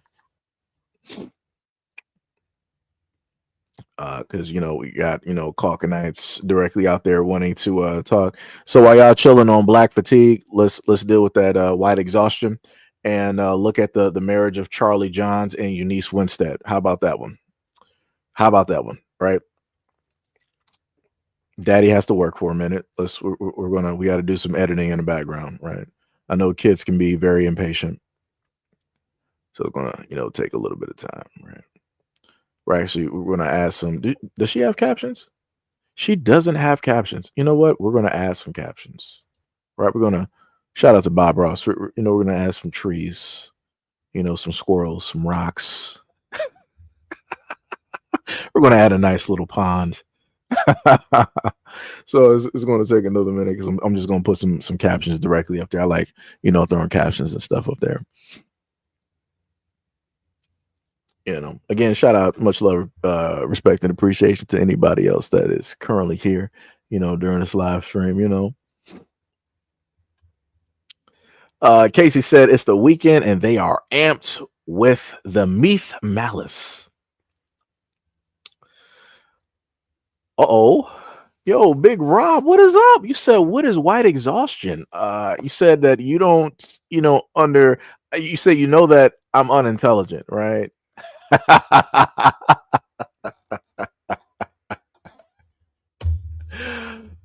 See, Viking Blood, he actually went up to you. I love this. Oh boy. I gotta put a star directly towards this, right? So Big Rob, right? I'm unintelligent. I don't know nothing about nothing. I'm a little bit mistaken and confused on why would you come to a rock and ask him any type of prolific questions. I'm a little bit confused. But Rob, what I can tell you and many other white people that are currently here, I need you to explain this to me. I know that you may be an inbred, but I need you to explain to me how it is possible that you allow your people to get married to somebody who is 9 years of age, while that man that's sitting in that chair is 20 something years old, and that's a hard 20 something. Let me just that man right there. He looks like he should be on his way to his 40s, maybe his 50s, because he dyed his hair. Like that's a hard 20. That's crazy. Man got that good old chair right there. He might even got on some Levi's. I see that stitch on the side. Look kind of clean.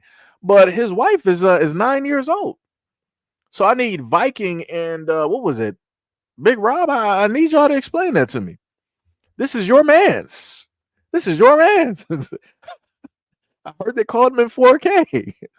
I heard he was just hanging out with you just yesterday. This is your man's. How did you not know? You didn't know what he was doing? You didn't know what he was up to? Oh my God. I can't wait to get my setup because I got a whole bunch of things I can just throw directly up here. I got a whole bunch of things I can. Gail said, take it down. I can't.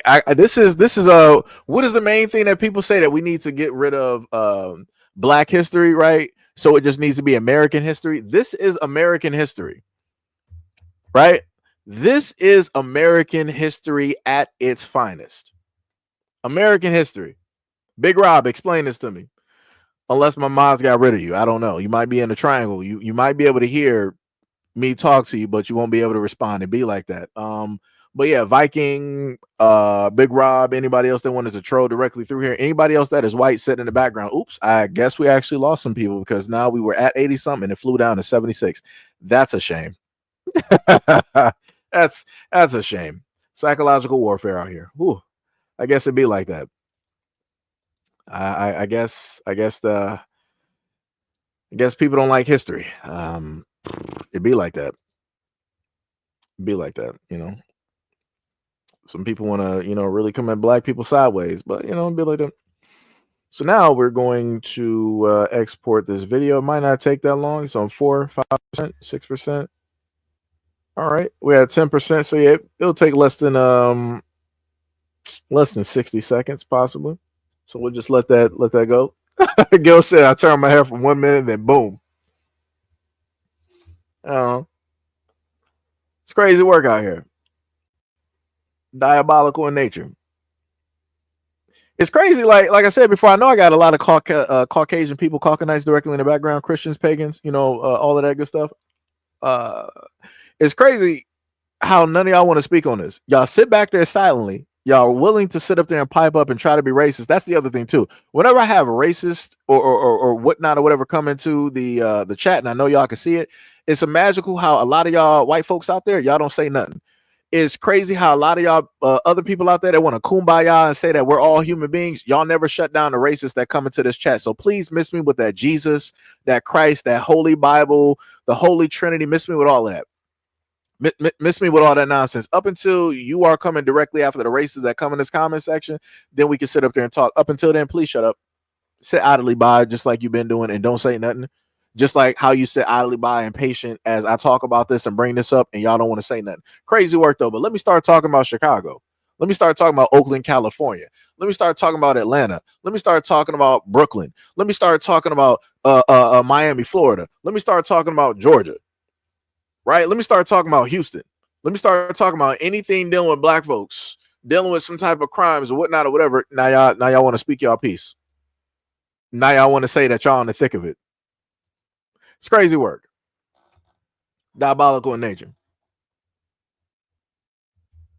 Diabolical in nature. So now we're going to look directly at people wanting to put their hands directly on our brother Denzel Washington. We're going to let this black woman speak and hear what it is that she has to say. Oh, I actually got to pull back. Oh, yeah, I got to get rid of that video because I had it up there already. All right, so let me do that. Here we go. Take a look at the most absolute perfect representation of white exhaustion in real time. Denzel Washington, one of the world's top actors, most respected actors, is simply trying to walk the carpet. And all of a sudden, this gnarled Neanderthal hand reaches out and grabs his arm. You clearly see Denzel Washington mouth the words, "Don't put your hands on me again." And what does this Neanderthal do? He puts his hands on him again, all while smiling in the face of accountability. Most of you behave like spoiled, petulant children that have never been told no. He better pray and thank whatever God he worships that's Denzel Washington, one of the classiest men on the planet, because somebody else would have laid him the fuck out. And then most of y'all wonder why we do not want you in our spaces uninvited. You do not know how to behave. You don't know how to human properly. That is white exhaustion. Bars. So anybody Caucasian in the background, I need you to explain that to me. Anybody Caucasian in the background, explain to me, why is it okay for y'all to put your hands on black people after we already done told you 99 times, get your hands off of me? Why is that? I don't go out here on any type of basis and decide that I want to sit up there and put my hands on somebody white. I could have sworn that no means no, but I guess I understand and know the culture, right, that doesn't understand what that means, right? You're the reason for that whole terminology, because y'all been doing this since y'all created the United States, right? You modernized it because y'all always been putting your hands on the slaves, right? Y'all was putting your hands on the slave kids, right? Y'all putting your hands on the slave women, right? Y'all putting your hands on the slave men, right? Crazy work. You literally see Denzel say, "Don't do that again. Get your hands off me," all for you to turn back around and put your hands on them. That's crazy. That's the disrespect. And this is what we'll be talking about, white exhaustion, when it deals with y'all directly about here. That's crazy work. It's crazy work.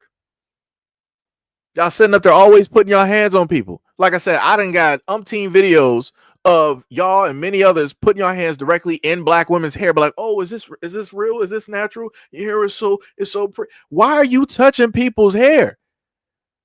I even got a video of I think it was like a white woman sitting up there touching on a black guy's. I'm like, "Dog, what is you doing? This isn't like a dog or a puppy. Like, what you uncultured swine. Why are you putting your hands directly in somebody else's hair? We don't know where your hands have been. We don't know what you've been doing. You could have been touching raw meat somewhere.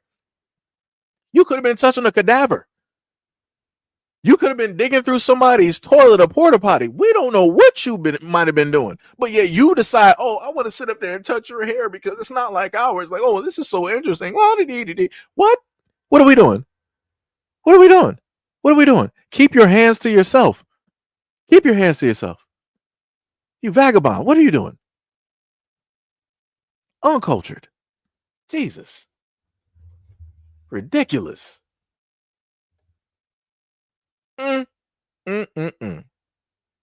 Crazy. Crazy work. Crazy work. Shout out to Devin Banks. You said Bob Ross is invited to the cookout. Shout out to for the $2 dono to the channel. Much love, respect, and appreciation. Much love, much love, much love. Gail said they've been trying to tick him off for 40 plus years. Congratulations. Yeah, I will post that, Gail, but you kind of cussed at the. But yeah, that's crazy work. That is diabolical. In work, how people decide that they want to sit up there and do that. D said I have to rewatch A lot of this I'm missing a lot because I'm at work. Hey, no problem. It's all cool. That's that's why we got the replays. So it's all good. Oh, we've been going for like 4 hours. Dang, that's crazy. It don't even seem like it. It don't even seem like we've been going for 4 hours. That is insane. It feel like I ain't even been really sitting here for a while, but I guess we have gone by the time. Crazy work. Diabolical swines. Bars. Straight bars. Let me see. Wait, what did Tippy say? Yeah, Tippy is a girl. That is a full-fledged woman. That is a woman, Damon. Tippy is a full-fledged woman. That is an Amazon in the making. Full-fledged Amazon. But yes, like I said, it's crazy out here, man. It is 100% crazy. Like I said, let me go back to that.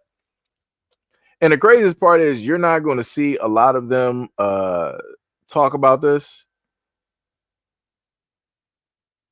Like I said, look at that. Look at that. Denzel is trying to walk away, and this dude is grabbing Denzel by the arm. Man, brother. Oh my, I'm trying to figure out were they here in the United States? Like if this might have been like a rapper from like the hood or something, brother, let me tell you, that dude would have got duffed real quick. It would have been real quick and simple. Or he might have went showed a little bit of mercy. He might have just like slapped the glasses off his face. Like I said, stop touching people. Stop touching people. Like I said, this ain't the 60s, the 50s, the 40s. This ain't the 1900s, the 1800s. Like, y'all got to stop putting your hands on black people. Like, we are so patient and tolerant. It's unbelievable. But I feel that black people got to stop being so patient and tolerant, because this is how, like I said, Denzel been on this earth longer than me, probably twice plus over. And you got this man sitting up there pulling Denzel to the, like, no, what did you like I said, that's crazy. That's crazy.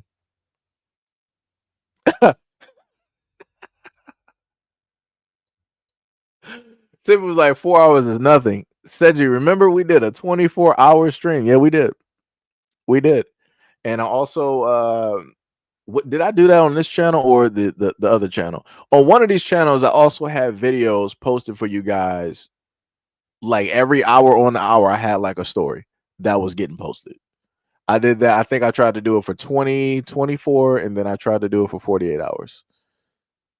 So I was like, yeah, we, like I said, doing, different stuff out here that, you don't really see, trying to do something different, see what works, see what doesn't. I was just putting out so many stories that, notifications wasn't keeping up with that. That just wasn't happening. And they were not going to give y'all 24 notifications to let y'all know, like, hey, said you set up there and did it. Hey, I ain't doing that. And they are not doing that. They're not doing it. Somebody said, is that Howie Mandel? No, that ain't him. No. Howie Mandel is a germaphobe. He does not like to directly touch people, nor does he like people to directly touch him. That dude is a huge germaphobe. And I ain't learned that up until like later on in life, because back during Bobby's World, that's not anything that you saw. Or wait, was it? I think they might have had an episode. Actually, you know what? I take that back. That was back when like Howie Mandel had like a Jerry curl. Well, you had to actually see the show. If you look back at Bobby's World, Howie Mandel had like a Jerry curl. But yeah, I think he actually did touch on being like a germaphobe at a point in time and whatnot. D said, that's cool. You have a fun show, brother. Hey, much love, much love. Sky said they're telling him he ain't gonna work again. It don't even matter. Denzel made his money. Denzel made it. They can't do nothing to him. He already got his career in his movies. Like, Denzel don't even need them. If Denzel wanted to do a small film production and he wanted to just put it online somewhere, he could do that and sit up there and still pull millions. I'm like, he can still do that. Like I said, he don't need them. Like I said, we're living, like, people don't understand, like, a lot of this stuff, like this paparazzi stuff, it's not the same no more because we got the internet. Everybody got cameras. People got iPhones. They can take better pictures of celebrities than the actual paparazzi and whatnot.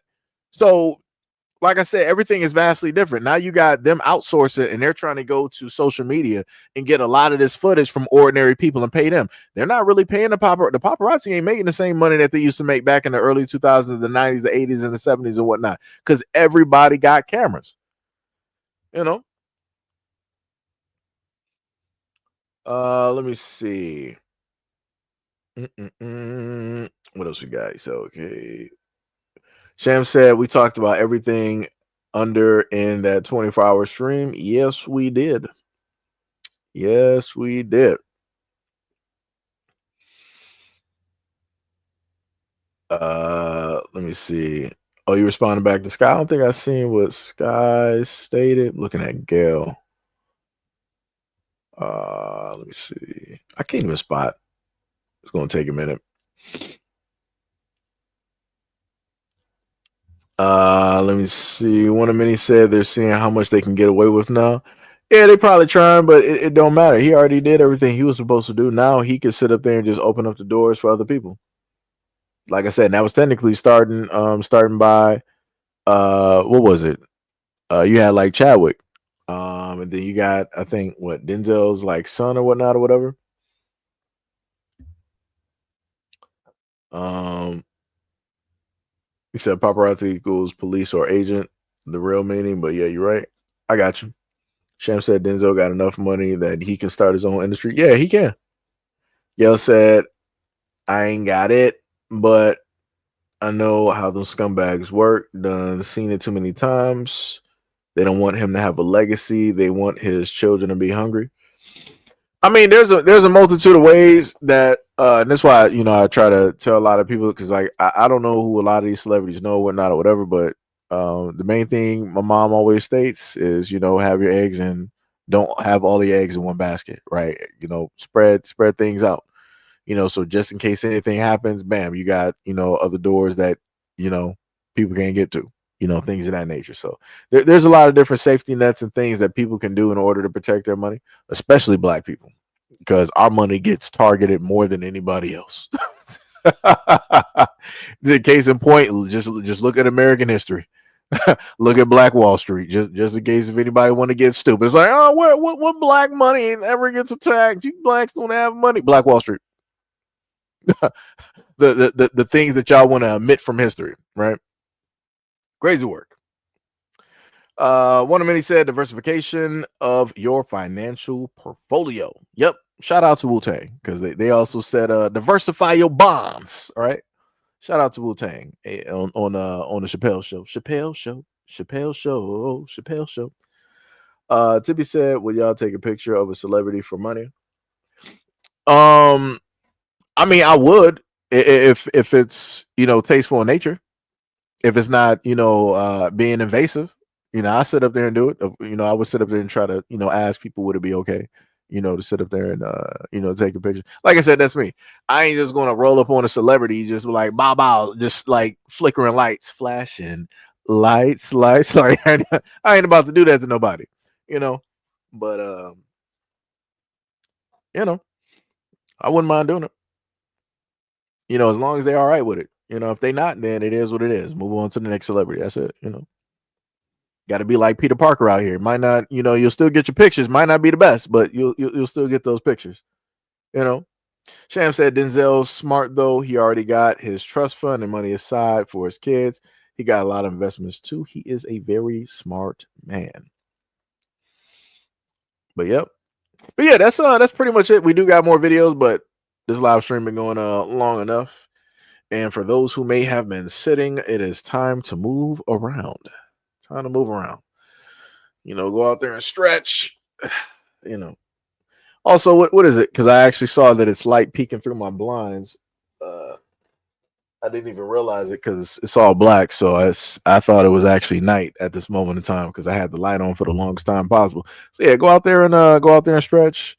Go enjoy your weekend. Go order some food or cook some on the grill. Shrimp on the bobby, that type of deal. Shout out to Australians. Outback Steakhouse. $9.99. Go out there and have fun. Check out your family and friends and get your feng shui directly in order. All of that good stuff. You know, Sham said, "LOL, I'm finna sit some more. Got my hair done and then went plant shopping. My feet hurt. I believe it. I believe it." Tippy said, "Did you see the video I sent you on Instagram?" Oh, now you send the videos on Instagram, Tippy? Tippy do this to me all the time. It's like, yo, Cedric, check your Instagram. I'm like, Tippy out of this whole live stream, woman. Now you want to sit up there and send me some. Actually, I got a lot of wait, whose parents are Caribbean?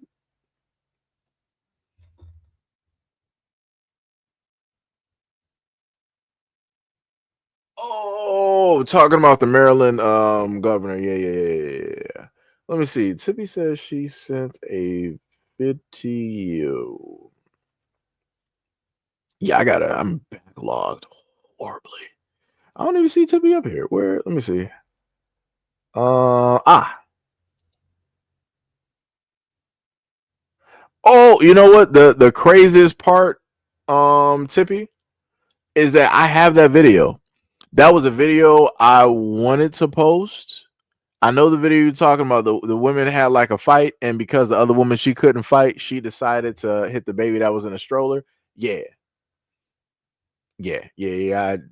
I trust me. I actually I have that video on one of my other hard drives. I wanted to post it, but I'm like, do I feel like actually doing like the edit for this video and whatnot or whatever? Because like certain videos, I'm not sure how it's going to go. Other videos is dealing with grown folks. It's it's cool. It'll be all right. But yeah. I see it. Yeah, I was mad about that one. So I got a few videos like that actually, Tippy. It's quite a few videos like that, and it's like so you can't fight, so you decide to go after the. Okay, all right. Like I said, that person she needs to get stumped out real quick. That's crazy. You big for nothing. You big for nothing. That's crazy. That's diabolical. This man said Pacers in 5. Sham said at least she didn't ask you about a video game. She always does it. She always does it. Tippy said the recent one is sad and it made me angry. Yep. Gail said that's crazy. Yeah, it is.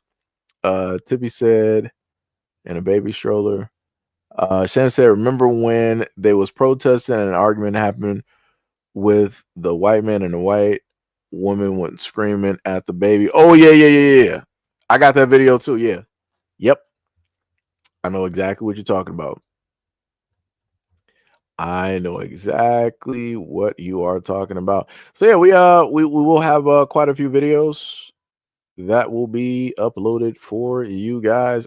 Usually I would try to section off and cut directly from the live stream, but it's whatever at this moment because I know it's going to take a minute for it to upload. So it's like I don't feel like waiting. I'd rather just do the videos, put them together while I got the energy and I got the wherewithal to do it. So y'all have some of the clips that y'all see directly up here. I have the stories and everything attached directly to it, or they will be in a compilation format for your enjoyment. Videos are usually in between the time frame of 9 to 15. In rare extents, you might see a 30-minute to a 45-minute video directly up there, but that's just depending on the clips or the information or a combination of all of those. Again, shout out to anybody who has subscribed directly to the platform. Shout out to anybody that has donated by way of either Cash App. Shout out to all the patrons as well. Shout out to anybody who donated by way of the live chat. Shout out to Mama. Shout out to the members of the channel. Shout out, as Deep Money will say, shout out to the regulars. Because he always says I never shout out the regulars, so I've been trying to make it a consistent thing to shout out all the regulars directly up here. And shout out, again, to anybody who has newly subscribed to the platform. Much love, respect, and appreciation. Gail said that's what those folks do. The women, children, and the old folks. Tippy said, oh, speaking of video games, when we get in the games, it's all because of Sham. All because Sham. See, this is the craziest part. Tall people stick together. So I don't think Tippy.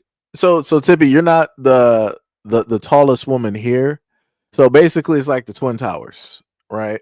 So you're at the tail end of the height. So you're like 5'11". You like to say 5'12", and then Sham is like 6 foot, right?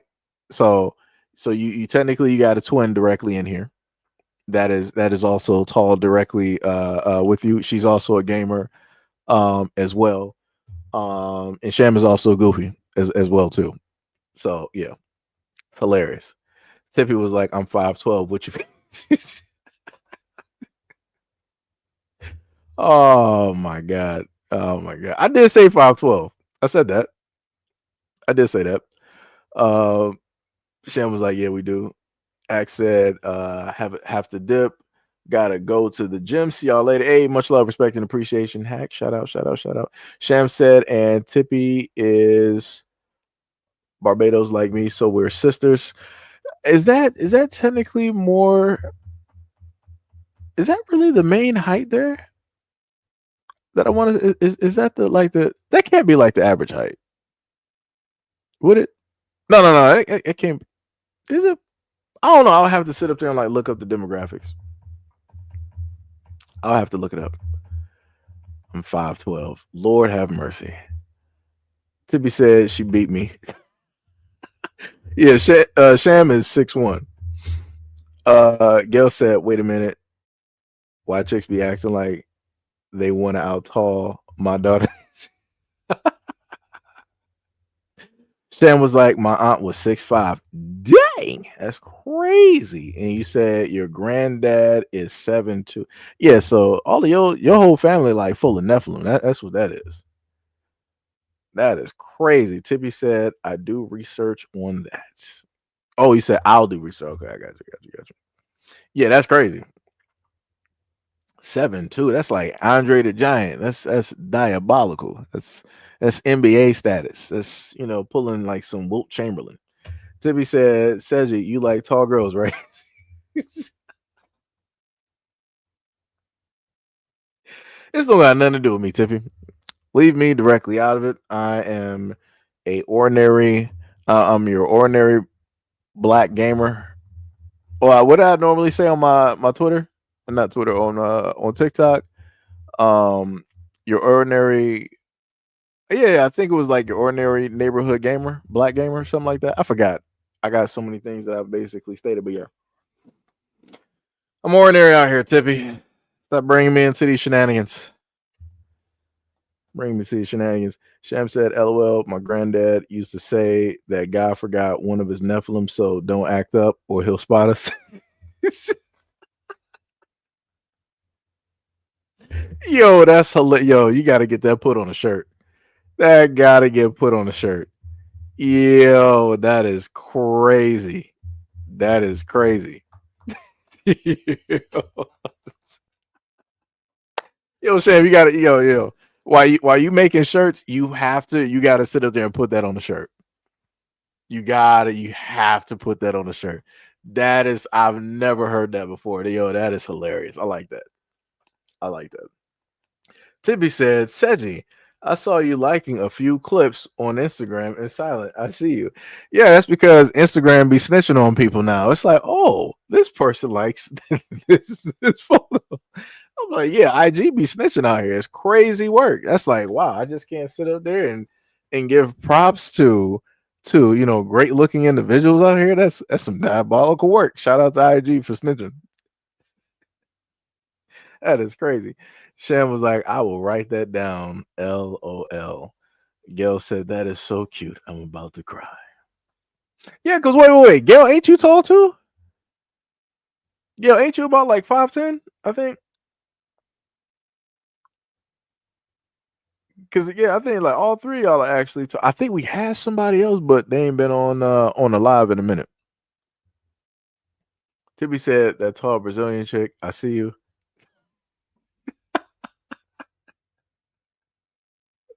Like I said, hey, they got episodes of Futurama be telling the truth. That's it's crazy out here. Gail was like, "Nope, my daughter." So how tall are you, Gail? Because Gail was like, "No, I ain't tall." And why she gonna lie? Watch Gail be above average height for a woman. 5'7". Ain't that's technically, yes, that's at just that about or around 5'7". Okay. Shem said, "LOL, I think most ladies that watch you are tall. Really? Well, there actually be, I see. I would need statistics on that. I would actually need statistics. But I normally sit up there and tell people, like me myself, I would always tell people like I'm Wolverine height. If people don't know what Wolverine's height is, Wolverine is like 5'4". So that's what I would normally sit up there and tell people. Just because. It's the internet, so it has to be true, right? So if a guy says that he's 5'4", he's obviously 5'4". It has to be true, right? Um Tibby said she really snoozed. Tibby said I saw a video of her breaking a watermelon with a thigh. Yeah, I saw that one too. Gail said you got Amazon pheromones. Sam was like 5'7" is still considered tall, by the way. Yeah, it is. When it deals with women, 5'7", 5'7", 5'8", 5'9", that is tall for a woman. Sham says, so yeah, Gail is tall for a woman too. So yeah, so we got 3 tall women, all moderators a part of the channel. So there we go. There we go. So yeah, much love, respect, and appreciation to any and everybody that is here. I'm not. What is today? Is today a holiday? Let me actually check.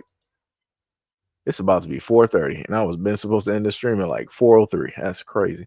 No, it's just the 24th. What is the 26th? Is Memorial Day, and today is National. Wait, no. Wednesday was National Tea Day. What is that? Is that like some that got to be for the UK? That has to be. You're not going to tell me that's like an American holiday. How did that even? Whatever. I thought we freed ourselves from Britain. Anyways, crazy.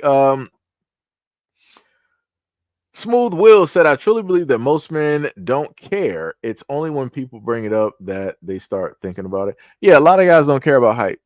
Like I don't. Like it's never been like a thing. I mean, women care about height because it's women, but most guys don't care. It's like whatever. You're a woman. That's all that matters. I don't care. You know. Shan was like, LOL, Gail, you can't leave me and Tippy. We're a family group now.